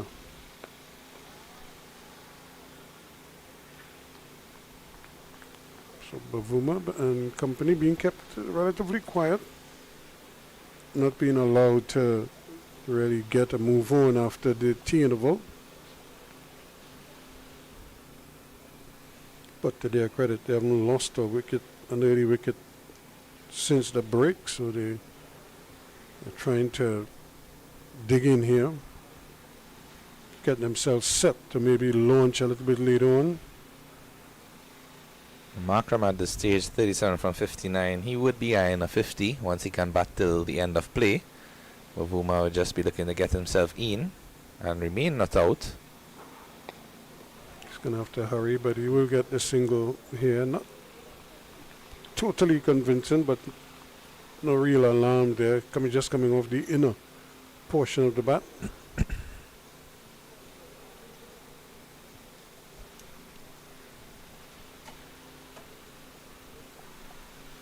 But as you say, once Bavuma spotted the chance of a single, he was quickly off and running, and Markram responded. So the single was very well judged in the end. Can't say the sun is trying to break through here, but it's still nice and cool.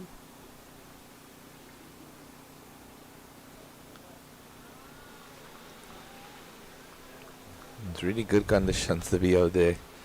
Nothing to really offset you.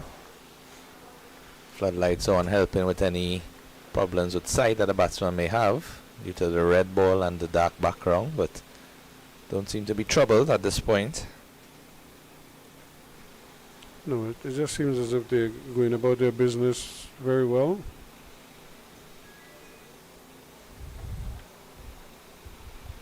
Good, really nice conditions here for a keen contest. Batters know if they could spend time in the middle, they will get runs. Bowlers know if they can line up deliveries properly, they'll get some assistance. Right up in the block hole he goes. Again, that's a peach of a delivery. The only thing missing there was the sound of timber behind. But the over comes to an end. It's 60 for 2 at the end of it. Naismith continuing to do some good work with his right arm fast medium. We see the ever-present cameraman, Kirby as he's known. One of the most loyal servants of the game, whether it be cricket at the school level, regional youth level, regional senior level, national, international. He's always there and always present. As you see Anderson Phillip about to continue. Sure, these fast bowlers will try to emulate the performance of Jaden Seals in the last Test series. Named as the Windies player of the series with 13 wickets. Also claiming his 50th Test wicket in that feat. Just behind is somebody like Ian Bishop. I think Bishop was it 12 Test matches to get to 50. Bishop was one of the quickest to 50 wickets. And Bishop was very impressed with Seal's performance. Of course, noting the fact that he played some county cricket with Sussex in England prior to that Test series, and he mentioned in his speech that it really helped him in terms of understanding the English conditions and how to approach bowling to batsmen. Edging, but it's dropping short. In fact, it was going down. You could see Bavuma kind of reaching for that one, and he's not a tall man, so and he didn't really go hard at it. He just kind of dropped the bat at it. Luckily for him, it stayed down. Graves was looking there again.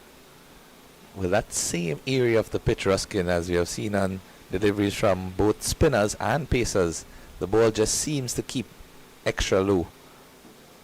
Could very well be that it allowed the ball to die before reaching Charles at first slip. This is a good spell. Good sustained pressure. Not giving the batsman too many freebies.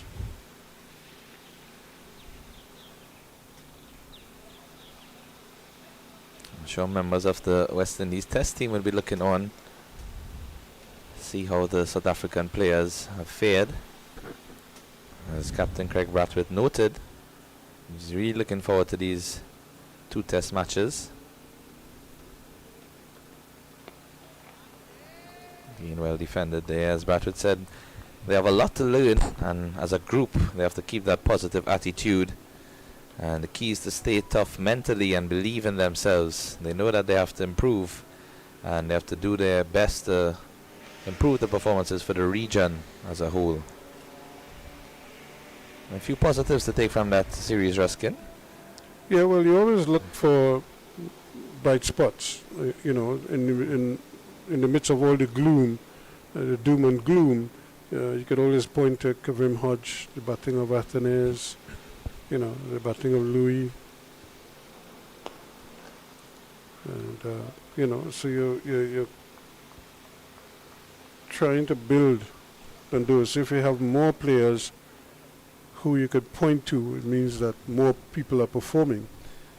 And that is what you want. You want it to be such a way, when they have the great West Indies team with all these 5, 6, 7, and 8 world-class fast bowlers, that's one of the things that you used to enjoy with them.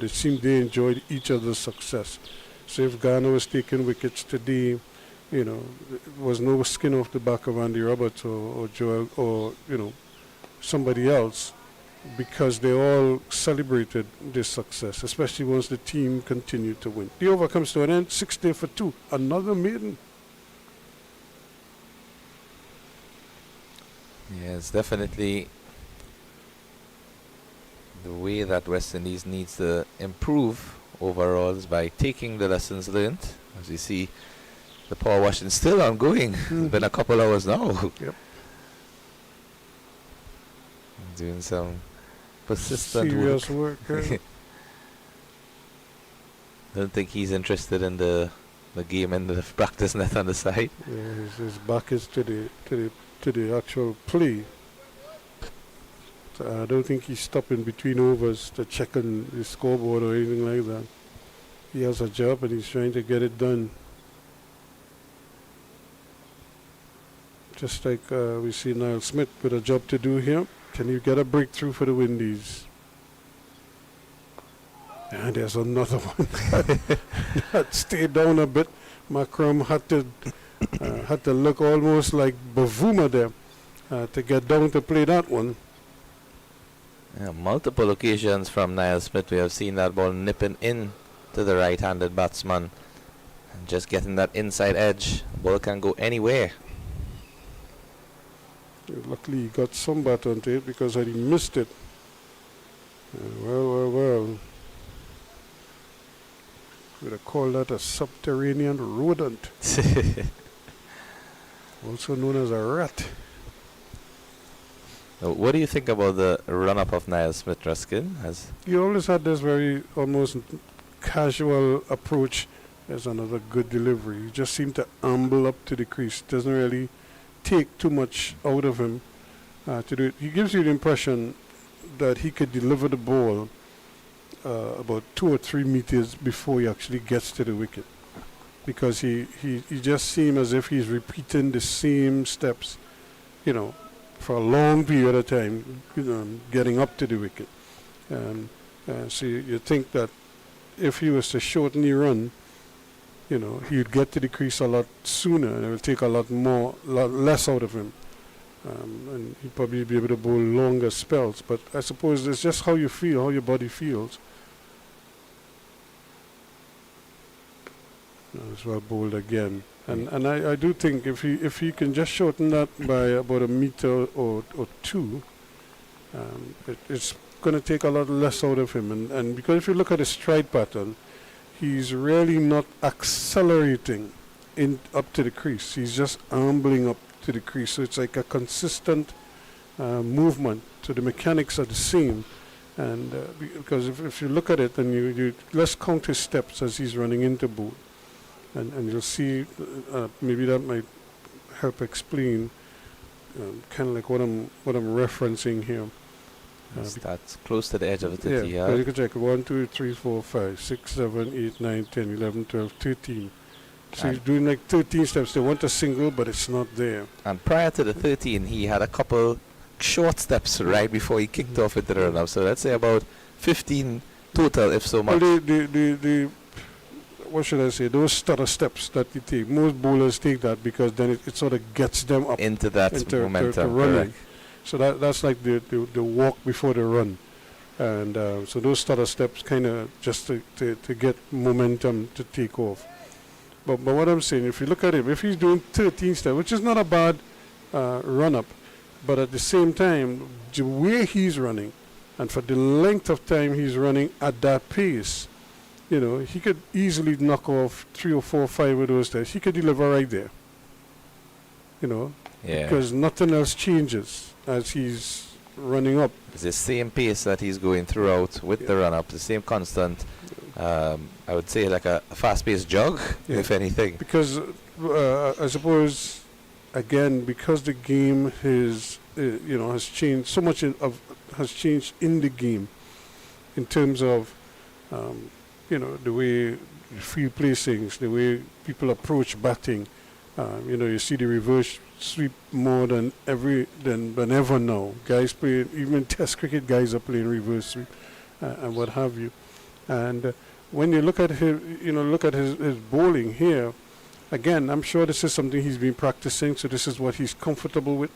So it's difficult to break that out of him because he's kind of honed his skills based on that run-up. But that run-up, Keith Boyce had a run-up similar to that, although Boyce came charging in when he was running, but it's the same bounce rhythm coming up to the crease. End of the over, 61 for 2 at the end of it, just a run coming off it. And you see the contrast in the run-ups of Anderson Phillip, as He's well as hustling up to the wicket. correct, Yeah. and Kemar Roach. Yeah. I don't know if you ever saw Mike Proctor bowl. I saw clips of him, but I was not around back then to see him bowl live. Yes, He bowled off the wrong leg, so to speak. yes, Yeah. very interesting. Yeah, but he was quick. And Yeah. the thing is, he used to run. You see where Anderson Phillip is? That is like midway through his run. He used to run like from a Was he by the mile. boundary rope? Yeah, he used to run from a mile down the road. And he came charging in. That's well bowled again. That might have been a single there. Bavuma was interested. But what I'm saying is that, but you saw how he used the run. You know, he would do the same thing, you know. Just like how you're looking at now, Smith here creating a pathway, so you see where all the steps are. Same thing you see from somebody like a Mike Brock. A lot of bowlers like that because they run in the same patterns all the time. And so they leave a track wherever they're running in. And if you look at the southern end, to some degree you could see also what Phillip is doing. You could see where his steps are. And got away with that one because that was nicely off the legs there. So you could have really whipped it away and take better advantage of it. I think either side of Solazano, that would have been racing to the boundary. But as you see with Phillip, he's very, very quick through the run-up in his last couple of steps. It's as if he's sprinting through it, and he has a fast arm action as well. Mm-hmm. So all of that allows him to get that extra bit of purchase off of the surface itself, and nice carry through to the keeper. But everybody wants a Dennis Lilly type action. But not everybody has that. You know, and even with Dennis Lilly, you saw how he started. He started slowly, and then he would like build through the run-up. You know, so by the time he got to the wicket, he was in full explosion. And one of the ways to achieve that was, well, like when I worked on my run-up, I used to close my eye and just run up. And when I felt comfortable, I would deliver. No, I'm not doing it at the wicket. I would do it across the field like that. So, and so, you know, and then it kind of map out your steps after that. And then, so then repetition just makes it comfortable. That's how you became very comfortable doing it. But I remember that was one of the ways that I found it was easy for me to do. So I just ran the side of the pitch or across the field with my eyes closed. So I'd put the marker, and then I would just take off. And when I felt like my body was up, you know, it's like a plane ready to take off. Yeah. That's what it was And like. you reached that right point. When I get to that point, I felt my body was ready to take off. I would get up and deliver. And that's why I'm saying when he's running up, because so many of his steps are the same pace, the same tempo, everything, the cadence doesn't change. You know, if he shortened his run, he probably could deliver that ball, you know, a lot earlier. So there's a single breaking the sequence of maidens from Anderson Phillip, and the sequence of dot balls. And as we were looking at the run-up of Niall Smith, I was in fact remembering Corey Collymore, who had a similar type of casual run-up, but it was much shorter. And that would add emphasis to your point, that if he shortens the run-up, he can have the same desired effect and conserve more energy. But for all we know, it's probably just a unique thing that he has within himself, as each player does, where he needs those couple extra steps to get into that momentum. Yeah, Michael Holden was another one. He used to run from a mile down the road. But even with his run up, you could see the build up, the increase in speed as he came gliding in. The over comes to an end, and at the end of it, 62 for 2 now. You know, but we've had, I mean, over the years, you've seen some bowlers with some really amazing run up. One of the well, I suppose the most unique run-up would have been Jeff Thompson, because he had a sort of a javelin type delivery action. So he would run up just like a javelin thrower, and then he would get sideways, so the legs would plot like Keyshawn Walcott would get side on and deliver. And Thompson had the same delivery. And he was quick, you know. At the time when Thompson played, you would probably think he was the fastest bowler in the world. And I'm sure a lot of batsmen would tell you that because he used to hustle everybody. Yeah, we heard about that failed pair of Thompson and Lilly. Yep.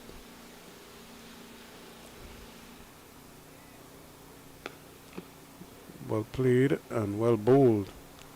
And then we've had they say bowlers kind of hunt in pairs.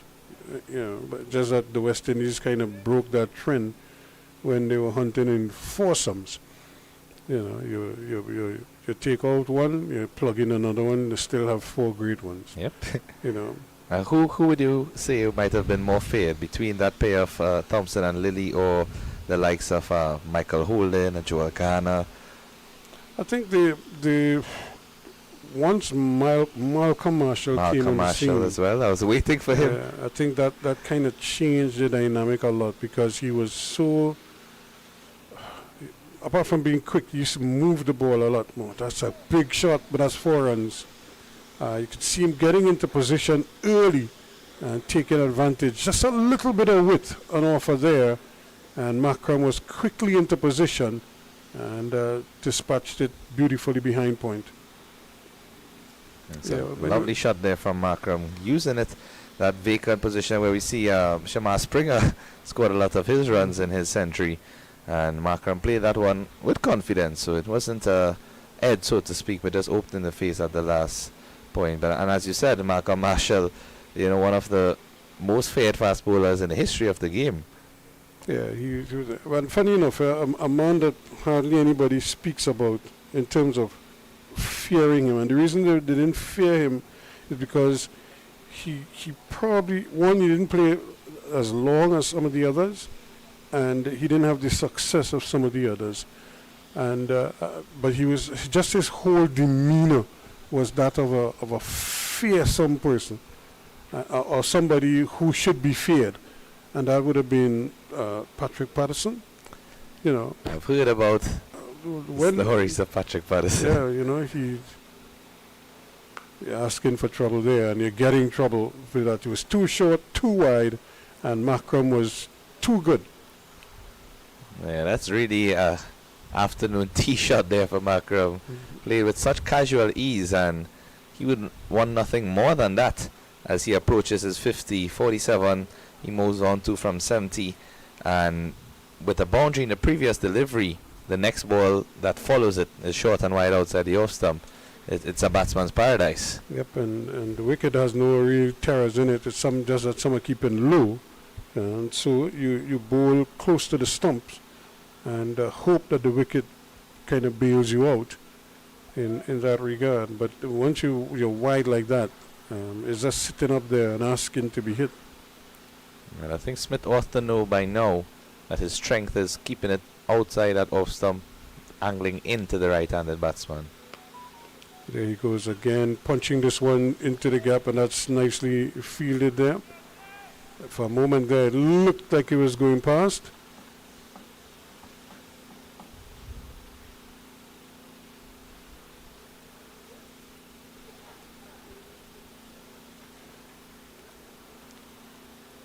So again, the conditions are really beautiful for bowling.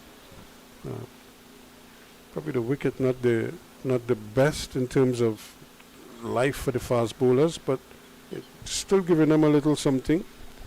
Casey Carty just making sure that he keeps the ball nice and clean for the fast bowlers, shining one side. The ball is holding up really nicely into the 23rd over. Still seeing some shine. Just worked on the leg side by Bavuma. Comfortable single, so he's just taking his time to get in. Yeah, Temba Bavuma is a quality player. He probably doesn't have the runs to back up the resume in a sense, but when he scores runs, as they say, he scores them in bunches, because when he's in form, he's among the most difficult batsmen to bowl at because of the low center of gravity. And a good length ball for me is a long hop for him. you know, and so once he is, you know, as I say, in fine fettle, he's a real handful to bowl at. If anything, short balls will create a problem for him, but he's a happy hooker, so he'll take him on. He loves the hook and play the cut shot. Smart single taken there. So Markram inching ever closer to that 50 as it brings the end of the 23rd over. Score moving on to 73 for the loss of 2. Markram on 49 and would retain strike. Yeah, now Smith now has 1 for 23 from 7, and I'm not sure how much longer they might persist with him from this end. Sometimes it's good to switch in, see if he gets something else from that end, or you give him a rest and then you bring him back. They have a few bowling options to exercise as well. They have Greaves only bowled a couple that can come back into the attack if he desires. Also young Isay Thorne from Guyana is a very promising young fast bowler coming out of the under-19 ranks. And I'm sure he would want to get an opportunity with ball if given a chance. Brian Charles with one over just before tea. And also the likes of Joshua Bishop, his left-arm orthodox. And you could bring back Kemar Roach. Yes, the veteran himself. I think what's good to see is that Kemar is going from mid-off to mid-off each over and just constantly keeping the bowlers in check. Yeah. I thought it was punishment, because one time in county cricket that was a punishment, you know. They go from mid-off to mid-off. But he was late. He was late for the game. Right. So the captain was punishing him. So he said, "Oh, Michael, could you do long on, please?" So he had to do long on at this end. And at the end of the over, you tell him the same thing. "Oh, could you do long on, please?" He said, "Long on at the next end." You know. Yeah, so I think they might appreciate mid-on to mid-on easier than long on to long on. So after he did that for like 3 or 4 overs, when the captain told him to do it the next time, man borrowed a bike from down there right across the field.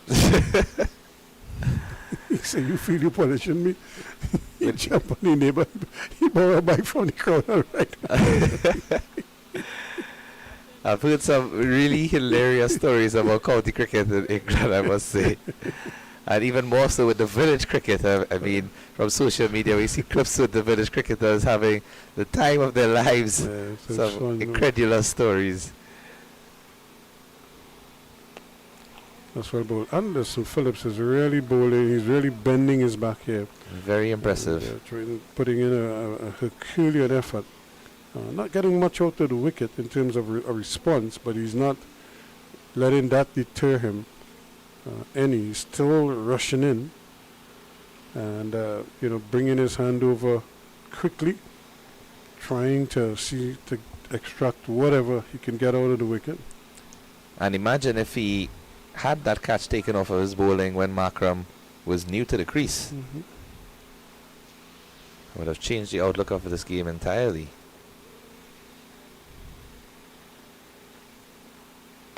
And well driven Markram again. You could see him just in the outer portion of the bat, not really middling the ball.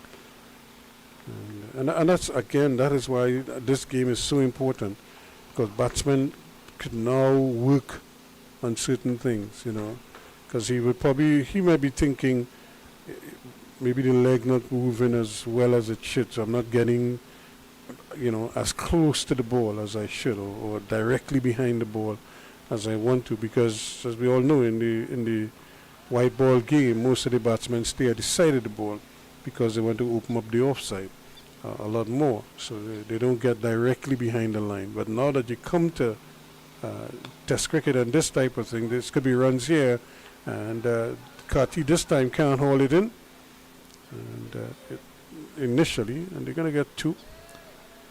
I think he may have probably just gotten a hand to slow the pace of the ball, but good effort nonetheless, restricting them. The main thing is to not let boundaries flow consistently each over, because if you bowl 25, it's 75 for 2. Yeah, and the consistency of Phillips as well. We noted that in his first over, he bowled 2 shortish deliveries back to back, which Markram capitalized on. And since then, we haven't really seen a repeat of anything of that length. He has been much fuller. He has been attacking the stumps directly, getting that bit of angle into the right-handed batsman. So as I say, Thorne is coming on. Yeah, it's good to see. We were just mentioning his ability as a youngster, and I'd like to see him get a spell. So kudos to the skipper Greaves for giving him this opportunity to impress. And again, Isiki Maharaj just shepherding the youngster. It's almost as if your He's like coach is standing right next to you. He's like the in father practice. talking to his son. You know, it's LeBron talking to Bronny. That's really, really amazing to see. I mean, the kind of knowledge and experience that Roach has to lend to these youngsters in this bowling lineup, it's invaluable, his presence there on the field. All he has to do is listen. That's all. Yep. You know, and try to put into practice what he's hearing. And he doesn't have to tell him something after every ball, you know. Let him bowl, let him, you know, work some of the things out himself. And that's the personality of Roach as well. For those of you who may have interacted with him across cricket, a very friendly guy, cool, calm, collected customer. You'd offer that guidance. And let's see if Thorne will thrive from it here. So wideish delivery. And nice take there from Django, tumbling over. Awkward bounce right before collected it. And that's the difference now. Most of the cricketers, you know, a lot of them tend to wear their shirts like out of their trousers and stuff like that. And I'm happy to see a lot of these players here have their shirts tucked in. But quite a number of players tend to, they'll walk on to the field with it tucked in, and then as soon as they step on the field, take it out. Nothing changed, but they just take it out like that. You know, and I used to do it with footballers too. You know, because I remember a number of times, like when I captained Malvern, you had to put your shirt in your pants when you walking out the dressing room. That was a coach's requirement Yeah. Back in the day. And By if the you didn't, you had laps to run, you had push-ups to do. By the time we hit the field, man, only step on the field. Shirt coming out the pants. I'm like, what is the difference? You know, but it's just how they felt. It's just they said they felt more comfortable. Yeah, some people claim to be restricted by the shirt being in the pants when exercising free movement. But one time I did them a real punishment where it rained like cats and dogs, as they say. And we were playing at the PSA. And just as you come out of the dressing room at PSA, and you kind of had to go a little incline, and you're coming onto the field, close to the corner flag, which would be like along at the southern end of the ground. And so there was water settled there because you're coming off a slight incline, and the water would settle there just close to the edge of the field, you know, and then that corner flag down on that side. So it's like you're coming there, you're coming onto the field. But this is a night game we're playing. And if you know Malvern, we played in what we call wine and white. It's a white outfit with a maroon type strip. Right. And so we're running with white socks there. There's mud we going and playing now. Yeah. But I know my players. They will be jumping at the side of the water. Kind of thing. I ran straight into the water. And they followed me. So everybody had to run into the water. So we get in dirty from minute 1. Short ball, and again punched away nicely. Just for a couple, he didn't really hit it as well as he would have liked. The first 3 deliveries, he bowled a nice length. Line was outside of the off stump on or around 5th stump, so no real shots were played by Bavuma, but that one was short enough for him to just punch off the back foot. I can see Thorne notice the difference in his run-up and his action. He reaches to the crease. It's just raw talent. You could see it. Short ball, and that's pulled away nicely. That's 4 runs. The man at fine leg, no chance getting around to that one. And roll of the wrist there quite nicely from Bavuma. A bit too short on that occasion. Again, not having the pace with this sort of pitch. The trouble with the batsman, and as you noted previously, some batsmen, because of Bavuma's height, they might think that bowling short to him would be a good strategy, but he loves that pull shot. And as we saw there, executed it perfectly. 81 for 2 after 25. And we're going to see some spin introduced into the attack. Brian Charles, who is limbering up in that previous over, stretching and rounding his arm, is going to take up the attack. Suppose he got the memo from the captain to say that you're coming on next. Yeah, it'd be good to see a balance here. And the spinners apply some pressure, as well as the pacers. Bowl in partnerships. Normally we express partnerships with batsmen in terms of how many runs that they make, but bowlers also need to bowl in partnerships whereby one bowler might be bowling tight and constricting the run scoring, and the batsman might try to attack the bowler from the other end, which could lead to him getting the wickets instead. So it's a very interesting dynamic when you bowl in partnerships to know how your partner is bowling on the other end and bowl in tandem with him so that you don't relinquish any pressure that has been built. And it's keeping the pressure on the batsman at both ends, so you don't want to be tight on one end and loose at the other. That was a quick delivery. That might be one of the quickest deliveries of the day bowled by Brian Charles. He just pushed that one through.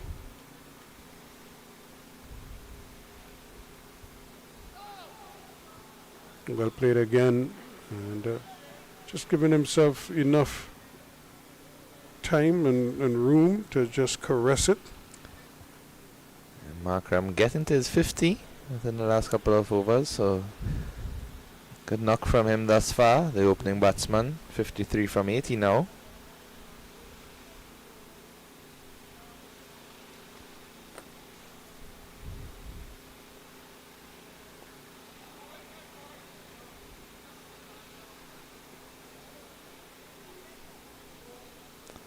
Yeah, but Markram has gone about his business in a very quiet manner. He hasn't really taken the ball in by the scruff of the neck. He's just kind of played on merit, which is good, which is understandable as well. And a few classy boundaries in between that as well. Anything outside off stump, playing expertly through that cover region, whether it be off the back foot with a back foot punch or on the front foot with an exquisite drive. Markram is going. He almost got it into the gap. Well, he got it into the gap, but he almost played across the ball slightly. But you could see him playing what again is a modern day shot. He's not to the pitch of the ball, but he's using his arms to cover the ball, and it came off at a slightly awkward angle, so it went uppishly for a while, but it was so well placed. Yes, placement there and finding a gap was top notch. As the mid-off is not in a traditional position, he's a bit wider. So to find that gap between the mid-off and a short cover, excellent work. So that ends the Brian Charles over. 87 for 2 at the end of it.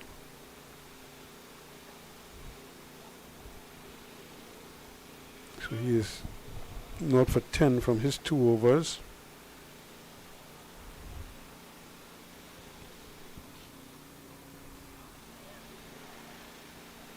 Now he'll be hoping that he could string together a couple good overs here, Brian Charles, and get his line and length. The challenge he faces is exactly what I was telling you about. At 87 for 2, these two are now starting to build this partnership. But what else can assist them is that not just the two right-handers, but the length, the height of the two batters. You have to bowl a different line and a slightly different length to Bavuma. Yep. And you have to then adjust that length in particular to Markram, because if you bowl the same type of deliveries to Markram, you're bowling in his slot. or you're bowling half volleys to him. So you have to be spot on all the time with your mechanics and with your thought patterns as to how you're going to approach bowling to these two, because, like I said, they're two totally different batsmen and they require a real adjustment.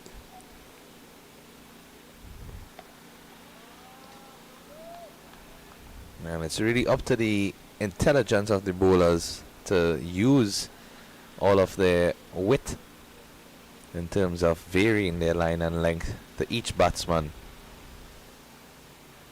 As much as you can analyze before the game, as much as you can research and practice in the nets, it's really out there where it matters. And to execute it consistently, delivery after delivery, is no easy feat. Yeah, it calls for a real concentrated effort.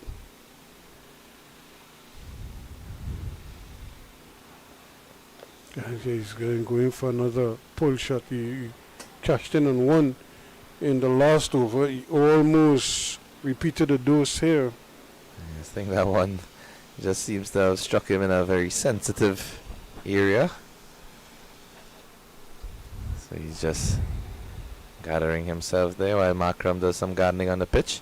But I recall one of my coaches growing up, the former West Indies test spinner Rafiq Jumadeen, who always would say he would encourage persons to put a coin on the pitch and ask them to bowl on that coin each delivery. Yeah, but I used to tell Jumas, I said, Jumas, you could do that. Not too many other people could do that. You know. And that's well bowled. Now they're gonna get the single. So again, good cricket. Yeah, Bavuma quickly into position, knew what he wanted to do, and just, as I say, block and run, and was able to do that quite nicely. So he inches on by one now. He's up to 13. Aiden Markram, who's on 57, a very well played half century.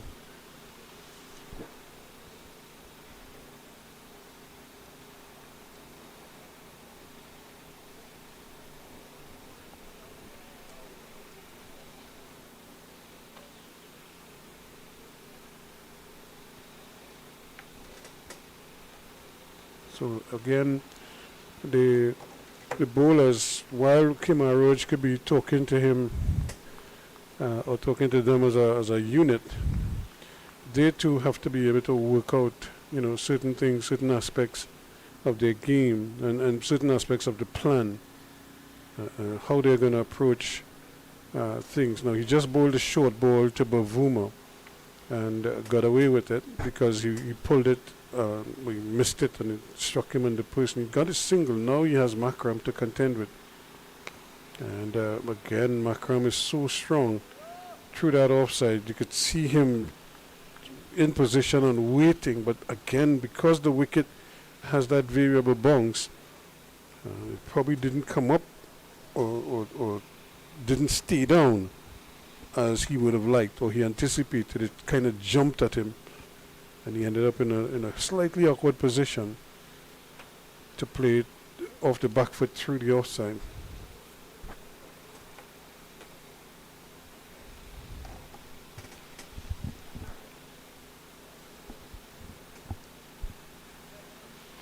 So again, this is a real examination here for Thorne. Can he hold his nerve here?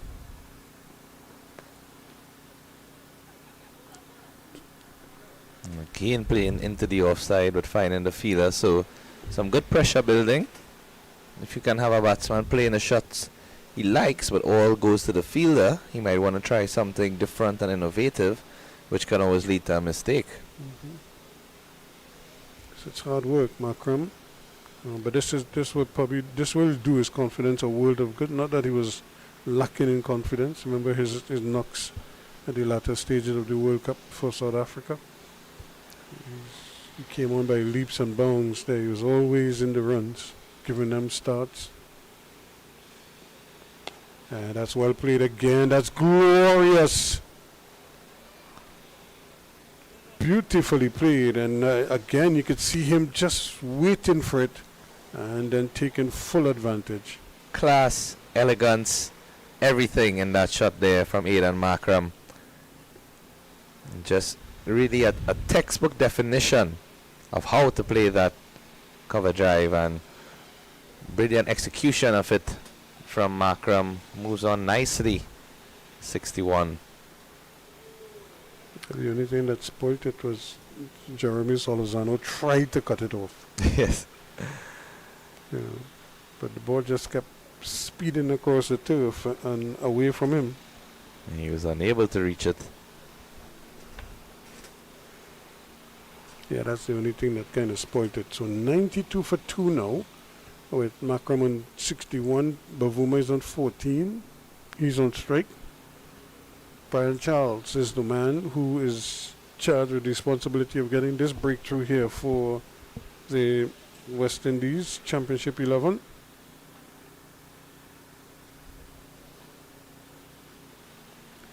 So again, Brian Charles trying to just find that line, the ideal line. Now remember the sweep shot. Remember a lot of the West Indian batsmen played the sweep shot a lot. Bavuma is also capable of playing the sweep shot. But for now, he seemed to have kind of put that away and is focusing on maybe another way of trying to milk some runs here. And Charles just needs to be consistent. As you have seen him bowl outside the off stump, then into the leg stump, and not too sure what's his plan at the moment in terms of trying to deceive Temba Bavuma.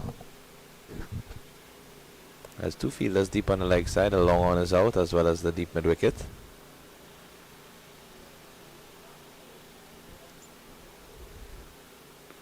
And there's that man in the deep square leg just forward of square called into play. Solozano is out there.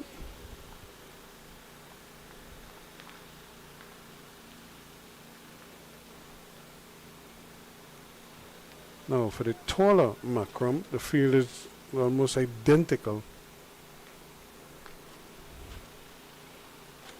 I wonder if he's going to employ the sweep shot as well. That's good work there. Dive in, stop to prevent Markram getting a run.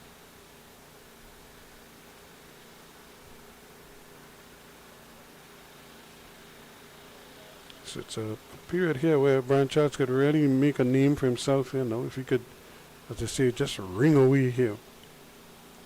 Limit batsmen and then maybe pick up a wicket or two. Yes, to build that pressure and get through his overs as quickly as he can, Brian Charles. As he just did there. Over number 3 completed, 11 without loss. It's 93 for 2. At this stage, the players are going to have a drink, and we'll take a break and be back with you shortly.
So back here, we just seen the one ball from a new over, bowled by Thorne.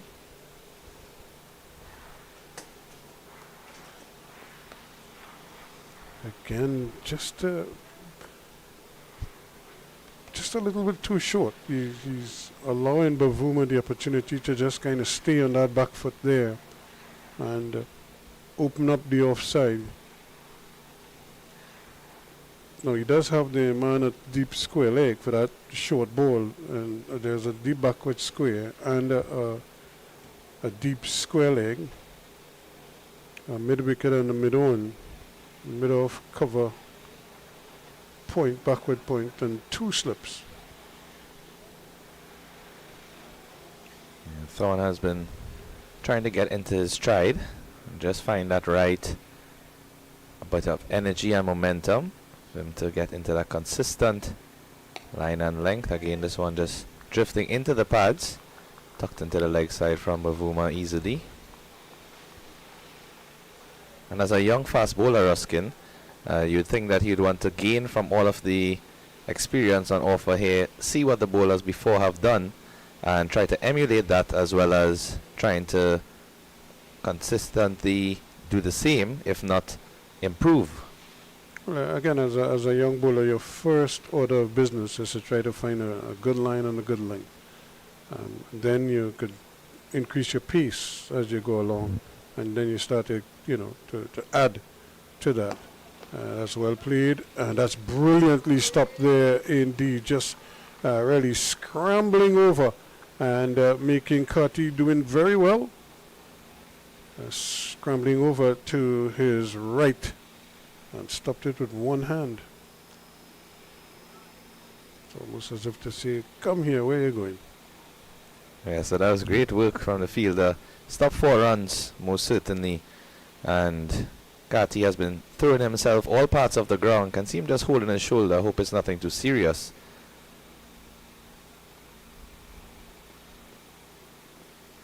And that's left by Bavuma. Easy carry through to the keeper. So as they enter this last hour of play, West Indies Championship 11 will try to get a breakthrough once possible. See if they can cause some wickets to fall. Once they get 1, and open up the avenues to get 2 or 3. Yeah, either one would do, because Bavuma looks more and more settled now. And of course, Markram has already shown that he is in the mood. That's better. Just kind of tease him outside there, force him to make a decision either to play or not to play. 93 for 2, 29 overs completed. And certainly the South Africans are cruising along right now. There no real alarms in their batting, Kishav. They just seem to be taking what the bowlers are offering them, and every so often they get a boundary ball and they're taking advantage of it. Yes, well, the South African batsmen seem to be well set right now. Bavuma 15 from 45, Markram 61 from 90, and there really has been not much threat in terms of the bowling attack recently. We saw some consistent bowling from Niall Smith before he left the field, as would bring to the table here.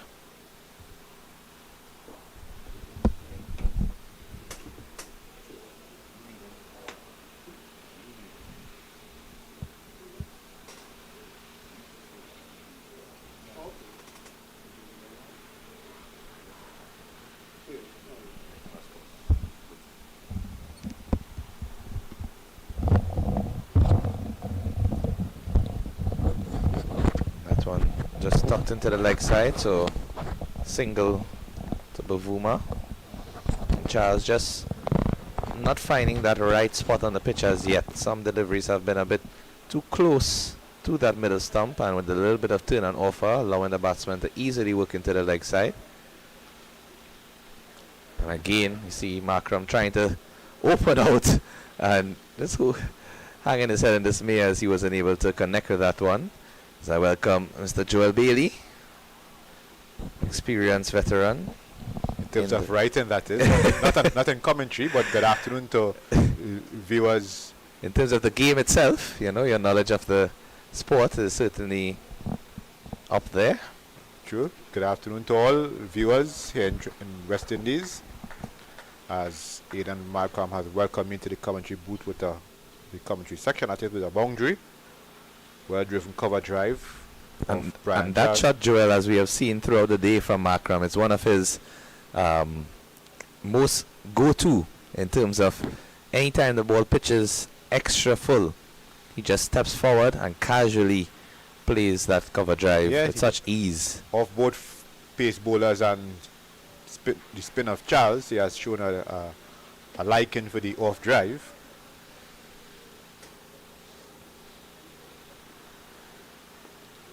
Plays one on off his legs, fielded by Chanda Paul at bat pad. I have to say good night to the viewers in South Africa, whichever part of the world you're at, taking in this feed. And an easy single there off of Charles to finish the over. And Markram continues to go along nicely as it brings the 30th over to an end. The score 100 for the loss of 2 at the end of 30. And South Africa going along nicely here as they go into this last hour of play.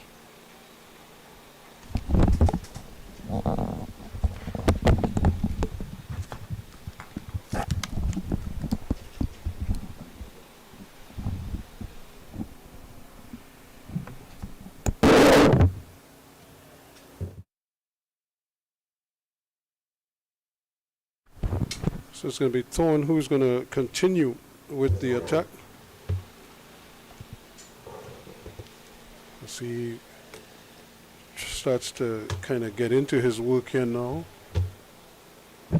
Into his 4th over.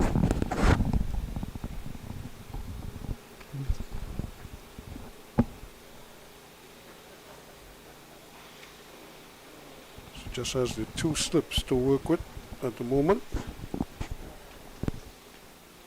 Once again, you could see Markram just getting himself into a little bit of a tangle there. Has shown a real bias for the offside. Not to say he hasn't had an onside game, but anything pitched up outside the off stump, he's shown a desire to go for it. To his credit, though, he's keeping the ball along the ground. Had a chance, which was spilled by Bishop early in his knock, but he has composed himself. I think he also got dropped down the leg side by the keeper. Yes, yeah. I think he was 3 or 4, somewhere around there. So Thorne just creating a little bit of a problem for him. I don't know if it's because he probably feels he can catch up with the lack of pace in Thorne's bowling. So he's seen the ball long enough that he feels he can probably play a shot almost off every ball. And as a result, he's playing a few sort of airy-fairy shots here now. Still seeing 2 fielders posted on leg side, maybe for the hook shot. One at long leg and square leg. It's a no ball, and that's given the treatment as well. Overstepping there is a cardinal sin, and then you produce a half volley. That Markram says, thank you very much. Coming onto the front foot, meeting it on the full. As the partnership goes up to 54. The 100 is on the board as well, 105 for 2. Half century stand with the South Africa red ball captain and South Africa T20 captain.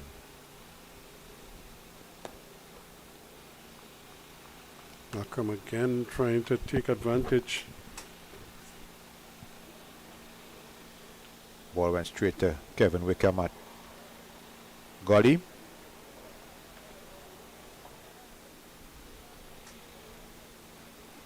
Has been a varied bowling attack used by Captain Justin Graves. 6 bowlers used. Miles Smith figures of 1 for 23 and Anderson Phillips 1 for 25.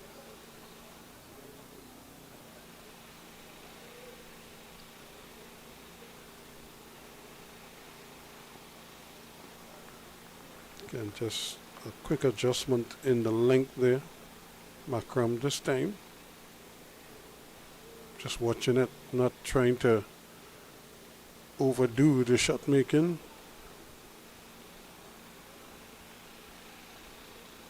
Well, you could see by the way he is approaching this innings, it's almost as if you could see him building towards something bigger and better with that test match, which is only a week away, just under a week away.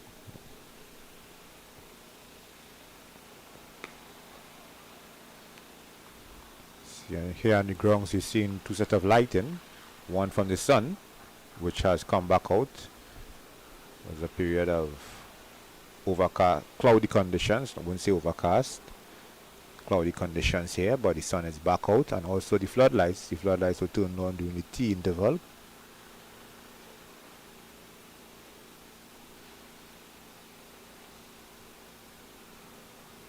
Markram really trying to get himself in test match mode.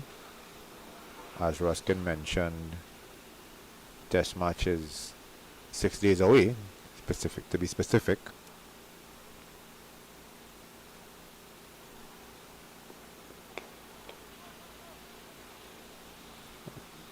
Very easy for Markram at the moment. No real terrors in the wicket, and no fears as he comes onto the front foot with impunity. 105 for 2 after 31.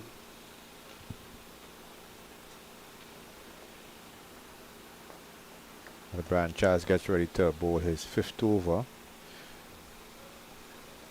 Don't know if anybody touched on this today, but I have a couple pet peeves I have to get off my chest. Firstly, test match is under a week away, and up to now we don't know who the West Indies 13 or 14 man squad is. I mean, yes, it's true that the selectors, well, that's another topic by itself, will have to decide who stays and who goes from the England tour, but time is short. I suppose this game might be a trial for some players. So they'll probably at least wait until the first innings of this game is completed from both teams, because you want to see the bowlers and you want to see the batters, and then you make a decision by Friday evening, thereabouts. I also want to know if a decision has been officially made about who will be picking the West Indies squads.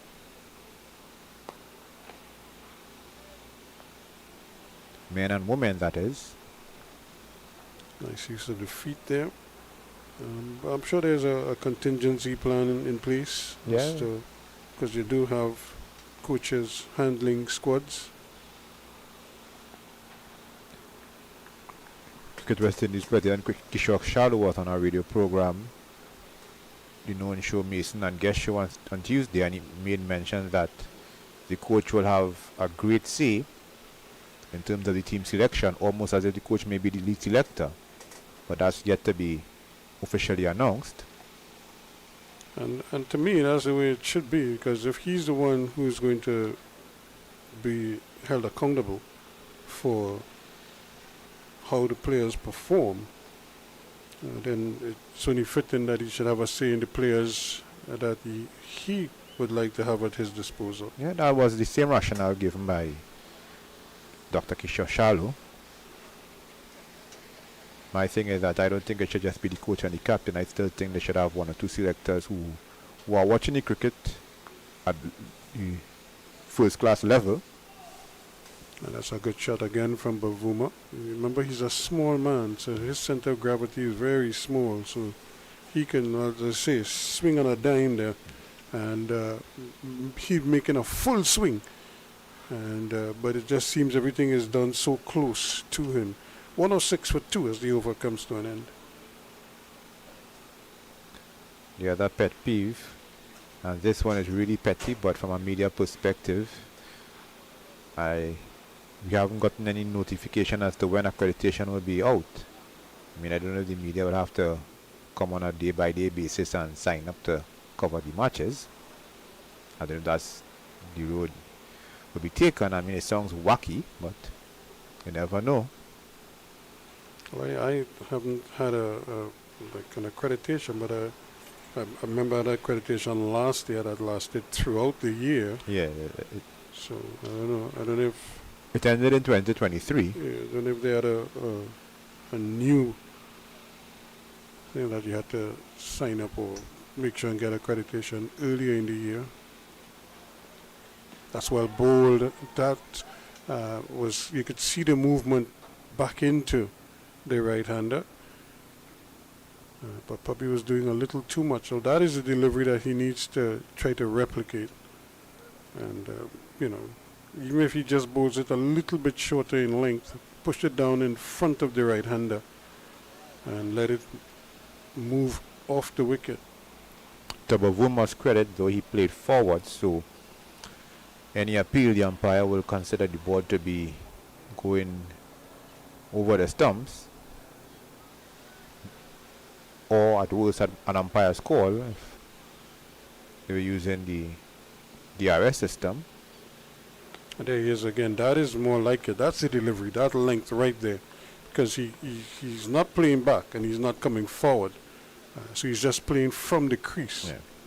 And that is what you want the batsman to do. And especially if the ball is going to keep low, as we've seen on occasion, that could be a real handful. In terms of bowlers, the only two specialist bowlers who have not been used are the two left-arm bowlers. Jediah Blades, left-arm pace bowler from the combined campuses and colleges, and Joshua Bishop, who represented the West Indies Academy. Don't know if they may be used in the second innings or maybe tomorrow. Time will tell. That's so much better. This over is a lot better from tone, and that's because I think he's worked out his line a lot better, and his length is so much better. So unfeatured in a couple matches. The West Indies under 19 championships in St. Vincent last month. I could say last month because it is August the 1st. And he was also part of the West Indies team he was picked as a quote-unquote developmental player in the Tour of England.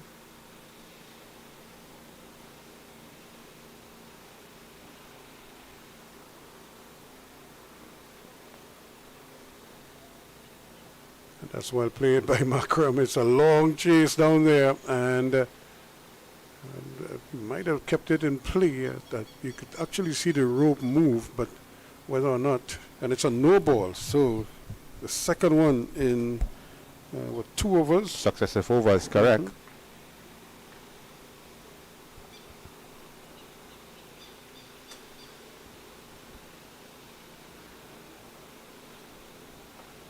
Something someone will have to work on, where he's planting his front foot.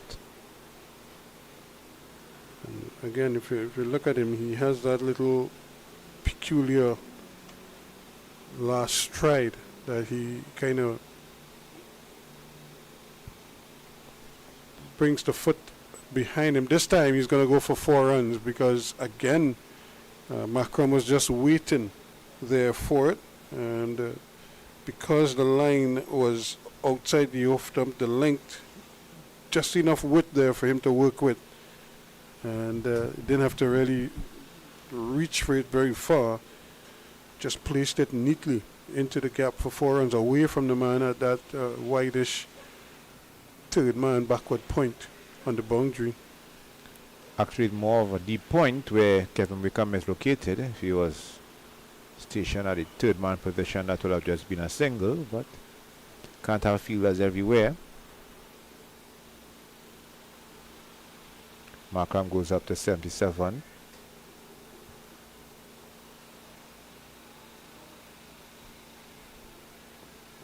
And he tries it there again, and he gets the same treatment. So it's really a question here of working out what it is he wants to do. If you bowl one outside the off stump and he cuts, you bowl two outside the off stump and he cuts, you don't bowl a third one in that same vicinity because the outcome invariably is going to be the same. So he really needed to make the adjustment, probably bowl closer to the off stump as opposed to outside the off stump. For that delivery, skipper Justin Grave moved himself to third slip. Same results though. 4 more runs. Don't know if someone may be better served just keeping the ball at stumps and let Markram force the initiative.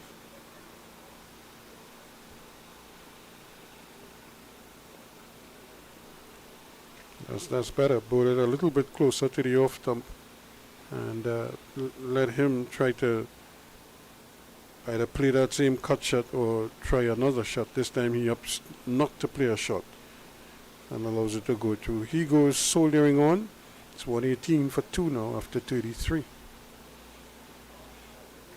Just saw the scoreboard put up Gerald Kutsia, but Gerald Kutsia pulled out of the tour because of injury. His replacement, Miguel Pretorius.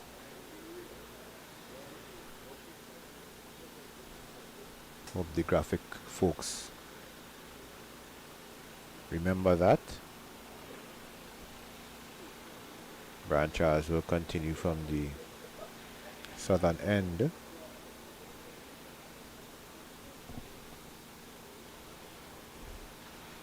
Brian Charles probably now needs, he has to, he's bowling long enough now to kind of get a better consistency with his line and his length to try to trouble the batsman. But again, it's that tall, short batsman syndrome that he has to deal with. So he also always has to keep in the back of his mind the batsman he's bowling to. Temba Bavuma is a very small man in terms of height, so his center of gravity is a lot lower, a lot smaller. Down the wicket, 4 runs, straight over the bowlers, over the head of the man at long on or mid on, and down to the long on boundary for 4. Blade was just a spectator there. Was sailed past his left at long on, or deep mid on. 1 bounce 4.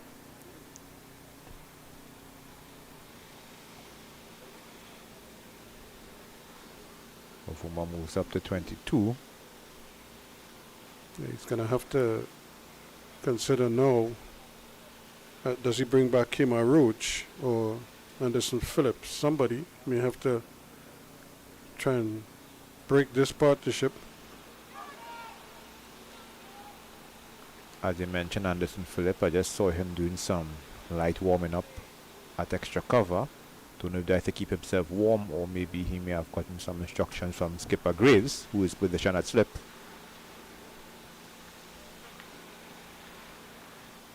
Seems as Charles may have lost his concentration. Decided to pull out of his attack, his bowling action, I should say.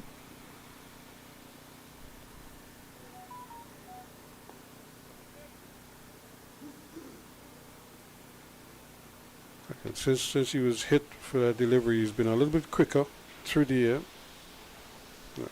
trying to avoid the batsman getting under the deliveries.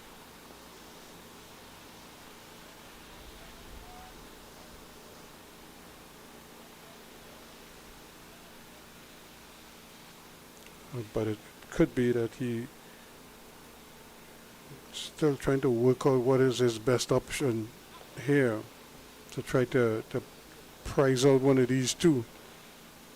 Good comeback from him after being struck for that powerful blow for boundary. So that ends the over. At the end of it, chasing the 397 from the West Indies Championship. South Africa 122 for 2 now.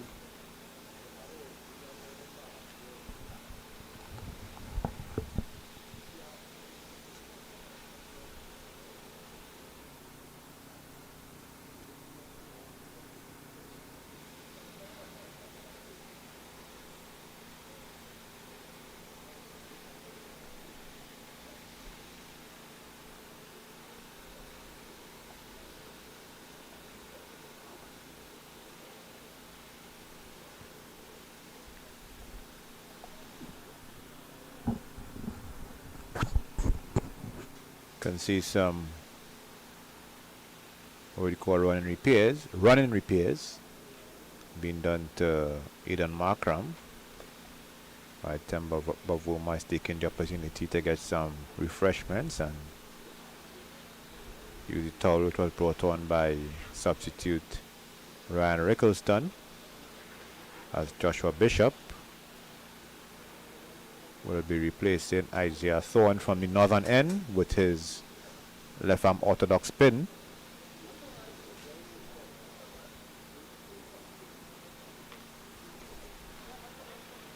Joshua Bishop, a member of the West Indies Academy, Barbadian by birth, was the leading wicket taker in the Regional 40 Championship earlier this year.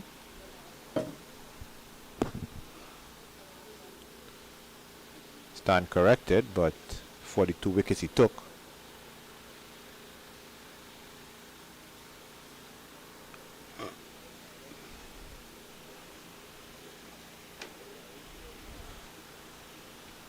Wasn't he part of a spin twin? Himself and Ashmead Ned, Yep. they were the folks who did almost all the damage for the West Indies Academy.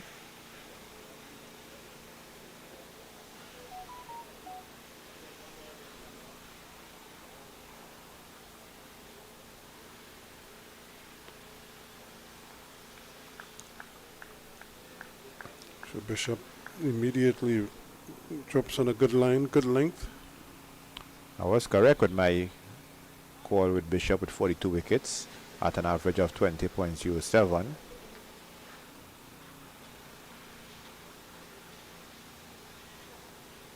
Batting didn't do much with the bat during the Regional 40 Championship. This match, however, he showed what he could do as a hard-hitting low-order batsman, getting to 50. But he showed good restraint in this innings, because if you look at the number of balls faced, he took his time. Didn't really go gung-ho after the bowling attack. Put on 100 for that 7th wicket.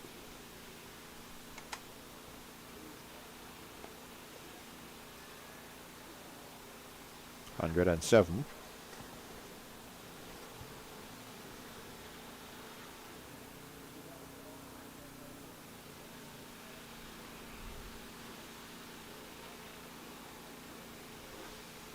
That one turned viciously away from the batsman though. He has to be careful too, because he is looking like he's cutting that crease, because he's going so wide.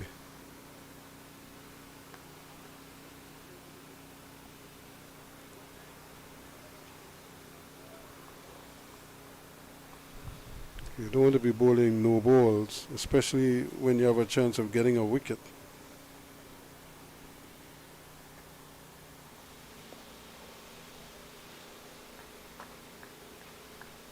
Good anticipation there at slip. Now, pretty good over to start with from Bishop.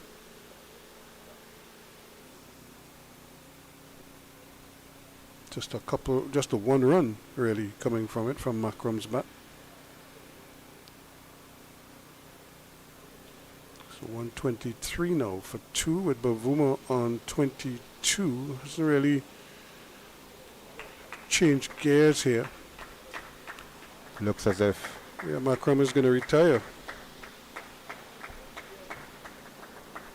So he is coming out on 82.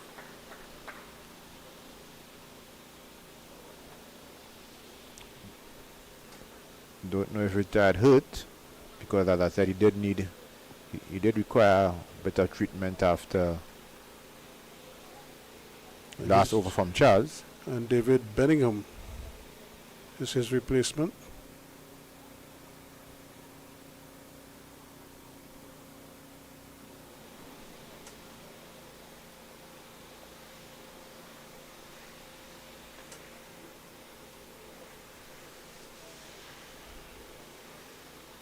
So a bit of a adjustment here. 30-year-old Bingham.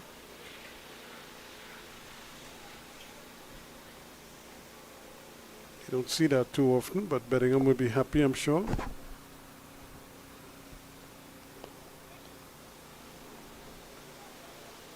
What he doesn't want, though, is to get dismissed cheaply.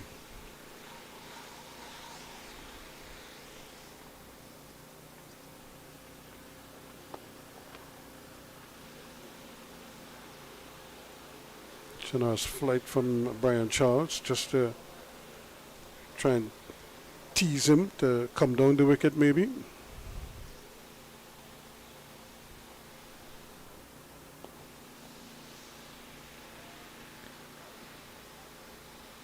Bingham playing one turbid wicket where it's fielded by Wickham. Yes, I tried to see if we could confirm if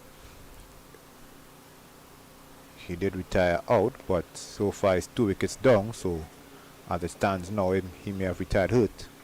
And that is getting close to the boundary, and they're going to go back for the third run. Bavuma is quick and is able to really cover the ground rather quickly.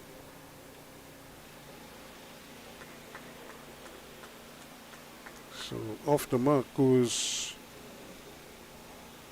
Bellingham. And Temba Bavuma, though, is probably going to try and take charge here now to navigate the rest of the way. Has to, he's his skipper. Quite a few players in the South Africa team with not much test experience. Bellingham only has 4 test matches in his name. So in terms of red ball experience for South Africa, Bavuma is really head and shoulders over most of the batsmen here. 126 for 2 as the over comes to an end.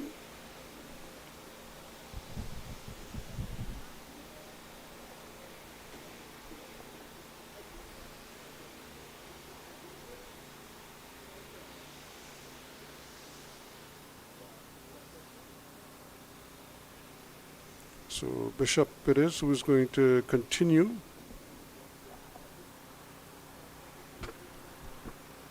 He's bowled a pretty good first over. I'm sure he's going to want to try to build on that. And he has a new batsman to work with. In David Bellingham.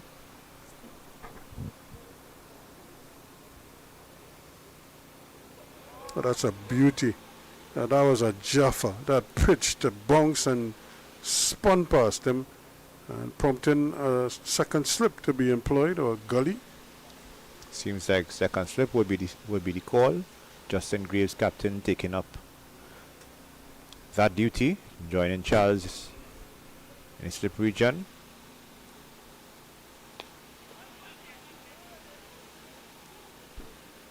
And the thing is, though, if you're going to bowl, why not bring the man from in the deep and plug that gap? Don't give him an easy single on the offside.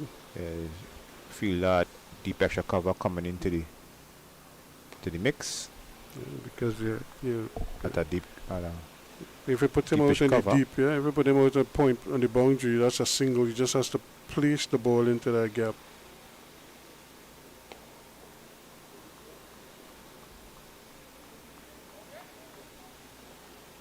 Jeremy Salazano at cover. Noticing that both, just like West Indies, South Africa have a few inexperienced top order batsmen. Tony Dizorsi and David Bellingham both have 4 test matches in their name, and Tristan Stubs only have 1 test cap. So both teams expected to field players who are still making a name in test cricket, in terms of the batting, that is. South Africa, after the 37th over, 126 for 2. No much have been made about the West Indies picking players like Alec Athanaze and Kirk McKenzie, Kavim Hodge, Michael Louis, all of them who went to England with less than 10 test matches to their name each. In case of Mikel Louis was a debutant in England. But as I say, South Africa are not much better. That's what should make for an interesting test series. It may very well come down to the bowlers and which team has the better bowling attack. Correct. When you consider Kagiso Rabada, Maharaj, South Africa, you may give that edge to South Africa.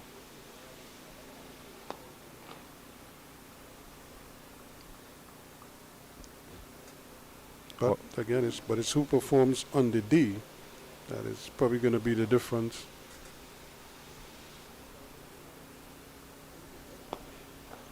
Lovely shot again. He went aerial the last time. This time he played it all along the carpet. But the result is the same. 4 good-looking runs. I was looking for the ball in the air because he did shape up as if he wanted to play it over the infield. But maybe a change of thought, he decided to keep the ball along the ground, not give Jediah Blades at mid-on any hope. Certainly has been a much better little spell here from Brian Charles, even though he got hit for that 4. Still not afraid to give it some flight. See if we could tempt Bavuma again. And this time Bavuma was trying to get down the wicket at him. Had to change his mind and play a forward defensive shot. Are they talking about South African bowling? 3 members of their bowling attack, the regular test bowling attack, will not be here for various reasons. Gerard Coetzee is injured. Marco Jansen has been rested. And Anrik Norkia has not been selected because he is pursuing franchise cricket. Turned down, he declined a central contract from Cricket South Africa. 38 overs completed, 130 for 2. So yes, so the bulk of the bowling may be Rabada and Gidi and Burger. The bulk of their pace bowling attack. Maybe Patterson, Dane Patterson may also be in the reckoning. Then we have Pete and Maharaj with their finger spin. Mulder, the all-rounder. So you see how things go for South Africa. Again, you could see Bingham trying to get on with things, but having a hard time piercing that offside field. 2 slips and 4 outfielders on the offside. Yeah, the thing with Bishop, he doesn't give the ball that much flight, and even if he flights it, it kind of drops quickly. But he does impart a fair amount of spin on it. With pace. More often than not. Tends to hustle the batsman. He has a kind of whippy action.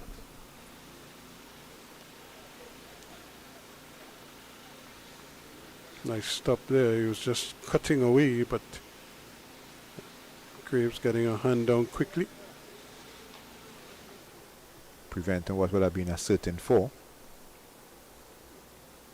Here he goes again. This time he gets it past him, and that's good cricket, good batting. Knew what the bowler was going to do, waited on it, and then this time made absolutely certain that he's going to get it past the first slip, the gully fielder, and down to the boundary for 4 runs. And kept it down. So would have been tough for Graves to get a hand to that. I don't know how if Bishop has a good arm ball, but now may be a good time for him to pull it out. Bishop this time goes between the umpire and Stumps, changing his line of attack. But not a bad over, despite the boundary. At least you could see what the plan is. He's trying to really frustrate him just on about off the just he's pitching, he's starting on the stumps and just trying to turn it away from him.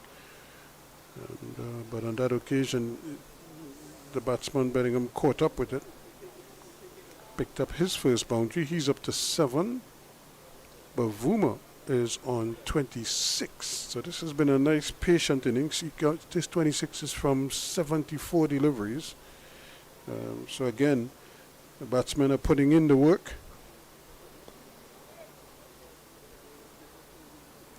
I could add one more to that. And that is what a game like this is all about, where when you're a batter you want to make runs, and you're a bowler you try to get wickets. But if you can't get wickets, you want to be as tight as possible, because everybody's trying to work out something. I think the West Indies camp would be happy. They have 2 centurions plus a half century, a 30, and 2 players getting starts, getting to 24. And that's another good shot. He played it well, and they played it into the gap, and it's going to get 4 runs. I think that was actually lazy fielding by Wickham. Wickham could have dived after that. I'm not saying he would have stopped it, but he could have made a better effort. He just watched it go past him, and it was too much for Solozano to do at the mid-wicket. So instead of what could have been 1 run, turned out to be 4.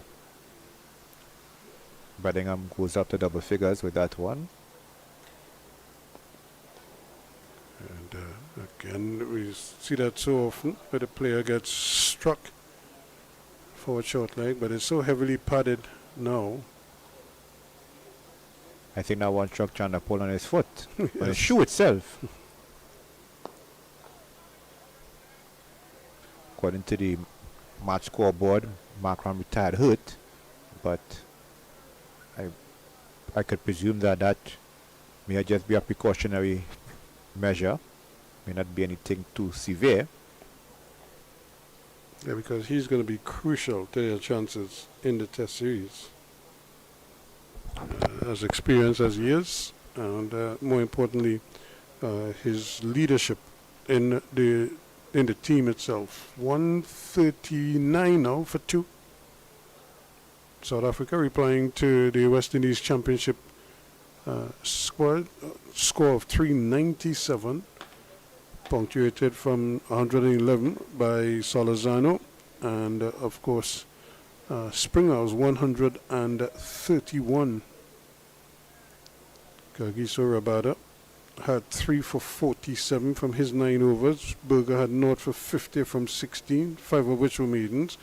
And Giddy 0 for 56 from his 14. There's a first delivery of a new over. Again, is bang on target. Patterson 1 for 32 from 11. Mulder 0 for 38. Maharaj 2 for 82. Treated with respect once again. Pretorius 1 for 39, and Pete had 3 for 41.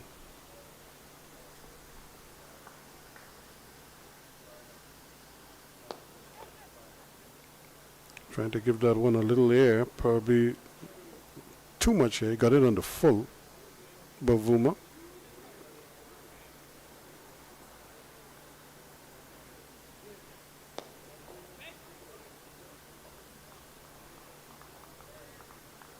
Last pair of deliveries were straight drives. One to Thorne at mid-off, and the next one to Bishop at, not Bishop, Phillips at mid-off.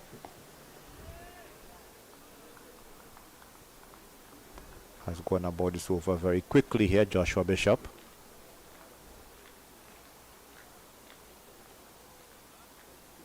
Has only conceded 5 runs. And it's 4 overs. Maiden.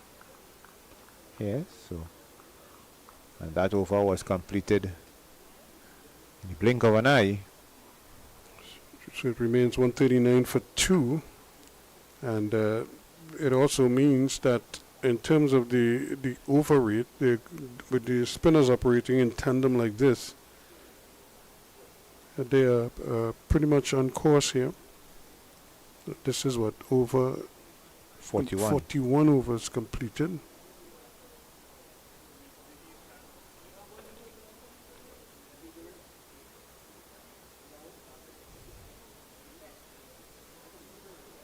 So Brian Charles is going to go around the wicket now to try his luck against the new batsman, Bingham, to see if he could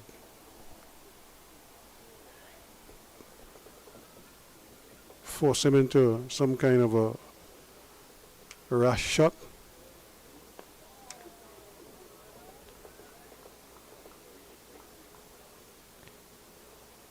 Has a deep mid-on, a short mid-on, and a mid-wicket, trying to entice Bingham to go for the on drive. Instead he goes cutting past Anderson Phillips, who tracks the ball before it goes over the boundary. Batsmen get 3. Bavuma had to put in a little extra gear there. He was ambling initially, and then he realized that the return was pretty close to the stump, to the keeper. So he had to get a move on. Before he had to move out of the wicket.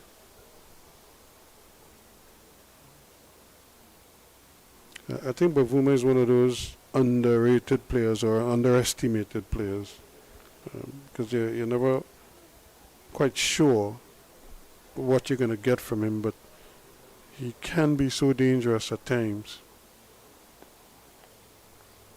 And he's playing a pretty good hand here. He's showing a tremendous amount of maturity. He's leading from the front.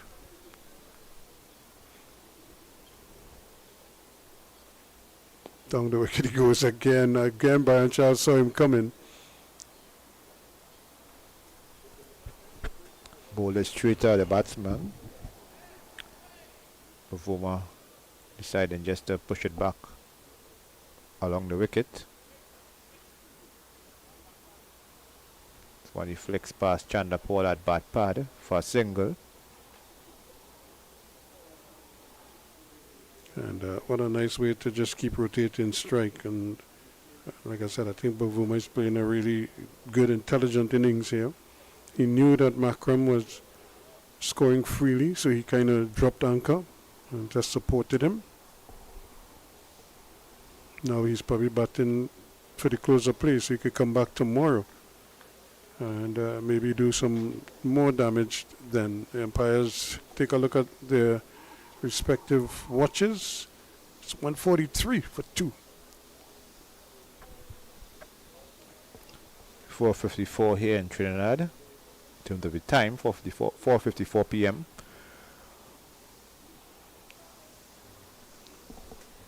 I'm trying to ascertain the number of overs that would have been bowled today when they resumed this morning at 2:45 for 6.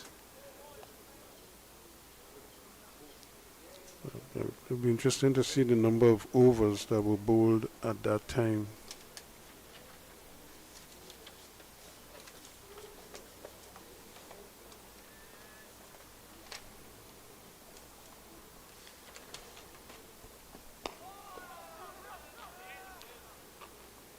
Bavuma again quickly able to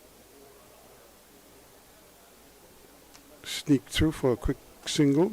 Well, 82 overs would have been bowled up to that time yesterday.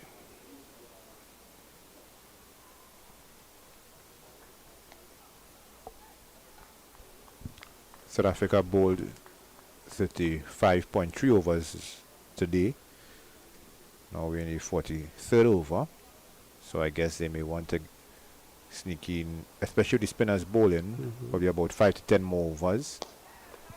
That one has been sent not one bounce over the rows for 6. Yep, good hit again.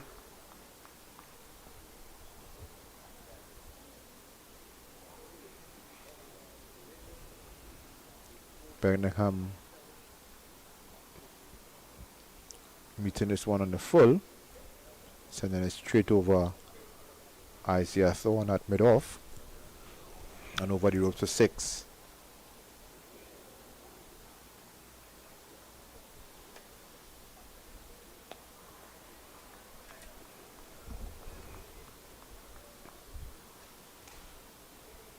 First shot of real authority by David Bingham. Shows that he's now acclimatized to the conditions here. And he too is playing that little lazy sort of late cut, dabbing it past the gully.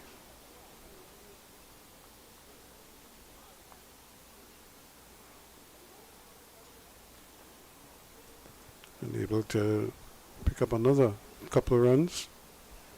So they're doing this fairly comfortably. 152 on the board now. They've gone past that 150 mark.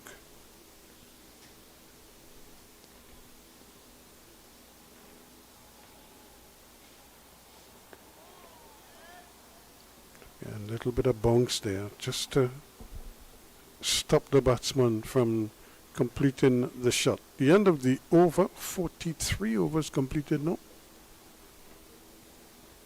152 for 2 at this stage. So if it was, it was 35 overs. 35.2. 35.2, and now we have 43 overs. So that's what, 78 overs. 78 overs bowled for the day. 78.2 or 0.3. Yeah. So if you take that one, then you take the what, 3 overs for the changeover.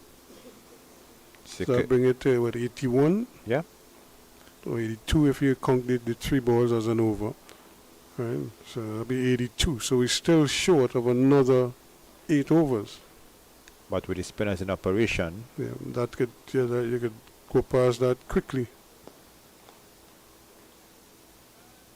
more or less the cut-off time will be 5:30. Yep. But with spinners operating, you probably go past. You will get those 8 overs in, without much of a bother. What happens is if the captain decides, let's bring back one of the quicks here now, and slow things down. I remember when there was a time when India had all these amazing spinners. They used to race through their overs quite quickly, and in fact, on many of occasions, India used to bowl close to 100 overs in a day, as opposed to 90. And the reason why is because Bedi would bowl 20-something overs. Chandrasekhar would come and he would bowl, another 15, 16 overs. And then you had somebody like Venkataragavan who was very consistent with his off-spin. So he would bowl 20 overs as well. And, and the only seam bowler was Madan Lal. There's a quick single, he's have to hurry, but again, in typical Bavuma style, he uncorks the dive to make it home. He hit it well, and was able to just get home comfortably in the end. Kati again with the throw, and immediately you see him holding that shoulder.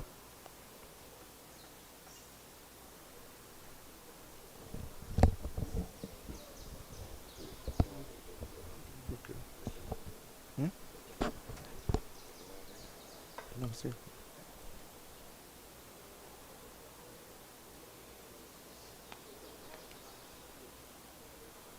Bingham drives, but Bishop at point. Bishop is one of those rare cricketers who bowls left-handed but throws right-handed, just like his fellow Barbadian batting all-rounder / left-arm spinner Nathan Seeley, who led Barbados to the double in the under-15 West Indies Championship in St. Vincent. Seeley bowls left-arm spin and throws right-handed. That being said, over number 44 has been completed, 156 for 2, South Africa, in reply to the West Indies Championship 11 score of 397. Maybe a bit of a stoppage here as Temba Bavuma need a change of gloves and some water.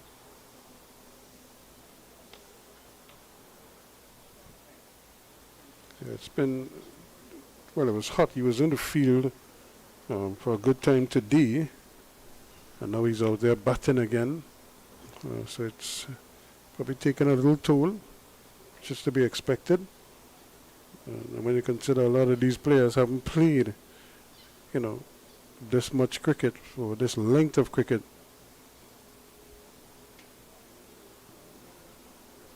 in a while, where they have to stay on their feet for this length of time, for this many overs, either fielding, bowling, batting. So this is a good workout. I think both teams will be happy.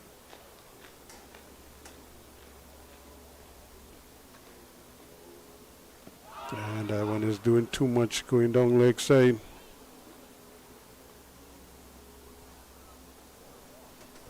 Not much of an appeal.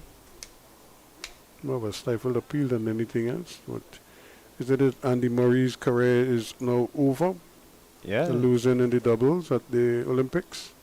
Correct. And of course, Simone Biles, another gold medal. And I think people still question whether she's the greatest gymnast. I don't know why they question that, because living dangerously there, that one coming in on the angle and trying to cut it off that off stump. But she is without doubt the best that we've ever seen. Just somebody, Well, the most decorated, for sure. based on, and I was just about to say, based on the things she attempts, nobody else has attempted, no female gymnast has attempted a lot of what she has attempted. Hence the reason why I say she's certainly above the others. That's another good, well struck. And you could just hear the clank here for another 6. That went directly into the South African dugout. I wonder if he has a personal with somebody in there.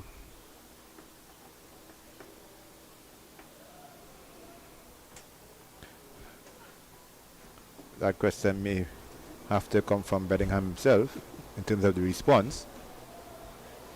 So move all earlier.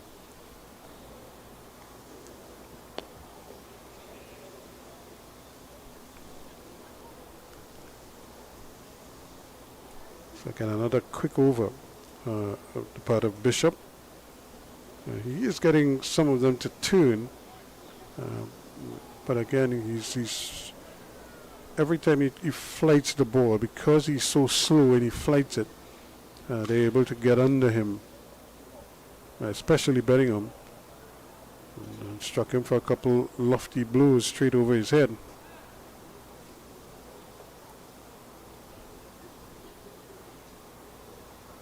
Looks like Brian Charles is off the field, so skipper Justin Grace may return to the attack. Just bowled 2 overs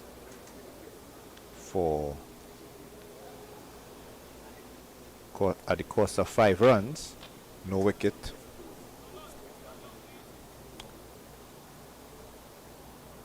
Tony DeZorsi was bowled by Anderson Phillips for 9. Tristan Stubs was caught at second slip by Graves off Niall Smith for 8. And Aidan Markram retiring hurt for 82. Those have been the batsmen who have been dismissed or who have retired for South Africa. Retired from his innings, let me be specific.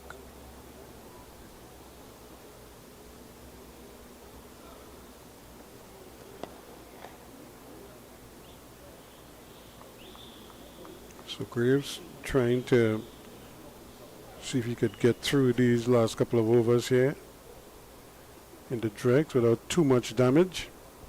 Lighting is good though. Yep. One of the benefits of playing cricket this time of the year, where the sun sets later than usual. The problem is the rain is almost always around the place. Yeah, the rainy season, so there's the give and take, the good and the bad, the pro and the con. So He's done a heavy onside field, so is it he's going to attack that leg stump? Because he's taking the man out from the offside and put him at a straightish mid-wicket. So he does have two mid-wickets, a straight one and a square one. Then he has a backward square, short, and a fine leg to go with a mid one. So there are 5 on the onside and 4 on the offside. You don't see that too often to a right-handed batsman. Unless the think tank have spotted a weakness in Bavuma in terms of where he fancies his shots.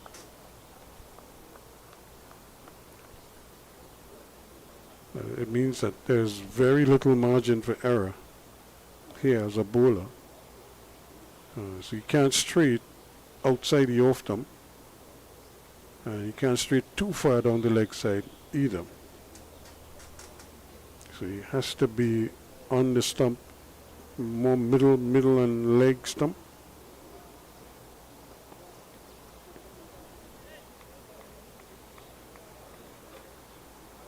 Bavuma lets that one go,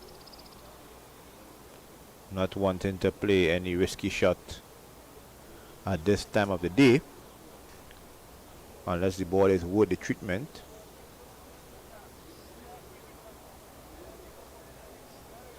So a little bit of a peculiar field placing here, but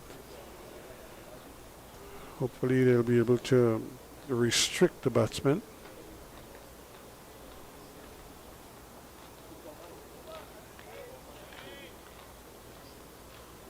Bavuma is just very watchful now. He's obviously playing for the closer play. Not prepared to do anything toward at the moment. He's done all the hard work. He's on 32, but quickly Bingham is up to 29 from 37 deliveries, as opposed to Bavuma's 32 from 94. Remember, he replaced Markram and has done very well. See the hands go up as he was trying to flick it on the onside, but didn't travel close enough to the fielder. End of a good first over from the skipper. At the end of it, well, of a new spell, I should say. And at the end of it, it remains at 162 for 2.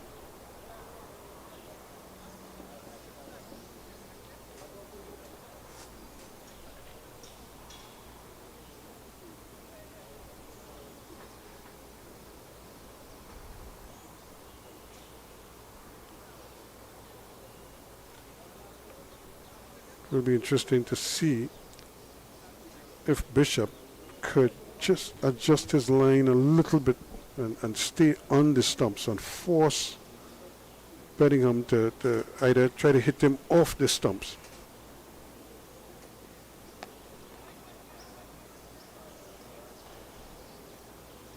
Guided to a point where Jeremy Solozano did the fielding. West Indies will be trying to get at least one more wicket before the close.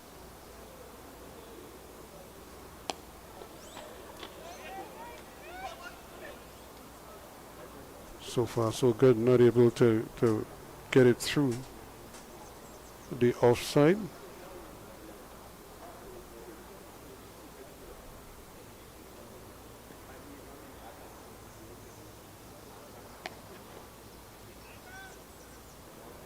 So a lot of effort trying to pierce that offside field and not able to get it through just yet anyway. Let's see if Bingham could lose his patience here now. It's good bowling. He's really working on his patience here. I mean, it comes best bet to do what he has done previously, go straight. Stifled appeal down the leg side there. Django makes the take.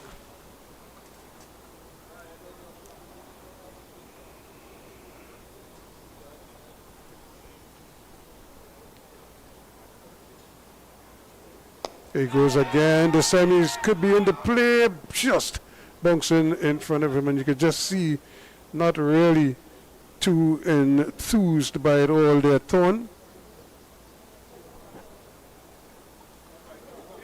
I think a more lively fielder would have made a dive, or produced a dive, I should say.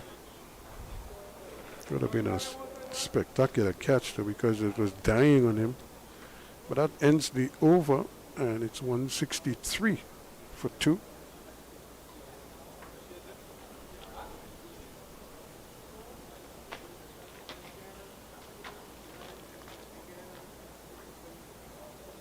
And it looks as if Chandapal is removing the shin guards, because he obviously doesn't think he's going to be required to field anywhere near the bat now, so this should allow him to run around a lot freer.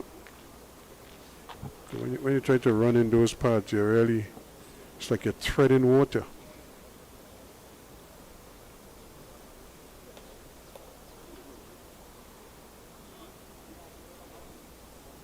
Time is 5:13 here in Trinidad and Tobago. We're here in Trinidad, where the match is being staged.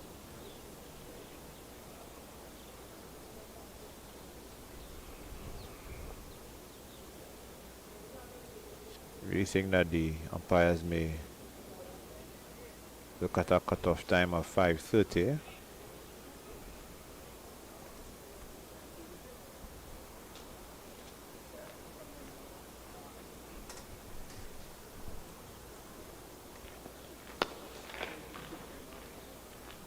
Nicely struck, but nothing from it. But right now, if you what 5:20 around there, 5:15. It's now 5:13. We probably need. It was only like another 4 overs or so, 4 or 5 overs maximum in the day. So, especially with the spinners bowling, or with a spinner operating from this end, we might be able to get through those 4 overs by 5:30.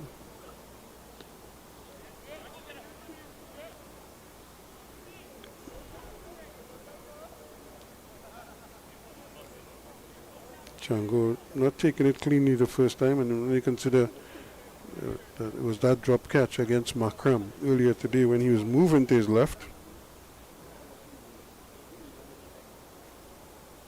Song like a soca song there, boy, moving to your left. Moving to your right. By the brothers Nigel and Marvin Lewis. 1997 road match. 1996. It was 1996. 1997 was a big truck by Marshall Montano. Moving to the left. Moving to the right. Hey, would you realize that tomorrow would make it, 1 week since the official opening of the Olympic Games? It seems like so much has happened since that time, that it was longer than that, although there were events taking place two days prior to the opening ceremony. So we had football going on, rugby going on before the Friday opening ceremony. Also saw 2 Trinidad and Tobago competitors officially out of the action, Zuri Ferguson and Dylan Carter in swimming. Now it's up to the track and field stars to take center stage. And cycling. Well, cycling to come next week. I think Tuesday is when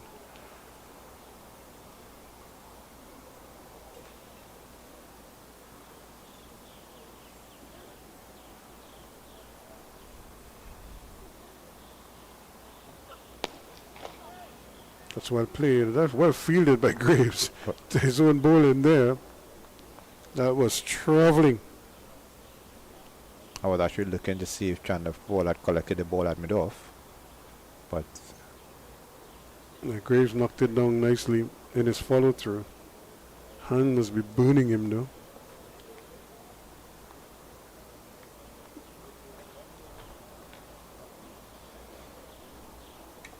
It has to be said that Bingham has played a good hand here. He's on 30. it's one on the inside edge. But he's one of those batsmen that will give the bowlers a chance. He's not afraid to put bat to ball, and that seems to be his natural way of playing. The end of another over, and at the end of it, 163 now for the loss of 2 wickets. 48 overs completed. So if you were to do your calculations again, you said it was 35.3 overs today for South Africa. Yeah. And now they've faced 48 overs.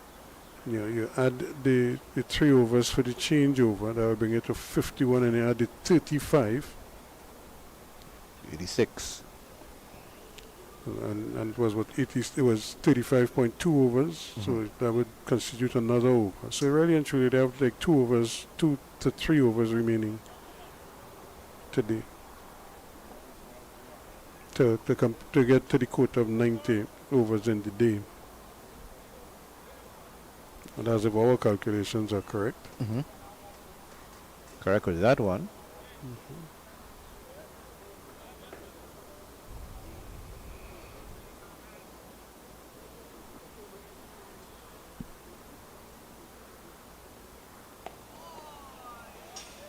Bavuma, you could see he is more or less intent. It looks like if he's more intent on just staying there until through to the end. I think Bingham is more inclined to want to play a few shots. Here is, and as I say that, Bavuma is going to pick up a couple.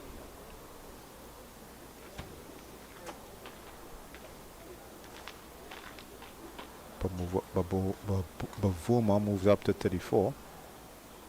He's been crawling compared to Bingham, who is on what, 31? 30 or 49. 30, yeah, he's moving a lot quicker. But Bavuma's role is crucial here, especially with Markram not 100%.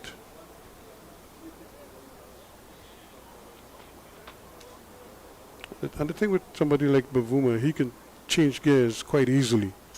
So if he was to survive today and then come back tomorrow, play himself in and get going, he could up the scoring rate fairly rapidly.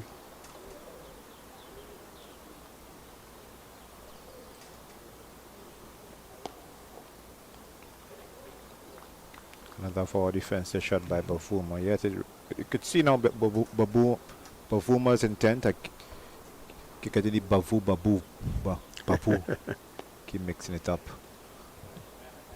But nonetheless, only 2 runs conceded off this over. 165 for 2. South Africa. Yes, it's been a pretty good day of cricket. Once again, it resumed at 245 for 6, with Solozano stealing the show on the opening there at 111. Shamar Springer was not out on 45. Well, those two put on a solid partnership of 107 runs for the 7th wicket, and was eventually separated at 344 for 7. That's after Bishop had gotten his 50. LBW to Pete 8 fours in his 50, and then they eventually lost. Last man out was Shamar Springer, 131, before he was caught in the deep trying another big hit. 16 fours and 3 sixes in his innings. And again, Rabada had 3 for 47, but he didn't bowl today at all. Wasn't even on the field in the morning session. Berger, not for 50. Not for 56 and Giddy. 1 for 32. Patterson, not for 38. Mulder. 2 for 82. Maharaj. 1 for 39. Pretorius. And Pete at 3 for 41. So those are the wicket takers. So 397. A very good score by the West Indies Championship unit. Then South Africa started their reply. They got to 36 before the Zuzi was bowled by Anderson Phillips with a beauty for 9. And Stubs, the number 3 batsman, was caught Graves at slip of the bowling of Smith for 8, 51 for 2. And then with the score on 123 for the same 2, Aidan Markram retired, hurt or unwell. 82 from 107 balls. It's a good shot, but it's well fielded again. And but it was Temba Bavuma who is still there, charting along on 34. And of course the man who's just joined him, David Bingham, who is not out on 30. And these two have nicely kept things moving along, even in the absence of Markram, who I'm sure they, as I say, operating on the side of caution with him. Test match is not too far away. And South Africa doesn't have much batting depth in terms of experience at the test level. So I guess the coaching slash technical staff will be doing all that they can to ensure that Markram is raring to go on Wednesday when the first test match scheduled to bowl off at the Queen's Park Oval in St. Clair. A number of people say it's in Port of Spain, but it's really in St. Clair.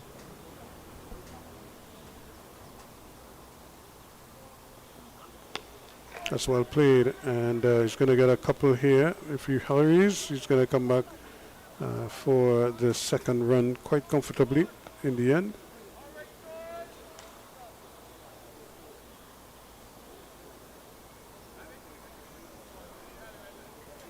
Bingham is inching closer to his captain, Bavuma. Wondering if he might even overtake his captain before the close of play, if no wicket falls between now and perhaps half 5.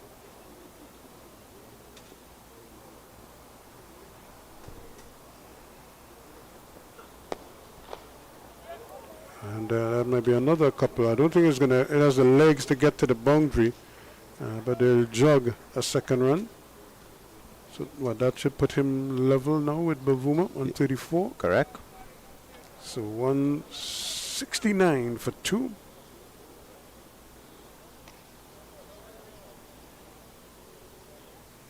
So they're just chipping away here.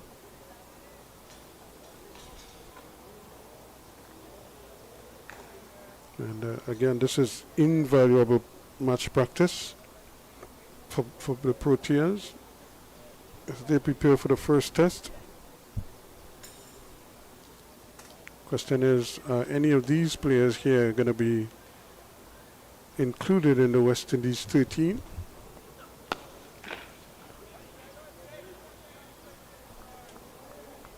Maybe 14. Why I say maybe 14? Because there's always a risk of injury where West Indies are concerned. At a case where the replacement for injured Kemar Roach was injured without playing a test match. He came on as a substitute fielder and got injured, and he was out of the tour. That's Jeremiah Louis. So just for safekeeping, better West Indies go with a team of 14. So it's 169 for 2 here now. This could very well be the last over in terms of the timing. I don't think West Indies will risk wanting to have to fly somebody at short notice for a test match if push comes to shove. Hey, why not? Remember the Guyana government had flown Clive Lloyd via helicopter and dropped him on the ground. That was well before my time. And the game had already started, you know. And I tell you what, he scored 100 in that game. So it was worth the price of the fuel.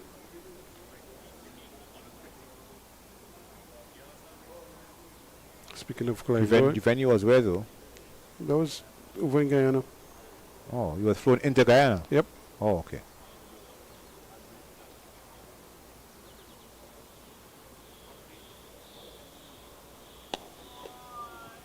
And he picked up the CARICOM award. So congratulations to him, Sir Clive Lloyd.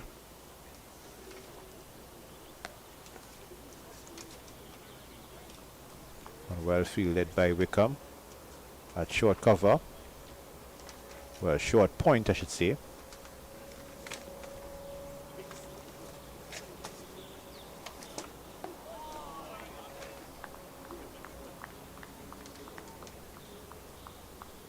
Well, Sharika Jackson is out of the 100 meters at the Olympic Games, and there's a lot of controversy about that decision.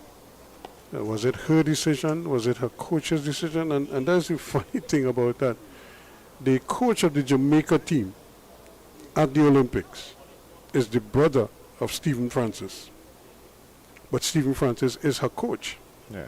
But Stephen Francis has no say in what they do once they're under the charge of the Jamaica Federation. And nicely played again by Bavuma. And they're going to jog another couple. I think if it was earlier in the day, Bavuma might have attempted a third run, but may just be Yeah, he probably- keen on facing as much as Bishop as possible. And also not suffer any muscle injury in his attempt for a third run. Just trying to play it safe.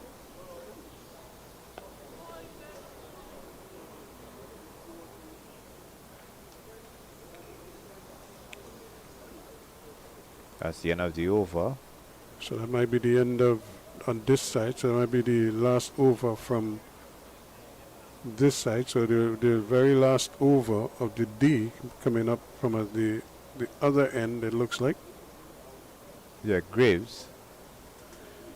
Graves may well bowl the last over. I could see, The umpire picking up the markers yeah, from this end. So from the northern end. oops, who knows what is going to happen next. If they lose a wicket, that might be the end of play for the day. If they play all the over, it still ends at that place. So 171 for 2. And a lead of 226 runs for the West Indies Championship 11. But they need a wicket here to really cap off a good day for them.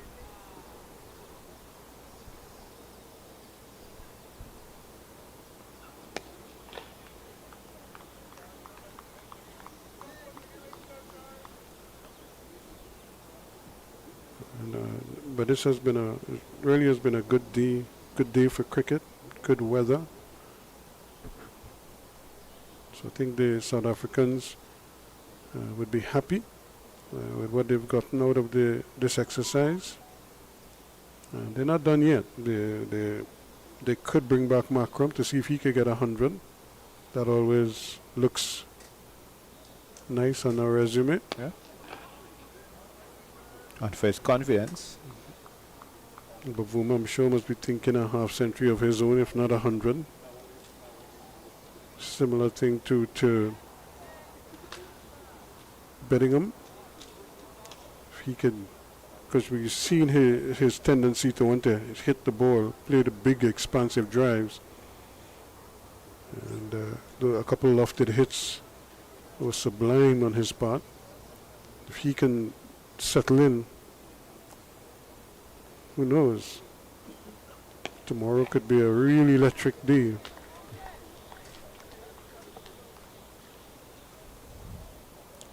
Hardly an attacking shot played by Bingham in this over. Yeah, he's closing up shop here. He just wants to see it through to the end. Just good, sensible batting.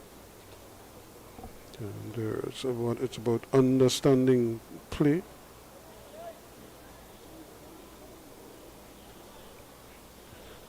What we call in local parlance, reading the game.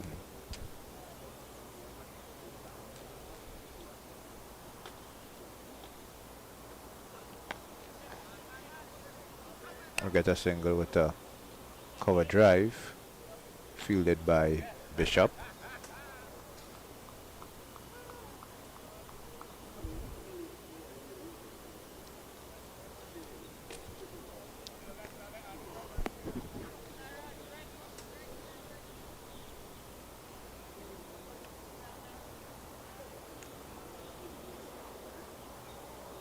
Where the fielders are looking, it's clear that they are just waiting for either a wicket to fall or for the stumps to be drawn.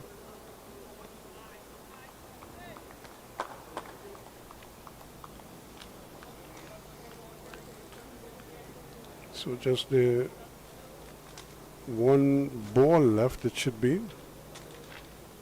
I'm thinking here, didn't Bingham get a single just now to get down? It should be 5 balls. 35, he should be on 35 now. This time of the day, everyone's a bit tired. Yeah, looking at that, and I've been operating for nearly 8 hours. Bavuma survives, so he will remain not out on 36. Bingham, I think he should be 35, but he's on 34. So those are the two not out batsmen. A good partnership by them. 171 for 2. Bingham is on 35 and Bavuma on 36.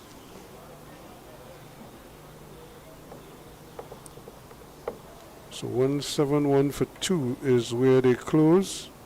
A good response from them after the toil at times as the West Indies Championship team batted past the luncheon interval to get to 397. So they're 225 runs adrift.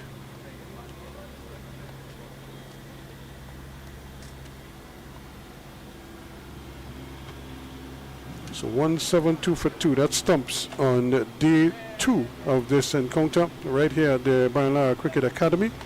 And certainly we look forward to your company again come tomorrow. Whether Aiden Markram will come back out, he's on 82. And he retired. Temba Bavuma, the captain, is on 36 not out. And David Bingham is with him. He's on 35. 171 for 2. South Africa replying to the West Indies Championship 11's 397, punctuated by Salazar, who is 111, and Springer's 131. They were the run getters for the home team. So we'll see you guys tomorrow. Hope you enjoyed our coverage. Look forward to your company again. Come tomorrow morning when we do it all over again for day 3 of this encounter.